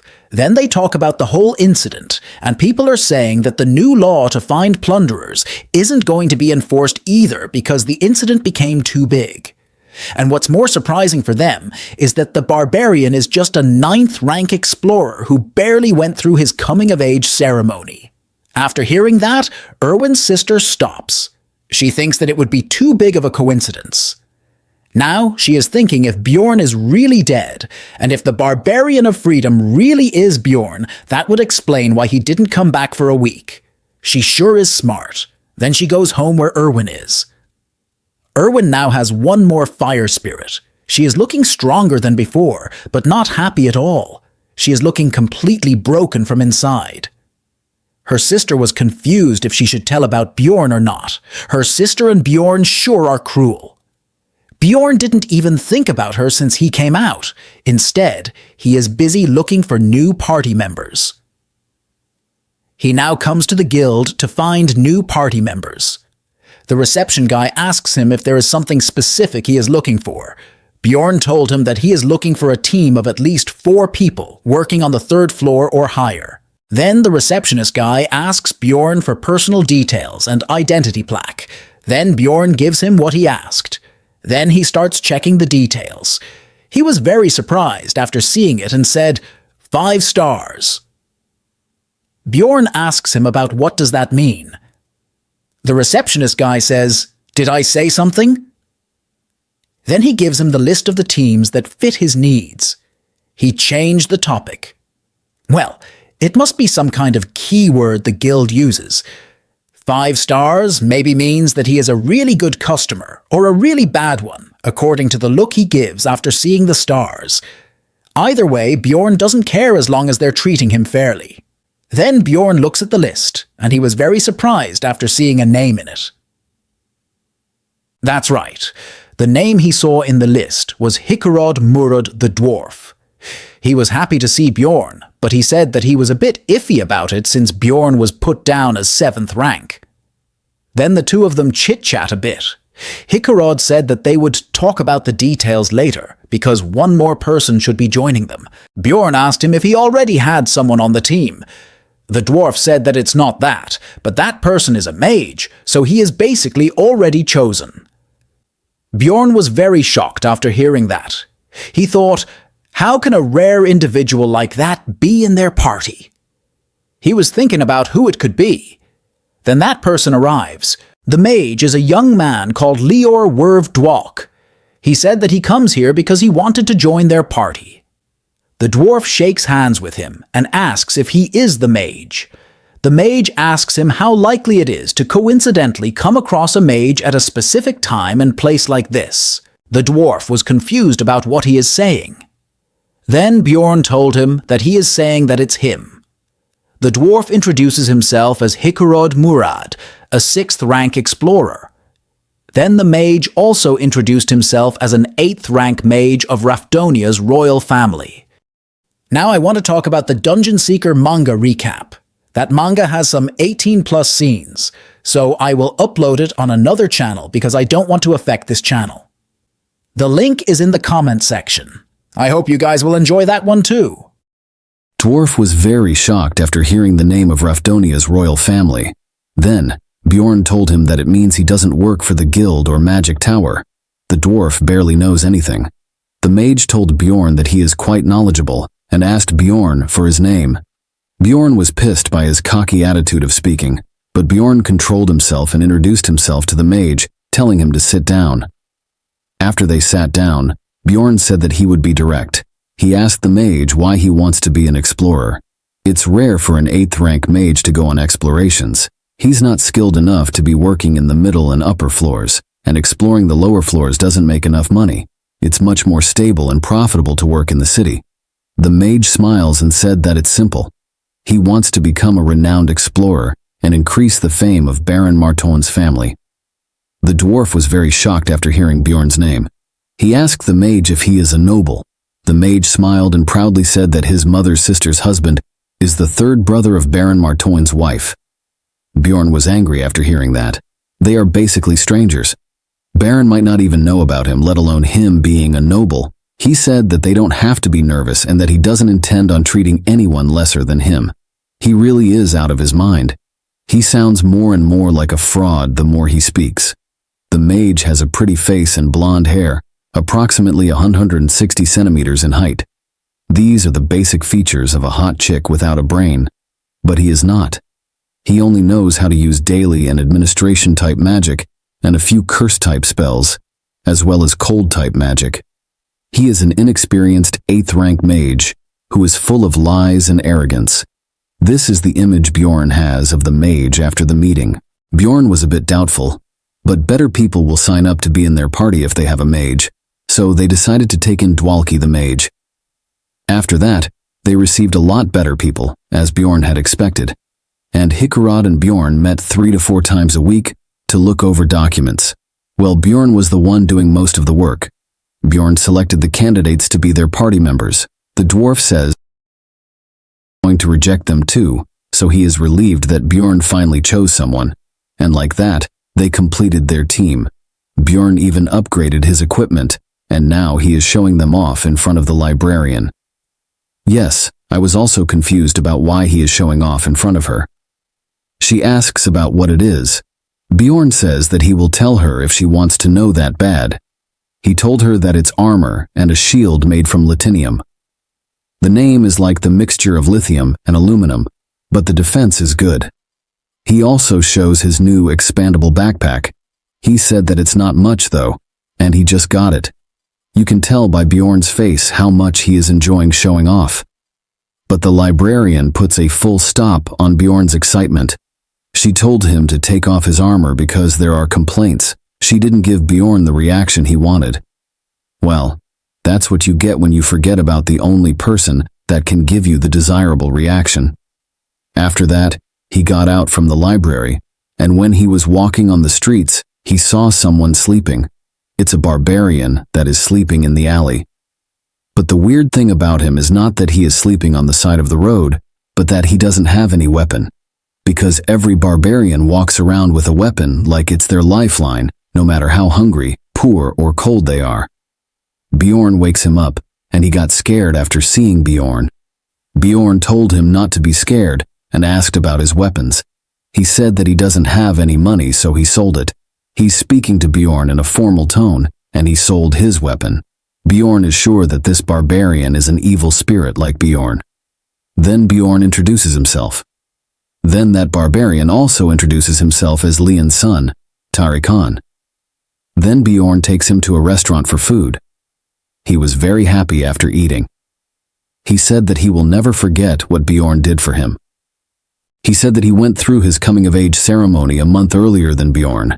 He said that he got lost and couldn't enter the labyrinth, but maybe he ran off because he was too afraid to fight monsters.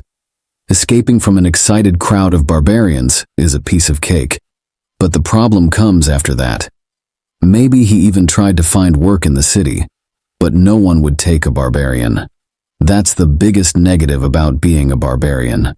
This makes Bjorn think if the evil spirit really the one that opened the boss room, called the Gate of Abyss, because someone that skilled should know about how barbarians are treated in this world, but he didn't go into the labyrinth. Then Bjorn asks him about what he did after the first month. He said that he didn't go into the labyrinth then either. Bjorn got angry and asks him if he is crazy to not go even a second time. He said that he can't fight monsters without a weapon. After hearing that, Bjorn thinks that this is why he should have gone the first time. Bjorn was confused if he really played the game or not. Then he continued his story. He told that soon after that, he also kicked out because he ran out of money. So he had to fight the cold, hunger, and sickness, and then he tried to go to where the barbarians were staying, but for some reason, they excluded him. Now Bjorn thinks about how he survived for that long when he's been acting like that. If he had run away that day because he was scared, he would have met the same fate as this guy. Then this guy asks Bjorn about how he feels about his story, and if it makes Bjorn want to help him. He said that it's hard to believe, but he knows the labyrinth very well and can be helpful for Bjorn. Bjorn told him that he is not going into the labyrinth with him. Tarikan was surprised and disappointed. Bjorn told him that he will help him in another way. Bjorn gives him 150,000 stones and told him to buy a weapon with it and go into the labyrinth. He was very happy receiving money. He thanks Bjorn and said that he will pay him back one day. Bjorn told him to go now because he was tired. Tarikan stands up and says that he will come back next time. Bjorn told him not to come. Whether he loses his money, wastes it, gets rich from the labyrinth, or even if he gets the money to pay him back. Once he leaves, he shouldn't ever come find Bjorn again. Bjorn asks him if he understands. He says okay and goes from there. Bjorn also comes back to his room, but is still thinking about what he did today. Maybe it was because he helped by someone in the past. A logical person would have told him that he was being stupid, and an emotional person would have been mad that that's all he did to help. Neither of them would be wrong. It might sound like hypocrisy to some, but that was the best he could do. Now he can just hope that Tarikan survives. Soon the day of labyrinth opening arrives, and Bjorn enters the labyrinth with his new party. The mage is enjoying the scenery because it's the first time he entered the labyrinth. Let me introduce the new party of Bjorn. Let's start with the mage. He is Leor Wervdwalki, an 8th rank human mage age 25. The second one is Bron Rotmiller, a 7th rank human explorer age 34, with 8 years of exploration experience, probably the most normal member of the party.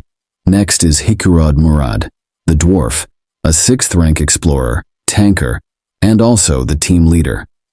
Yes, Bjorn is not the team leader. No one will listen to the orders of a barbarian. And, of course, our 7th rank explorer, barbarian tanker, Bjorn Jendel. And lastly, the most important new member according to our horny community, Misha Karlstein, a 7th rank beast human explorer, age 25, with 5 years of exploration experience. She has a strange habit of saying, "nya," at the end of everything. She says it's because of the way she's born, but Bjorn didn't see someone like her. The author might have thought that it sounds cool, but in reality, it's destroying the image of the story. I was also disappointed by her character. I was expecting a strong-minded lady here. That matches Bjorn's mindset. Well, I might start liking her in the future. She said to go and start chopping some monsters' heads. The dwarf says that he can't disobey the princess's orders. She got flustered and said that she told him not to say that. The dwarf was saying that to her because she said that she was the 13th princess of some tribe. Brown Rotmiller told them to start moving. Thus began their first exploration as a team. With Rotmiller's guidance, they arrived at the 2nd floor portal within 10 hours. But someone else already opened the portal, meaning they won't get any experience from opening it. This is a pretty good record, but Rotmiller was disappointed. He uses a guide skill that lets you know the direction of the portal. Bjorn didn't expect much from him since he's not a guide, but this is pretty good. After that, They entered the portal. It's a shame that Bjorn didn't get the XP for opening the portal. If he had been with Anor or Irwin, he could have earned that XP using the bug to open the portal. But he can't do that now until he has trustworthy teammates. This time, they entered the beast lair on the second floor. It's the second floor area accessible by the portal on the eastern region of the first floor. Like its name suggests, many beast-type monsters appear here. Dwarf asked Dwalki if he is okay. Of course he is not. Everyone becomes like this after passing through the portal for the first time. Plus, the smell in this place is disgusting. Bjorn asked Rotmiller if he is okay because he possesses a smell-type essence. Rotmiller says that he is fine. Then he told everyone to stay closely behind if they don't want to step on waste puddles. He looks dependable, maybe because of his 8 years of experience. The beast's lair is a valley, so they have to find their way through this nature-made maze. There are no traps, but a pathfinder's job is very important in this place, more so than in the goblin forest. The monsters here are so easy compared to the party's specs that it won't be dangerous. There are all kinds of beast-type monsters. First, they encounter a wolf group led by a werewolf, then a saber tiger, and a mole. Of course, they all become Bjorn's experience. Bjorn got 1 experience point for the great razor-mane wolf, and 1 from wall mole, and 2 for both werewolf and saber tiger. 6 experience points in total. Thanks to Dwalki's alarm magic, they can have 4 guard shifts, so Bjorn can sleep for 6 hours. Dwalki asks the dwarf why they need to keep on guard when he has alert magic. The dwarf laughs and says that it's not because they don't trust his magic, but alert magic only detects incoming monsters. In confusion, Dwalki asks why that is a problem. The dwarf told him that in the labyrinth, explorers are more dangerous than monsters of the labyrinth. Dwalki was very shocked after hearing the bitter truth. He asks if this is really true. The dwarf said that it is so he can get some sleep. The dwarf told him that he doesn't need to keep night watch. He said all right and goes to sleep. Of course, Bjorn is not someone who can trust someone easily and fall asleep. He was hearing their conversation. After hearing everything, he thought that this might be their last exploration with that mage. On the second day, a little after midday, they reached near the portal of the 3rd floor. Rotmiller told them that it's the spot where they'll be hunting 7th and 8th rank monsters. The 3rd floor is a giant map called the Pilgrim's Passage. You enter a different map on the 2nd floor depending on where you entered from, but everyone ends up in the same map on the 3rd floor. Of course, the starting point on the 3rd floor depends on where you enter from the 2nd floor. Misha asked Bjorn if he had entered the 3rd floor before. Bjorn told her that he had. Technically, he didn't lie to her. She said that it took her a year to get to the 3rd floor. Then Bjorn asked her about how long did it take her to get to the 4th floor. She said that it takes her about 2 years. The dwarf said that it was similar for him. She got angry and said that she doesn't like that he is less experienced than her, but he is already a 6th rank explorer, and she is still 7th rank. The dwarf said that she is born in a rich family. Rotmiller told them to quiet down. Both of them say sorry and stopped. Bjorn noticed that sounds more annoyed than earlier. Well, he's working hard on his own while the others are playing around, so it's reasonable for him to get mad. Soon they entered the 3rd floor. The area they come to is called Steelstone Valley. As soon as they come to the 3rd floor, something happens. Last time someone said that the last voice didn't match the story theme, so I tried this one. I want everyone to comment about which one should I use from now on. Bjorn asked Rotmiller to back off. The Rotmiller was also very shocked because they were being attacked by monsters. Bjorn blocked them with his shield, but if it wasn't for the shield, he would have been trampled by them. More importantly, he was confused about why there were monsters at the portal. The dwarf was struggling to stop the other one because his shield was not as good as Bjorn's. His shield was breaking apart, but thanks to his essence active skill, emergency recovery, the shield was recovering itself. The dwarf told Bjorn that they're 7th rank monsters called Iantro, and told Bjorn to just try to block them from pushing them further back. Bjorn told him that he already knew that, but Bjorn was a little envious of the dwarf's emergency recovery skill. Of course, Bjorn is saying to himself that he is not envious or anything. If you guys remember, the dwarf also has Iantro's essence, and it comes with the active skill weight balance. which gives them knockback resistance. The dwarf dude's essence was really helpful because of that knockback resistance back in the blood-tinted castle. It was also the one that is helping him right now. Then Dwalki used the 8th rank curse magic called Corruption on Ayantro. Well, looks like Dwalki is also of some use. Then the dwarf thanks Dwalki and attacks the boar or Ayantro. The Ayantro cruised to the ground with a single attack. Then our cat girl steps on Bjorn to jump high.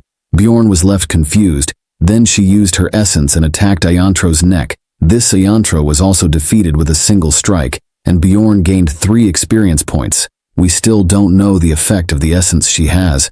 But this is not what's important now because Ayantros should not appear here. Bjorn was thinking of the reason for this strange event. He asked Rottmiller if there are any people nearby. Rottmiller was a little shocked by Bjorn's question. Then he used a skill called Body Warmth Search. It's an active skill you get from a lizardman essence.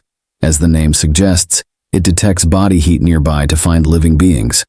But Rottmiller found no living beings nearby, but he says that considering the smell there must have been people until just now, and there got to be within at least just 2 minutes distance from them. Then Bjorn says that it's most likely that they left after watching them hunt. The dwarf asks if that means that someone was out for them. Rottmiller says that he doesn't think that it was specifically for them, because luring monsters to the portal is a common method used by plunderers. They use the timing when the explorers are the most vulnerable. Then the cat girl gets angry and says that they should catch them and beat them. They will get money if they kill plunderers. Then Rottmiller tries to explain to her that it's true that they will get their loot, but it's hard to find them, and they don't have any proof. They might be the ones to take all the blame if things go wrong. She says that the dead don't talk. While they are talking about money and killing, Dwalki was going into depression. The dwarf says that they should just write a warning for the plunderers at the portal and leave. Misha says that she doesn't know that such a method was used by the plunderers. Rottmiller says that he also only heard of it, and it's his first time experiencing it himself. Then she says that it's not very common to come across plunderers after all. Bjorn got confused and asked Misha about how many times she has met plunderers. She said that she comes across about 8 times over the last 5 years. Bjorn was very shocked after hearing that, because it's too little. He thought that people came across them all the time. He told them that he came across plunderers 5 times within the last 3 months, if also counting today too. Misha and the dwarf laugh and ask him how much bad karma he has.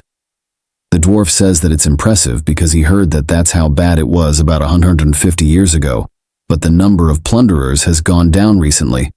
He says that maybe he was the reason that they met those plunderers today too. Bjorn was very shocked and depressed after hearing their comments. Rottmiller told them to stop making fun of Bjorn, and it's just that Miss Karlstein is lucky. Bjorn got happy thinking that he can't be the only one that unlucky. Rottmiller said that he comes across them about once every 3 months. Bjorn got depressed again because it's not even near his record. Now the party has 2 depressed people. After that, they defeated a few more monsters along their way to another region. After some time, they reached the border of the region. So Rottmiller tells them that it's time to camp here for the night. The reason they're camping in such an awkward area is because there are fewer monsters here. Then the dwarf asks Dwalki if he is alright because he's usually pretty talkative, but now he looks like he chewed on shit. He told them that the fantasy he has about exploration has been destroyed. He says that he knows how it might sound, and they might be thinking that he is just naive and young. After learning that explorers kill other explorers, an explorer that says that killing such explorers will make money is definitely far from a fantasy. And if he continues with this, he would also one day end up killing a person. He says that on the way, he was preparing himself. Then Bjorn asks him if he is prepared. He says that he is, but he is not sure if he can do it when the time really comes. Dwalki's determination was without self-confidence. He is much better than the kind of guys that lie and then whine and cry when they're actually faced with danger. But still, he is useless. Rottmiller says that it's important not to be arrogant, and he thinks that it's much more dependable than if he were to say that he could do it. Then he asks everyone to come with him, because there's something he'd like to show them. Then Rottmiller takes them to a place, and after seeing that place, everyone left mesmerized. That place is a beautiful landscape with beautiful natural light. Everyone is enjoying this scenery. Rottmiller asks them if they like it. He tells them that they can only see this view around this time of the day, and no one knows why this only happens on the 3rd floor. But the reason is insignificant when you look at this view. He asks Dwalki if he has a bit of courage to keep exploring now. Soon the light disappears, and a familiar darkness embraces the labyrinth. Everyone, other than Bjorn, who was on night watch duty, went to sleep. However, Dwalki is too excited to sleep. Bjorn could only hear the consistent breathing from Dwalki after a long while. If I calculate the amount of experience Bjorn earned until now, it's a little over 50. He needs 150 XP to reach level 4, so he has a long way to go. He is level 3 now, so he can eat 3 essences. So far, he has eaten 2. So he still has room for 1 more, so he is in no rush to level up. But he would like to consume a good essence. I am excited to see what kind of essence he get this time. After walking for some time, they reach the boundary of the orc's habitat. Everyone, I don't want to, but I have to ask for support because the views are dying down. So I want your support. I hope you guys also try other series on the channel. I will continue the series you guys will like, and please also tell me if there are any series you guys would like a recap of. All links are in the comment section. For everyone who wants to support financially, you guys can join Patreon or join the channel. Channel or Patreon members can also enjoy 1 or 2 extra chapters before anyone else from now on. The orc habitat has the highest number of monsters out of all the regions on the 3rd floor. Its special feature is that only monsters that are 8th rank or above appear. It's ranked 2nd in difficulty, but if they're not going to the 4th floor immediately, this is the best hunting spot. The dwarf told them that for now they will work together here, and then they will decide the next steps of the plan depending on how well they perform. Soon, a group of orcs approached them. The dwarf tells everyone to do as they have practiced. The orcs also have a leader and an orc witch doctor. The fight starts, and the first one to attack is Dwalki. Dwalki uses ice spear magic and takes down one orc with a headshot. Dwalki and Rottmiller focus on range dealing, while the dwarf and Bjorn act as tanks, stopping the orcs. Misha takes care of the closest enemies first. The orc witch doctor used berserk on orcs, which increased their physical attack tolerance 3-fold for 10 seconds. The orc now looked like the gym bros. After that, the orcs that stopped by Bjorn and the dwarf managed to get through the shields. The orc is directly headed toward the mage, the weakest member of the party. Of course, they already planned for this situation, and that plan is Rottmiller. He is in the back to protect Dwalki. He managed to stop the orc. After that, the 10-second berserk time is up, and Misha comes to attack the orc. She kills the remaining orcs. Now only the orc witch doctor is left, but a mage without someone protecting them is nothing. After wiping out the orc group, they relaxed a bit, but Bjorn was busy calculating the time it takes for them to defeat the orc group. It takes them about 8 minutes in total. It's actually a long time. Well, it makes sense since they have 2 shields and 1 pathfinder. So their attack is definitely lacking, but even so they are just slowing. Safety is still great. This pretty okay, and Bjorn likes it. Dwalki is enjoying his first orc, and others are also encouraging him. After that, they keep fighting and made their way to the center of the orcs' habitat, fighting the orcs on the way. As they got closer to the center, the numbers of orcs in each group increased. Once, they even came across a great orc warrior, a 7th rank monster. Of course, they were able to defeat it easily. But bad things always tend to happen when things are going smoothly. Someone attacked near them with a strong explosion spell. They are very shocked by it. Then a mage comes there and tells them that this orc habitat is the Jarwi clan's territory, and they should go elsewhere. He isn't just simply asking them, he is giving them an order. Let's talk about the clans a bit. It might be useful in the future. Dungeon and Stone is a single-player game, but surprisingly enough, there are ways to restrict content. At first, it appears as a way to block transportation between maps, but if you form a clan later on, you can also restrict hunting locations as a player. You know what that means. It means we might see Bjorn forming a clan.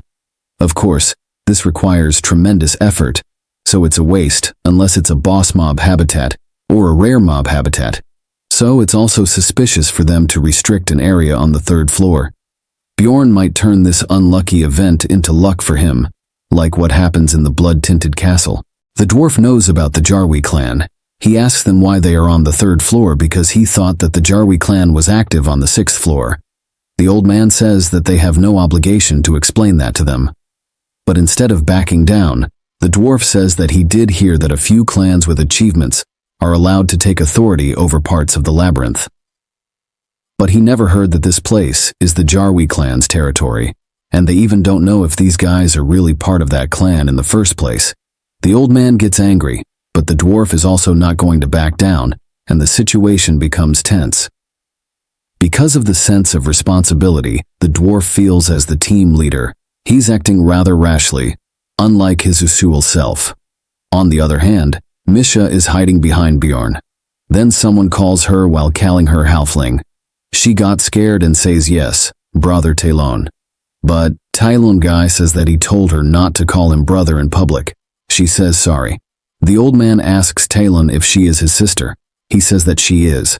The old man calls Talon sir and says that he has a debt with him, so if she's his he can.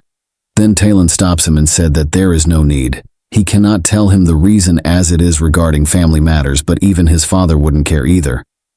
The old man says that at least they can tell them the reason. Then he tells everyone that they're looking for the great orc warrior's essence because of urgent clan matters, and if things go well, they will be able to hunt there starting next time.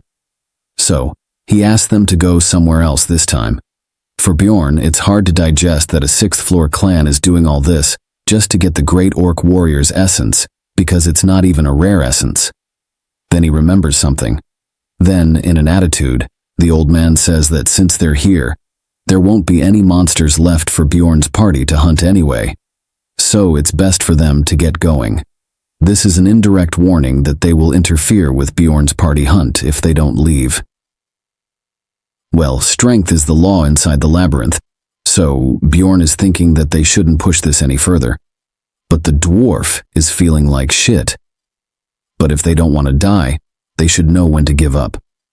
Bjorn was about to say all right and leave, but the person that shouldn't speak speaks up and says that he will try to resolve it. Yes, it's our naive and stupid mage, Dwalki. He said, "Hi, senior mage." Then he introduces himself, but the old man calls him garbage and tells him not to call him senior mage while calling Dwalki an insect. And all he learned is just a few basic magic spells, but boasting himself as a mage. Then the old man tells Dwalki to never call himself a mage. This completely destroyed Dwalki from inside. I now feel bad for him. I really do, and I think the dwarf too. He says that it's harsh. He is ready to challenge a 6th floor clan for Dwalki. The old man says that he only said the truth. Well, it looks like the dwarf doesn't like the truth. The dwarf got really angry. It looks like he is really going to fight. He used the lightning skill and become Thor. He really is looking like Thor. Well, the dwarfs is related to Thor's story, so it's not strange. The dwarf lost the sense of reality and attacked the 6th floor clan. They all are standing unfazed, and the old man is also waiting for him to attack, so he can say that the other party started it first. Bjorn knows this and he was fully aware of their capabilities. That's why he crushed the dwarf's head into the ground. Everyone is shocked by this action of Bjorn, but Rottmiller is relieved by it. He is an experienced explorer, unlike others. With an angry look, Bjorn told the dwarf to come to his senses. You can tell by the veins on Bjorn's hand that he is using his full power, and if they don't have a helmet here, his head will be crushed like a watermelon. The reason Bjorn acted like this is because they almost died here because of the dwarf. The old man and the group look like a group of wolves looking at their prey. The old man Madge told the dwarf that he got a really good teammate. He should be eternally grateful to Bjorn. After that, they got out from there, and the dwarf said sorry to everyone, mentioning that he lost his reason and acted out. Rottmiller told him that his action almost got them killed. Bjorn agreed with Rottmiller and said that he is doing a good job, and now he should keep blaming him, so that the dwarf learns. He's saying all that inside his brain, but Rottmiller said that since nothing happened, he will leave it there.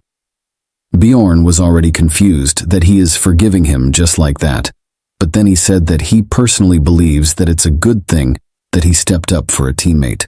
Bjorn is annoyed by his statements, thinking that if he were the team leader, he would be cussing him out. Happy New Year in advance, everyone. I wish you all and myself a great future in life starting from the new year. Enjoy. Then Misha said sorry to everyone and mentioned that things might have turned out better if it weren't for her. Dwalki said that it's not true, and that it's only thanks to her that it ended with only them getting kicked out. She is touched by the mage's words. Bjorn was confused about what the heck is going on. The atmosphere suddenly changed, and this is the kind of atmosphere Bjorn and I always found super cringy ever since he was a kid. He even got goosebumps. Maybe that's why he was single in his past life, and maybe the same goes for me. Then Misha starts telling her story and why she hates to talk about her family. She was the only one in her family who wasn't able to form a contract with a spirit beast. Beast people or therianthropes are able to enter contracts with ancient beasts called spirit beasts. The contracts take on many different forms. Some summon the spirit beasts to aid them in fights, some get possessed by them to increase their physical capabilities, while others receive blessings to use special abilities. Of course, only a few therianthropes are chosen by spirit beasts, but the problem here is that Misha is part of the direct bloodline of the Karlstein family. In other words, the fact that she can't handle a spirit beast paints shame on her family's name. She was on good terms with her siblings when she was younger, but when she became an adult and still wasn't chosen by a spirit beast, everyone began ignoring her and started calling her halfling, saying that she is mixed blood. In other words, an illegitimate child. Her mother passed away early on in life, so no one really knew the truth. She couldn't deal with their discrimination, so she left her home and learned to fight. That's how she became an explorer. Wow, what a filmy story. Dwarf acted even more dramatically and started crying, saying that it's hard for her to talk about this, and he is grateful she told this to them. Misha also started crying, saying that she is thankful that the dwarf thinks of them as real teammates, and genuinely got mad for their sake. Bjorn is feeling super cringy at this time, and hoping that all this ends soon. But then the dwarf started telling about himself. His dream was to become a blacksmith. However, he was terrible at it. I mean, he lacked the talent. For 10 years he couldn't even graduate from training. That's also the reason that he became an explorer after the age of 30. He also needed to start earning money. That explains his age with just 6 years of experience as an explorer. Then Dwalki jumped into the race of being the most pitiful. He says that he is the most untalented one. He was able to get into magic thanks to his family's societal status, but he wasn't talented enough to get into the magic tower. And if he had been a proper mage, that mage would have respected him at least a little. He was crying while saying all this. The dwarf says that it was that mage that was the bad guy, and he is a great mage. Bjorn was feeling super awkward. Then the only member that Bjorn thinks is a bit normal speaks up and said that he has been in many teams, but he has never experienced this kind of thing before. Then he said he also needs to apologize too. Rottmiller said that when Murad and Miss Karlstein talked about age and experiences, he was very upset. It was because he was envious of them. He thought that both of them had no right to complain since both of them were lucky enough to be born as non-human species. Then the dwarf asks if there are any advantages to being a human explorer. Misha says that humans can use aura and can become spirit mages, ordinary mages, or saints. Well, it's only a small number of people who are talented. Then the dwarf laughs and said that it means their team is made of halflings. Well, that's great. They can just look after one another and not feel bad. All of them get excited and say that they will do their best in the future. But now Bjorn is in trouble, because they're all confessing their troubles and comforting each other. Now the remaining one is Bjorn. Now all of them are staring at him with expectation. Now Bjorn is afraid that he will be left out if he doesn't say anything.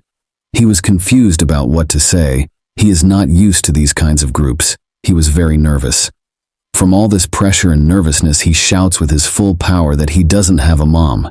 He shouts so hard that his voice echoes. Even his veins are about to burst. Everyone was shocked and didn't give much of a reaction. This makes Bjorn think that it's not enough. Then he shouts again and said that his mother passed away after giving him birth. When he was young, his father also went to the labyrinth and never came back. Now he can't even meet them after becoming an adult. He was telling all this like he's telling about his good deeds and greatness. He used too much energy in telling this that he is now huffing like crazy. What he tells them is 100% true for this body. He heard it from Anor. First, no one gives any reaction because everyone is in shock because of his loud shout. Then, everyone becomes emotional. Rottmiller said that it must be hard at a young age. Misha said sorry that she complained about her family without even knowing that. Dwalki also starts crying out loud, saying that it would be hard for him to pretend that everything is fine. Then comes the dwarf. He holds Bjorn's hand and says that he can't be his parent, but if he wants he can. Then Bjorn quickly pulls his hand and told him that it's okay. In reality, he just wants him to screw off. And that's how Bjorn becomes the most pitiful guy in this team. But Bjorn is not feeling sad because he had a mom on Earth. Plus, he's a barbarian who's become a 7th rank explorer in just 3 months. Then he remembers that he got dragged into a game realm and risked life multiple times. He suddenly started feeling pitiful towards himself. This reminds me of the pick-me-up infinite gacha manhwa. This manhwa has a similar plot. The MC transferred to the game he used to play and is also very good at it. He also has the same cool mindset as Bjorn. So, if you guys want a recap of that story, I can continue it again.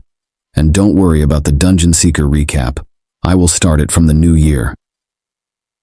Everyone was shocked at what happened to him now. Misha asks him if he remembered his mom. She also said some words no one likes to hear from a girl. She said to Bjorn if he misses his family, he can think of her as his sister. Of course, Bjorn is not in the mood to say anything. Then Rottmiller asks the dwarf about where they should go next. The dwarf says that he was thinking of going to the witch's forest. Of course, this is the conversation that triggers Bjorn. Everyone gives their suggestions. Misha suggests that they should go to the green tail swamps, but Rottmiller rejected her idea, saying that it takes 6 days to get there from their current position. Then Dwalki suggests that they should head up to the 4th floor because he heard that the witch's forest isn't that great for warriors. Then the dwarf says that it's too early for the 4th floor right now. He said that he's seen many teams go there underestimating the difficulty and get killed. And it won't be too late for them to move on to the 4th floor after working together a bit more. The witch's forest is thought of as an area that you go to only when absolutely necessary. It's not a great place for hunting. The reason the dwarf is adamant anyway is because the 4th floor is just that dangerous. On the 4th floor, there are 7th and 8th rank monsters just like on the 3rd floor, but there are also sometimes 6th rank monsters. It's a rare enough chance that you have to walk around all day for 4 days to come across one. But that just means that they would come across one no matter what, once they are there. Bjorn actually died many times on the 4th floor because he wasn't prepared enough. So he can understand the dwarf's worries, but he told the dwarf that they should go to the 4th floor. Bjorn said that he thinks advancing to the 4th floor would be fine for them. Then he started explaining the reason. He told everyone that Haikurad and he are pretty sturdy tankers. Even if we do come across a 6th rank monster, they can create an opening for them to escape. He didn't tell others, but considering that he now has the vampire's essence, he should be able to tank fine against 6th rank monsters, although their damage is a bit lacking. But they still have a mage, and the other 2 are also veterans. It might be a bit slow, but they should be able to manage on the 4th floor. Misha and Dwalki start talking slowly. Misha said that Bjorn is right, but she is a bit anxious since he's a barbarian. Dwalki said that she is right. Then Misha said that even a broken clock is right twice a day. So, should they listen to him this time? Meg said that he thinks it should be okay. Bjorn can hear them talking badly about him. Then the dwarf said that he still thinks it's dangerous. So, they will vote about their next hunting location. The result is in favor of Bjorn, and they decide to go to the 4th floor. On the 3rd day after entering the labyrinth, Rottmiller decided to camp for the rest. But the dwarf suggests that since they all are pretty energetic, they should go a bit further. But Rottmiller refused by saying that it will take another 3 hours to find a better place than this one. So the dwarf agrees with him, and they decide to camp there. Looks like Misha and Dwalki have become friends, and Bjorn is busy looking at the time they camped. It's the same time they camped on the 1st and 2nd day. Rottmiller must have thought of the camping spot ahead of time, by taking into account the distance and their speed. It doesn't seem like much, but that's pretty impressive in a labyrinth where there is no night and day. So Bjorn asks Rottmiller about the plan for the next day. He told him that they would arrive at the witch's forest before noon tomorrow. He also told them that they should rest now, because once they enter the witch's forest, it's going to be very tiring. If you are confused about why they are talking about the witch's forest when they are going to the 4th floor, it's because the witch's forest is on the way to the 4th floor. Soon after they fall asleep, Rottmiller wakes Bjorn up. Bjorn was confused if it's already his turn. Rottmiller told him that it's not that. Then Bjorn stands up and asks him if it's a monster. But it's worse than that. Rottmiller told him that it's both. He means both monsters and explorers. Then they hear explorers screaming for help. Bjorn asks Rottmiller if this group of explorers is chased by the monsters. Rottmiller says that it's not what's important right now. He asks Bjorn if he remembers coming across the antihero a couple of days ago by the portal. Bjorn seems to understand what he is saying. Rottmiller told him that the smells he is tracking right now are the exact same as he smelled back then. The dwarf asks him if he means that they're the plunderers from before. Rottmiller says that he's right. He doesn't know who they are, but they're targeting them specifically, and he thinks that they would try to infiltrate them by pretending to be in distress and need help. Misha asks what should they do because they are already close. Bjorn gears up and tells them to do nothing if they are not confident in their acting. Bjorn goes at the front to confront them. He stopped them and told them that he will crush their skulls if they come even one step closer. A guy with a spear from that group asks Bjorn to help them. He says that they will reward them if they help them. Bjorn asks them to put down their weapons. The guy with the spear said that there are monsters right behind them. Then Bjorn looks around to see monsters. The orcs that followed them are just watching. They are just inspecting the surroundings because there are more people now. Well, it just makes things easier for Bjorn at least. With an angry look, Bjorn told them that it's their choice. Either they put their weapons down or get out from there. They get scared and decided to put down their weapons. They ask for their help. Bjorn told Rottmiller to gather all their weapons to one side. Orcs see this and left. Those orcs sure are smart. Then a girl from that group comes forward and thanks them. She introduces herself as Elisa. She looks beautiful, but the dwarf is looking somewhere else. Then the dwarf introduces himself. He is completely fell for her looks. Then the other members of that group introduce themselves. One is called Tayson, while the other one is called Hans Argut. Well, Bjorn doesn't have a good history with someone who is named Hans. That man says that it's a common name. Then he asks Bjorn if he knows another Hans. Bjorn says yes. Well, it's another matter that he's already. Then the Elisa chick starts crying, saying that she doesn't know what will happen to them if they don't meet them, and God Letless must have protected them. Rottmiller was confused after hearing that. So he asks her if she perhaps a priestess. She says yes, and told him that she serves the goddess of light who watches over exploration and relationships. But Bjorn was sure that they are plunderers, and she is just pretending to be a priestess. Then the guy called Hans comes to her and asks her if she can heal his injury.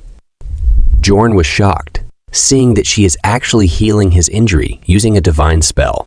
Everyone on Bjorn's team was shocked and confused. Seeing this, they can't believe she is really a priestess. Now even Rottmiller was confused. He can't believe that he made a mistake with his sense of smell. It's understandable how he feels.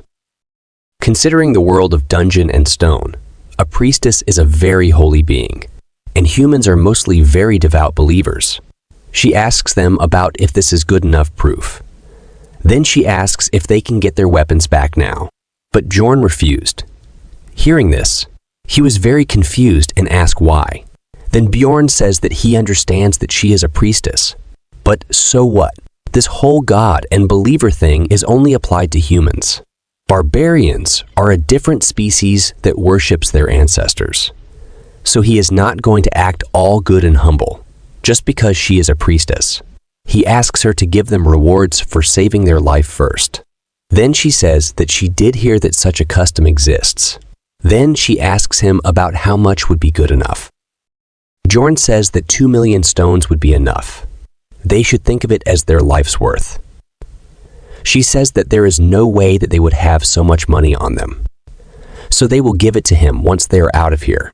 Bjorn says that he doesn't believe what anyone says if they're not one of his kind. And if she doesn't have money, then she should pay with her body. Sorry, that was in my mind. What Bjorn asks her is to pay it off in valuable objects, like the armors her colleagues are wearing. Both of them were shocked at first, but they quickly start removing them, saying that they aren't worth their lives. Then Bjorn takes all the equipment they have. Then they ask Bjorn if they can take a rest now.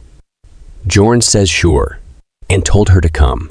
She says that if anyone is hurt, then she can heal them. But it looks like Bjorn was not in the mood to let them take rest. He raises his mace and crushed her head, following the rule of killing the healer first. He used his full power to get the job done. Everyone was very shocked by this. They almost shit in their pants. But Bjorn was all bloody and was looking like a psycho. Bjorn says that it was a mistake because he was afraid that they might be plunderers. So he couldn't help but do this. The remaining two are very scared, but they are not looking scared from Bjorn. But instead, they are cursing him, that because of him, they're going to die. Bjorn gets confused by their expression and was thinking about where they are looking at. But then suddenly, one of them starts sprouting blood from his mouth. Then a black, hazy mist surrounds him. The dwarf was confused and asks Dwaki if he did something. Dwaki said that he didn't do anything. Then a voice comes from behind. When Bjorn looked behind, he saw something that might haunt him for a lifetime. This is almost like a horror movie, where beauty is the real beast. She asks Bjorn, how did he know that they are enemies? Bjorn was also in shock, so what can he say? Then she says that it's already too late. So it doesn't matter. She was rearranging her joints back, that Bjorn cracked. Now Bjorn was just thinking about why his life never works out. All the others are frozen, like with the golem incident. And to snap them out of this, Bjorn shouts at them and asks them to snap out of it. Then he says that he will take care of it. Then he again smashed her head like a watermelon. The dwarf was more shocked, seeing Bjorn smashing her head. He asks Bjorn, why is he doing this? And is just damaging a corpse. It looks like the dwarf got crazy by her look. Bjorn says that he has no choice because he got scared. And the best defense is offense. Now Bjorn was just scared that she will come back alive. And if that happens, then that means she is a Kurui's priest. It's a kind of hidden class that can only be chosen after becoming a priest and reaching the 5th floor. It comes with all kinds of combat and curse spells. And it allows you to use both divine power and dark magic. It comes with some penalties, however. Kurui is an evil god of this world. So the moment that your class is revealed, you are hanged. Well, not literally hanged. They chop heads in this world. And in order to maintain this class, you need to regularly sacrifice living beings. And that's probably why she's a plunderer. The safest way to acquire sacrifices is definitely within the labyrinth. Then she sucked dry the hands guy to heal herself. Then in anger, she says that she lost 2 of her precious subordinates because of him. Bjorn says that she is blaming others in a situation like this. And it seems like her parents didn't raise her properly. Bjorn was chatting with casually, like nothing happened. She was also confused. Then Bjorn says that Hans and Tayson died because of her. And that's why she should have just died when he cracked her head open. Bjorn was looking genuinely angry. She was very confused about what he is talking about. Then Bjorn says that he can't take this anymore, and he will avenge his friends Hans and Tayson. Now, everyone was confused about what he is doing. Of course, he was thinking of taking all of their equipment and valuables. So he is already very excited about it. Elisa can't take his nonsense anymore and used Death's Calling and resurrect both Hands and Tayson as undead. This skill is the default skill of the Kurui's priest. It's supposed to just summon undead monsters. But if you use the corpses of your subordinates, they'll be much stronger than undead monsters. Then she ordered her so-called subordinates to attack Bjorn and party. The dwarf and Bjorn stopped them, and Misha attacked them with a poison attribute, and Dwaki used his ice spear magic to attack. They can now work together without communicating. But they are still stupid because the undead are usually resistant to poison and ice. So both of the dealer's attacks aren't doing much. So, Bjorn asks Rottmiller to do the work. Rottmiller prepared fire bombs or Molotovs, whatever they are called, and threw them towards the undead. Bjorn pushed him away and got away from him. The bottle hit him, and he caught the fire immediately. After all, fire is the best against the undead. Elisa says that it's useless and used the skill fire of the dead. This skill is absorbing all the fire in the region. The one attack that they have that could have worked against the undead isn't an option anymore. They don't have someone who can use divine power. So, Bjorn told everyone to attack the priestess, and he and the dwarf will block these two. Thankfully, Bjorn took away their armor and weapons ahead of time, so he can stall for as much time as they need. Then others started running towards Elisa, but she can't let them approach her that easily. She uses the skill Shadow Guardian and summons a shadow-like being. Then she ordered them to bring their heads. Bjorn's team tried to attack them, but their attack passes through them like they are attacking smoke. Then our beautiful Elisa cursed Misha to make her vulnerable from the attacks of her two Shadow Guardians. But thankfully, the dwarf came in time to protect her. He says that Bjorn sent him to help them. Then Misha asks him if that means that Bjorn is fighting alone. Of course, this is Bjorn, and even if his whole body got torn apart, he can still heal. So he can use his body to stop the other one. But Elisa is not so happy with it.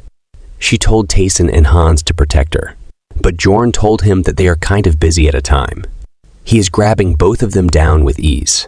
She got more angry with Bjorn and said that she will not forget this shame.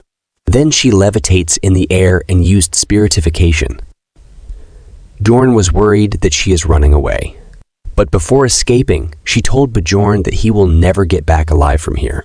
They left staring in the sky while she escaped with a bunch of resentment towards them. But before Bjorn thought of doing anything, a bunch of curses activated on him, with a tracking spell. She really wants Bjorn dead. She cast more than 15 curses on Bjorn. That crazy-ass priestess left Bjorn with all kinds of curses to make sure that he dies. Well, Bjorn still has hope because Dwaki said that he knows how to use curse magic. So he asks Dwaki to get rid of the curses on him. He even said, "Please, let's play a guess game. What do you think what is going to happen?" Dwaki was confused about what he is saying. Bjorn asks him that he could use curse magic. Dwaki says that he can use curse magic, not that he can eliminate them. Now he is acting all good and cute. But Bjorn is screwed now. And if the curses are not cured, then his physical stats may be permanently lowered. Now they are running for saving their life. Bjorn is in the worst condition among them. The dwarf asks Bjorn if he is okay. Bjorn told him that he can make it so he doesn't have to worry about him. But actually, he is feeling like he is going to die, because he has been running with these big curses for over 5 hours. If it weren't for the vampire essence's mana resistance and darkness defense or resistance stats, he would have collapsed from exhaustion ages ago. Of course, others were cursed too. But unlike Bjorn, they only got 2 or 3 of them, and she unleashed over 15 curses on Bjorn. And one of them is a crappy energy decrease skill that lowers your stamina recovery. Stamina gets consumed with every move. But since it's not the same as life force, even having a naturally high regenerative power doesn't help. Now he should try to find a good stamina recovery essence to match his regeneration. In the game, the character stopped moving once his stamina dropped below 10%. So, Bjorn assumes that since he is still moving, then he may have 30% stamina left. Well, that might not be the case, and he is just running with his willpower unlike the game characters. Rottmiller asks him to hang in there a little more, and they will reach their destination soon. And soon they reach their destination. The place they come to is the Witch's Forest. And to know the reason why they come here, let's rewind our watches and go back 5 hours. After Elisa left them with gifts. After that, they talk about what to do. Bjorn told them that Kurui's priest skills are at least at the level of the 5th floor. And in a head-to-head against a formidable foe like her, they have to be prepared to be annihilated. And if they attacked before snatching away their weapons, some of them would have died in a heartbeat. Then Misha, with a happy face, said that reliable barbarians are the best. And she says that Rottmiller was mistaken after she saw her using divine powers. But then Bjorn just went bang and bashed her skull in. She is very excited saying all this. And Bjorn was also enjoying it. Then he asks Rottmiller if there is a way to track that woman down. Rottmiller says that he can't find a single crumb. Bjorn says that since her identity is exposed, then she will surely come find them before they leave the labyrinth. Then Dwaki laughs and says that in that case, can't they handle her the way he did just now? And he also thinks that he's done a good enough job.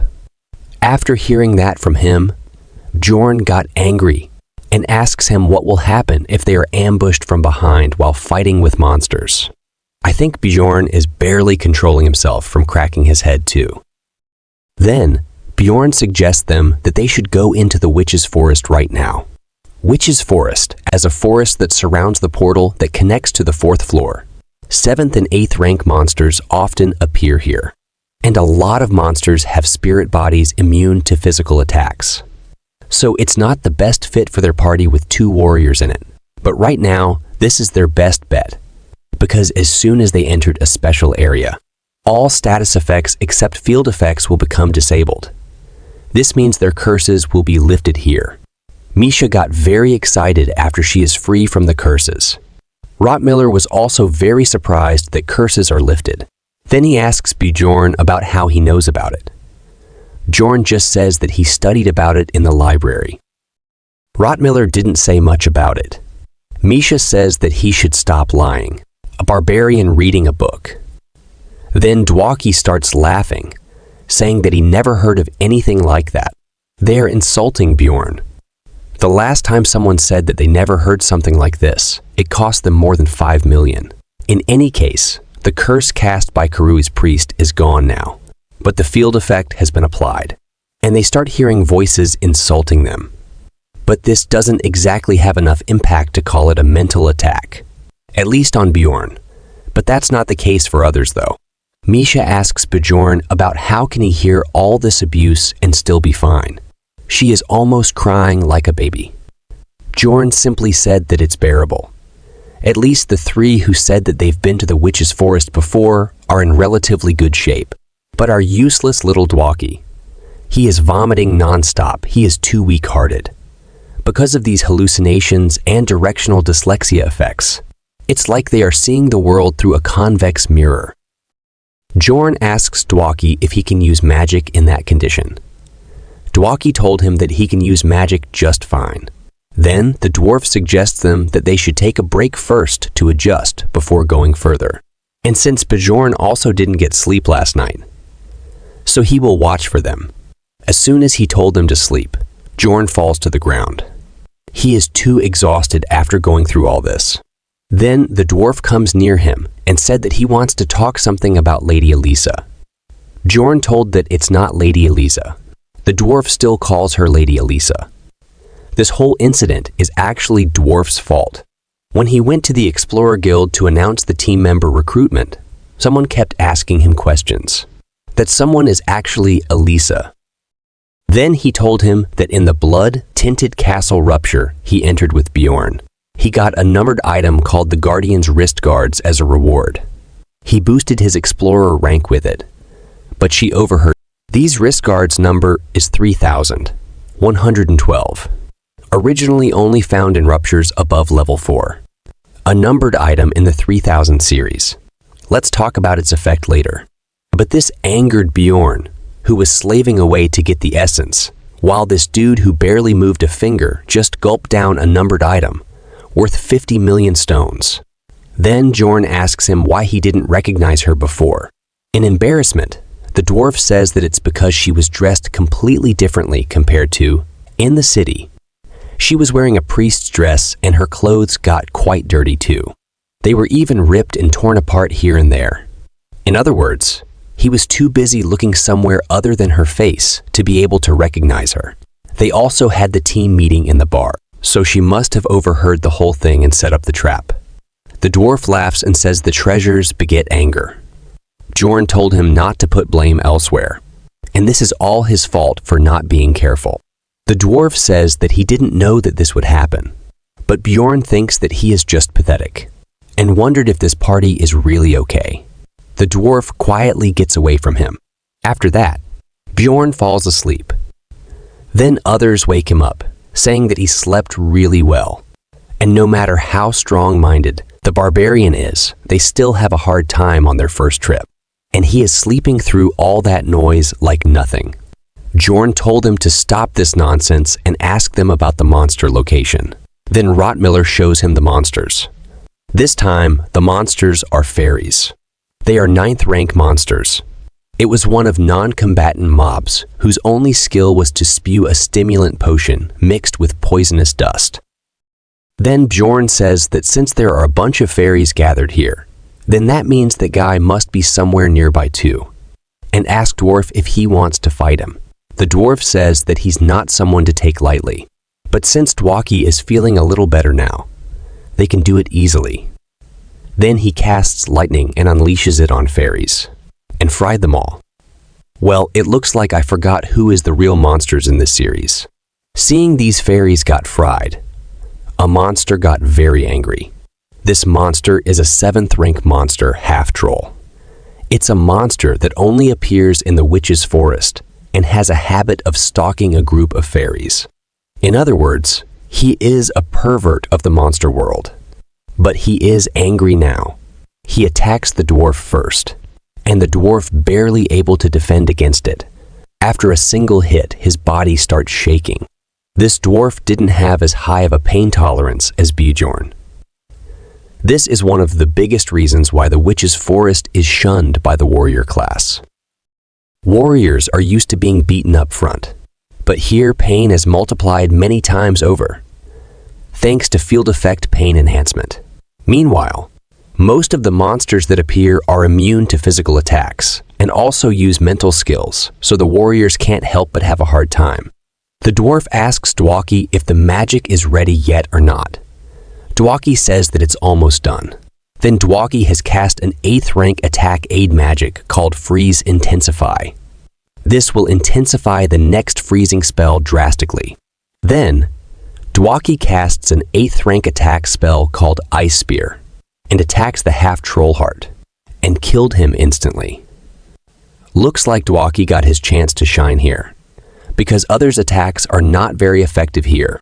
But sadly, the half-troll didn't drop any essence, and the dwarf was most disappointed by this because he thinks that he will drop it.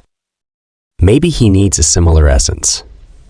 Then Rottmiller told them that they should start moving now, because the witch's forest isn't a good place to rest. So they should quickly move to the 4th floor.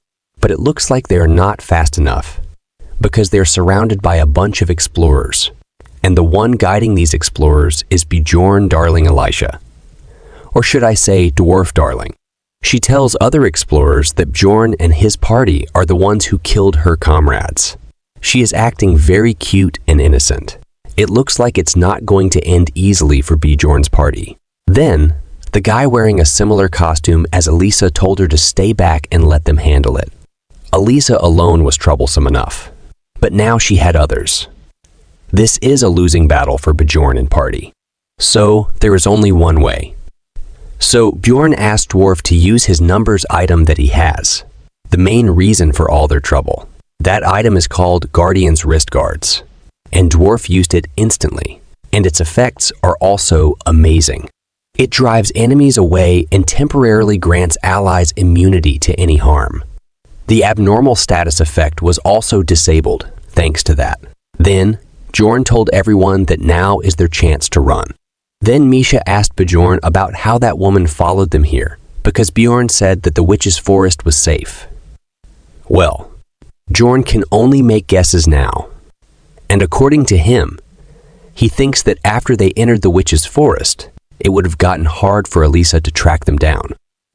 So, she must have found some explorers who'd be of use to her, and acted like a pitiful priest who had lost her comrades to ruthless plunderers, which is Bjorn and his party. And after throwing them into a fight with these enraged guys, she must have planned on devouring all of them. So, Bjorn just told Misha to stop rambling and run, because the Guardian's wrist guard's effect lasts for only 5 minutes, and it is about time for the effect to wear off. And soon, the duration of the effect has ended, and the field effect of the witch's forest was reapplied on them.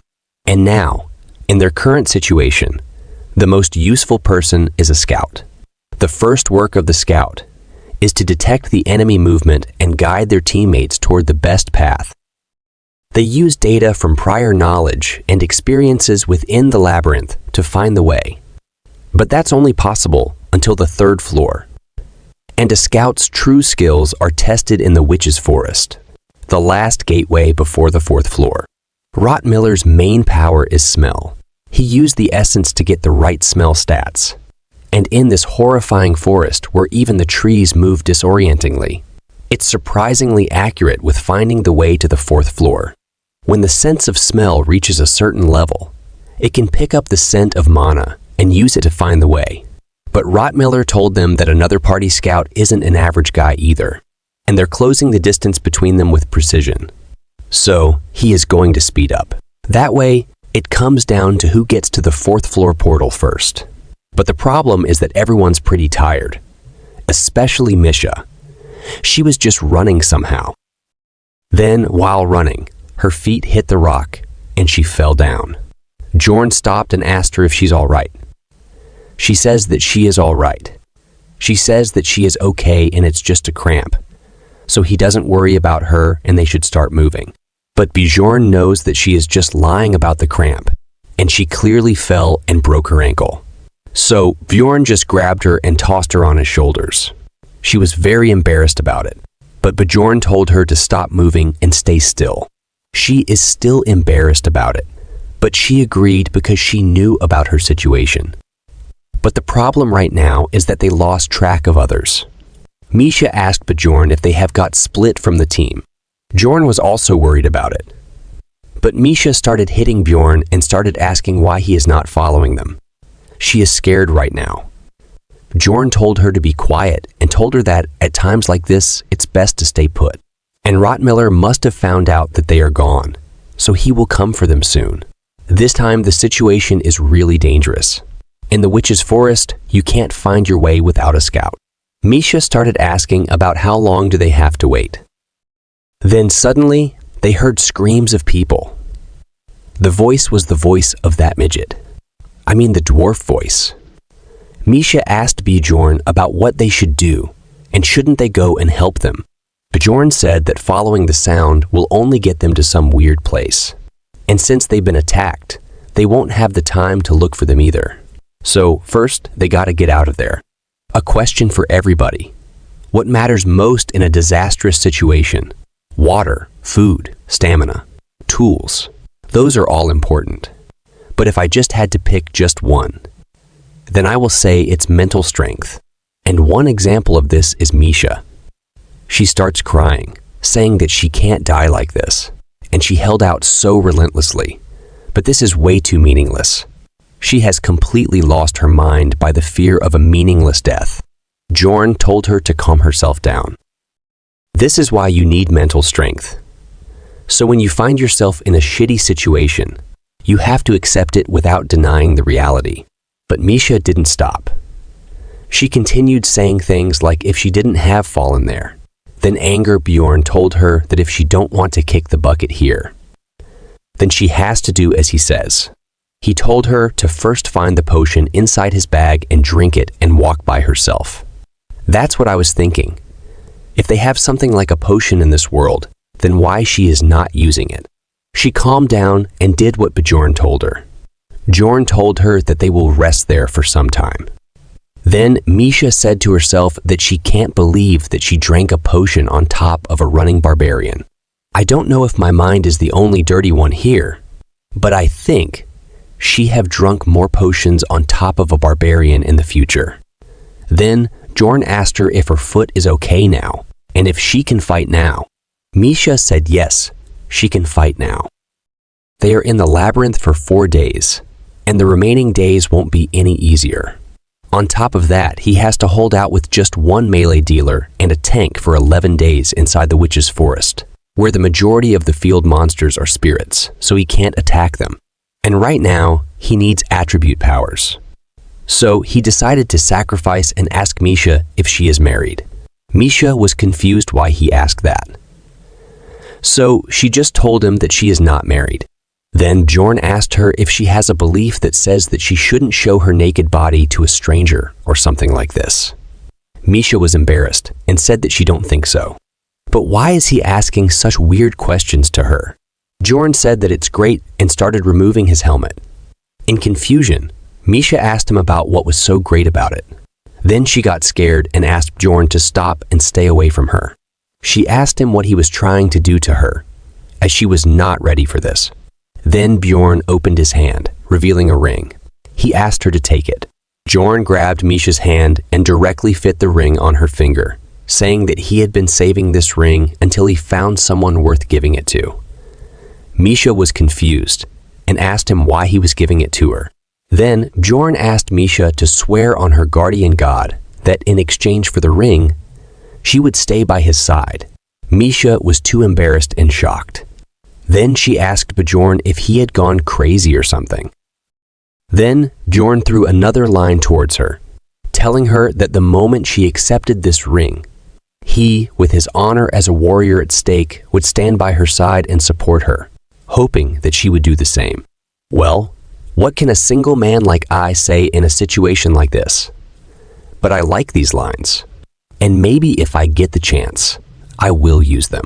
Misha asked him if he was serious about this, and though it was sudden, it was also the first time she received such a proposal, so it's not that she was not happy. Bjorn said that he was glad to hear that. Then Misha apologized to Bjorn and told him that she never once thought of him that way. She said that she was not saying that she didn't like him, it's just that he was. Bjorn got confused about what she was trying to say. Then, with embarrassment, she blurted out that she liked skinny guys. Bjorn got scared by that and asked about what she was suddenly talking about. She said that what she meant was that she didn't find him attractive as a man. Poor Bjorn. He got rejected even without making any confession.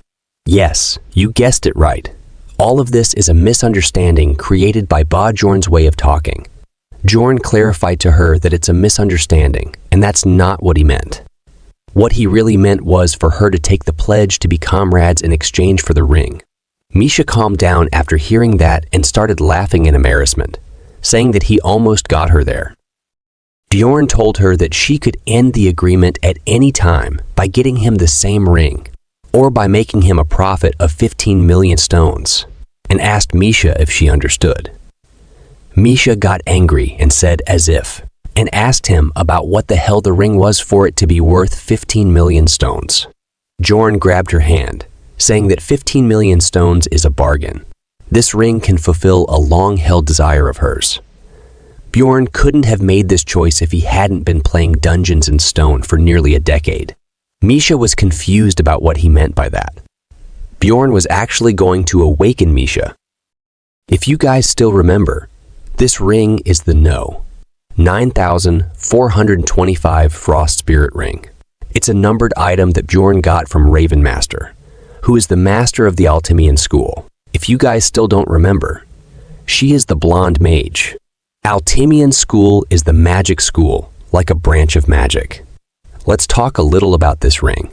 At first glance, it's easy to dismiss this item as worthless. But when this item is destroyed, An unusual effect occurs. It may seem like a practically pointless option that doesn't even deal damage. But after several attempts, Bjorn found out that if it's being worn by a therianthrope who has yet to make a contract with a spirit beast, an event occurs, and the character meets a magical beast called Scadia that is sealed within the ring. Misha also met it, and it offered a contract to Misha. Of course, this is Misha's long-desired wish, so she happily lifted her hand, touched Scadia, and agreed to the contract. After that, a strong, cold wind enveloped Misha and entered her body, and the contract ended successfully. Then she slowly landed and said that she couldn't believe that she made a contract so easily. Then she asked Bjorn about what on earth was this ring. Then she got confused and said if something like this existed, then why didn't her father tell her about it? She is feeling very disappointed about it. She might be thinking that her father didn't tell her intentionally about it. But then Bjorn said that it might be because he probably wouldn't have known about it either. She was about to say that her father didn't know about it. Then Bjorn said that it's because a mage researched it for a long time and only recently discovered it. Then she asked about how he knew about it, and how did he get his hands on this ring. Then Bjorn told her that she should get dressed first before asking all that. Then she looked down and got embarrassed. Then she asked since when she was like that. Then Bjorn told her that he got them all laid out for her, so she should put them on first, and he also put the plunderer's gear beside them as well, so she should wear those too. Then she looked at Bjorn and said that he was also wearing something new. Bjorn is wearing the new boots with the spikes. Then she asked Bjorn about why she was naked. Bjorn said that it's because he took her clothes off because he heard that all the equipment you are wearing gets destroyed during this ritual. Then, in embarrassment, Misha asked Bjorn why he asked her about the marriage then. In confusion, Bjorn said that it's because if she had a spouse, then he probably would feel offended by this. Then Misha shouted and said that he thought all that, yet he didn't think to tell her beforehand.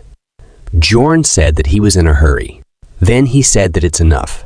And rather than that, didn't she have something to say to him? Misha said, "You," Bjorn said. "What?" And told her to say it. Then she blushed and said thank you to Bjorn. Bjorn asked her if that's it. Misha said, "Thank you very much." Bjorn told her to not try to brush past it. Then Misha asked him if she really had to say it out loud. Then she smiled and called Bjorn and said that once in the past, she tried to die, and it was her father who found her and saved her life. Then Bjorn told her that she should be thankful to him then. Misha said that she is not so sure because it isn't that beautiful of a story. Because when she woke up, the first thing her father said to her was that if she wanted to die so badly, then she should go die inside the labyrinth, and how much more shame she must bring to the family name before she is satisfied. After hearing that, Bjorn thought that this family is even crazier than he expected. So she came to the labyrinth, but she didn't come to die like her father told her to. She simply wanted to run away from that house. She also thought that if she became a great explorer even without a spirit beast and got acknowledged, then her father would forgive her. She still doesn't know if this will make her father acknowledge her, but now she feels that that's probably a good thing. Then she bows down and sincerely thanks Bjorn for it, and says that she will not forget this favor until the day she dies and have this imprinted deep within her heart. Then he asks her if she swears to the guardian gods. Then Misha happily puts her hand on her chest and says that she swears to the guardian gods. Now let's talk about the powers that you got after the contract with a spirit beast. The first type of power you can get is summoning. As its name suggests, it summons the beast. The second one is strengthening. Same here, you can understand by the name itself. The next one is powers. Well, the powers depend on the type of beast that you sign the contract with. Therianthropes who sign contracts with spirit beasts usually gain one of these three types of abilities. And in Misha's case, her body is permanently imbued with Scadia, the ice magical beast, so it was the strengthening type. and she tested her new powers on the monsters called wraiths and killed them with one punch. Well, they are just 9th rank monsters. But the main thing is that they can finally have a way of making the attribute attacks that they wanted so badly in the Witch's Forest. And both of them are very happy about it. And from now on, they will be able to take out the spirit monsters like wraiths. With the attribute attack, Misha could fight on her own. But just as there are levels to a barbarian spirit seal, Therianthrope's spirit beasts also advance in stages. And Misha is still on stage 1, so she can't imbue her weapon with her attribute. She was a fighter before too, so fighting right away shouldn't be a problem for her. But the Witch's Forest is not an easy place to fight all alone. Then Misha said there are more coming. Then Bjorn told her that they should get away from there. So both of them start running. The real survival begins right now. Around 11 hours have passed since they're separated. During that time, they fought the monsters that had fewer numbers and avoided the ones that had more, and caught countless monsters. They got quite a lot of experience points from killing all kinds of monsters. It's a good thing for them that they haven't encountered a 7th rank monster yet. And despite Bjorn's fears, there's no sign of Elisha coming for them. But the frost spirit ring that disappeared while awakening Misha. The ring's disappearance activated the corpse golem's passive skill, and the acidic blood has corroded Bjorn's gear here and there. And even the breastplate and the shield made of tier 2 material latinium have lost their luster. It's going to cost Bjorn a lot of money on the repairs. And another thing that's a shame is that Bjorn didn't get a single attributable essence in all that time. And Misha's fatigue can easily be seen. At this rate, their chance of making it back alive to the city is slim. Now it has been 12 hours since they entered the Witch's Forest. And because of that, the Witch's Forest field effects have been strengthened. The field debuff will cause abnormal stat effects. So, Bjorn told Misha to tie the rope around her waist. So if they end up falling and end up separate, they can pull themselves up with the rope and meet up. He asked Misha if she knew about the abnormal stat effects from staying in the Witch's Forest for too long. Misha said that she knew, and the abnormal stat effect that they are talking about is applied on them. It's called the Witch's Eye, and from now on, they can't afford to stop for a single second. The field debuff Witch's Eye is the real reason why the Witch's Forest is only recognized as a passing area. The effect of it is simple. If you stay in one place for a certain amount of time, a 7th grade monster Carnivoro will appear, and the certain amount of time decreases as the level of the debuff increases. 70 hours have passed since Bjorn and his party entered the Witch's Forest, and because of that, the level of the Witch's Eye was escalated to level 5. Now it's their day 3 in the Witch's Forest, and it's been over 60 hours since they're separated from the dwarf group, and they still unable to find their way out. And since the Witch's Eye activated, they have not stopped walking for a single moment, because the appearance time of Carnivoro at level 5 Witch's Eye is about 10 minutes. So even if they stopped for 10 minutes, they have to face a rank 7 monster at their current condition, and it will take them over 15 minutes to deal with one. So stopping means certain death by the swarming creatures. But at least they connected each other with ropes, so if someone falls behind or gets separated, they can find each other. Misha was completely exhausted. She is asking Bjorn to slow down a bit. Bjorn agrees. What else can he do? Because Misha's condition has worsened drastically since the morning, and it's not due to an illness or severe injury. It's just that she's reached her limit of the exhaustion, and she is just pulled by the rope at this point. It's not that she is that weak. It's just that it's harder for her to deal damage alone and suffer hallucinations in the midst of it all. So Bjorn decided to carry her on his back. He told Misha to hop on. Misha was shocked and confused. Bjorn say that she might feel a bit better if she closed her eyes for a while. She say that he is also exhausted. Then Bjorn grabbed her and lifted her.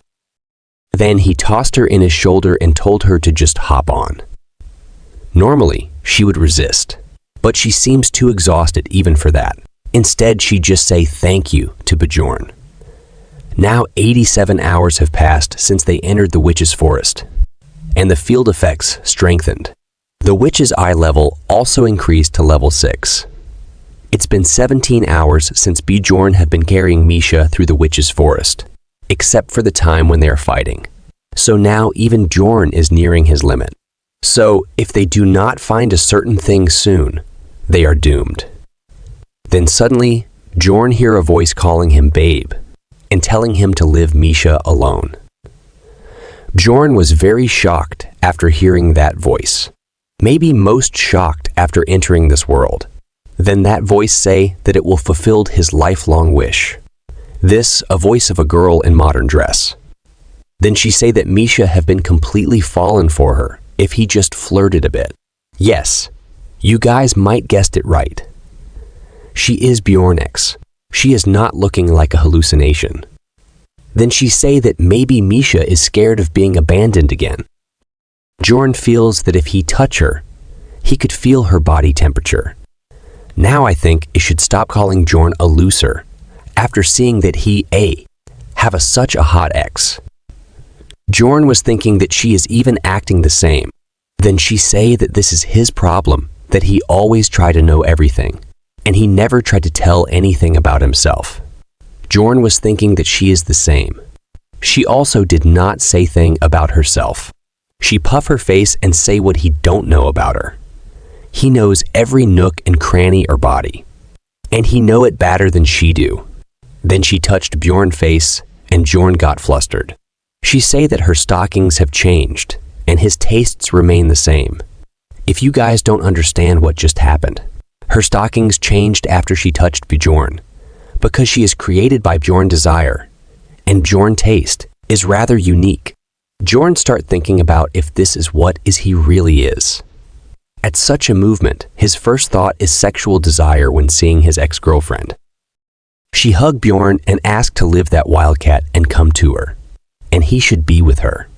And other girls won't understand him. Bjorn say, is that so? Then she put her finger in his lips and say, yes, my love, and she will make him feel good.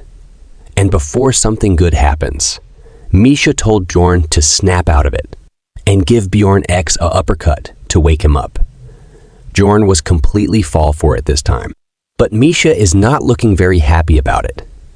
She is beating Bjorn's ex very hard and just punching and kicking her face.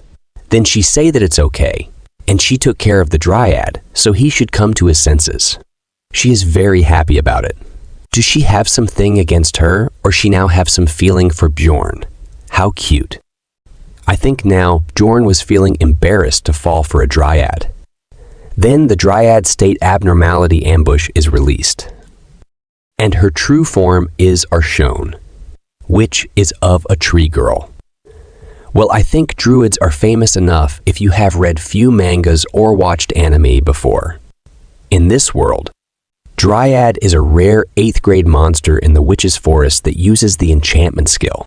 They gained 2x per defeating it. Bjorn give himself some face by saying that it wasn't because of a field effect, but because of a skill. Then he say thank you to Misha and say that he would be in big trouble without her. Misha is very proud and say that it's nothing. Then she saw a team of explorers. They are the first explorers they met since getting lost. They asked Bjorn if they lost their way. Witch's Forest is not the main hunting ground, so there are very few people, and it's not easy to meet other explorers here. It's already the 8th day on the 3rd floor, so teams heading upwards would have passed by long ago. They ask Bjorn if both of them are separated from their team. Bjorn says yes, but Bjorn is not the one to easily trust people, even in a dire situation. Misha got exited and asked Bjorn if they are safe now. Bjorn told her to stay calm.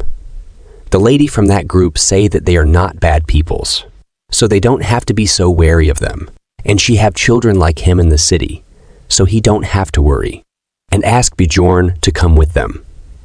But Bjorn refused, because if she have children, then it's even more dangerous. Having children to feed means a more definite motive to earn money. Misha asked Bjorn about why is he doing that, and they might help them. Bjorn told her to be keep quit. Bjorn think a lot about what to do after meeting other explorers. He pondered this a lot, but the conclusion was always to first seek help.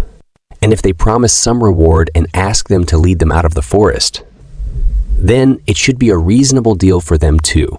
But to make a deal, they first need to know who they are. Then Bjorn take a defensive position and introduces himself. Then a man with orange hair from the other group say that he is quite a cautious man. Then he introduces himself too. He is called Hans Stove, and he is the scout of their team. Bjorn was very shocked after hearing his name. Bjorn has quite a record with the guys named Hans. That man laughs and say that it's a common name. I think it's a common name for plunderers. Bjorn also do not look happy and was thinking about why there are so many hands in this world. He deducted 1 point for having a bad name. Their team have 2 warriors, 2 archers, and 1 scout. And because of this, Bjorn feels that it's dangerous.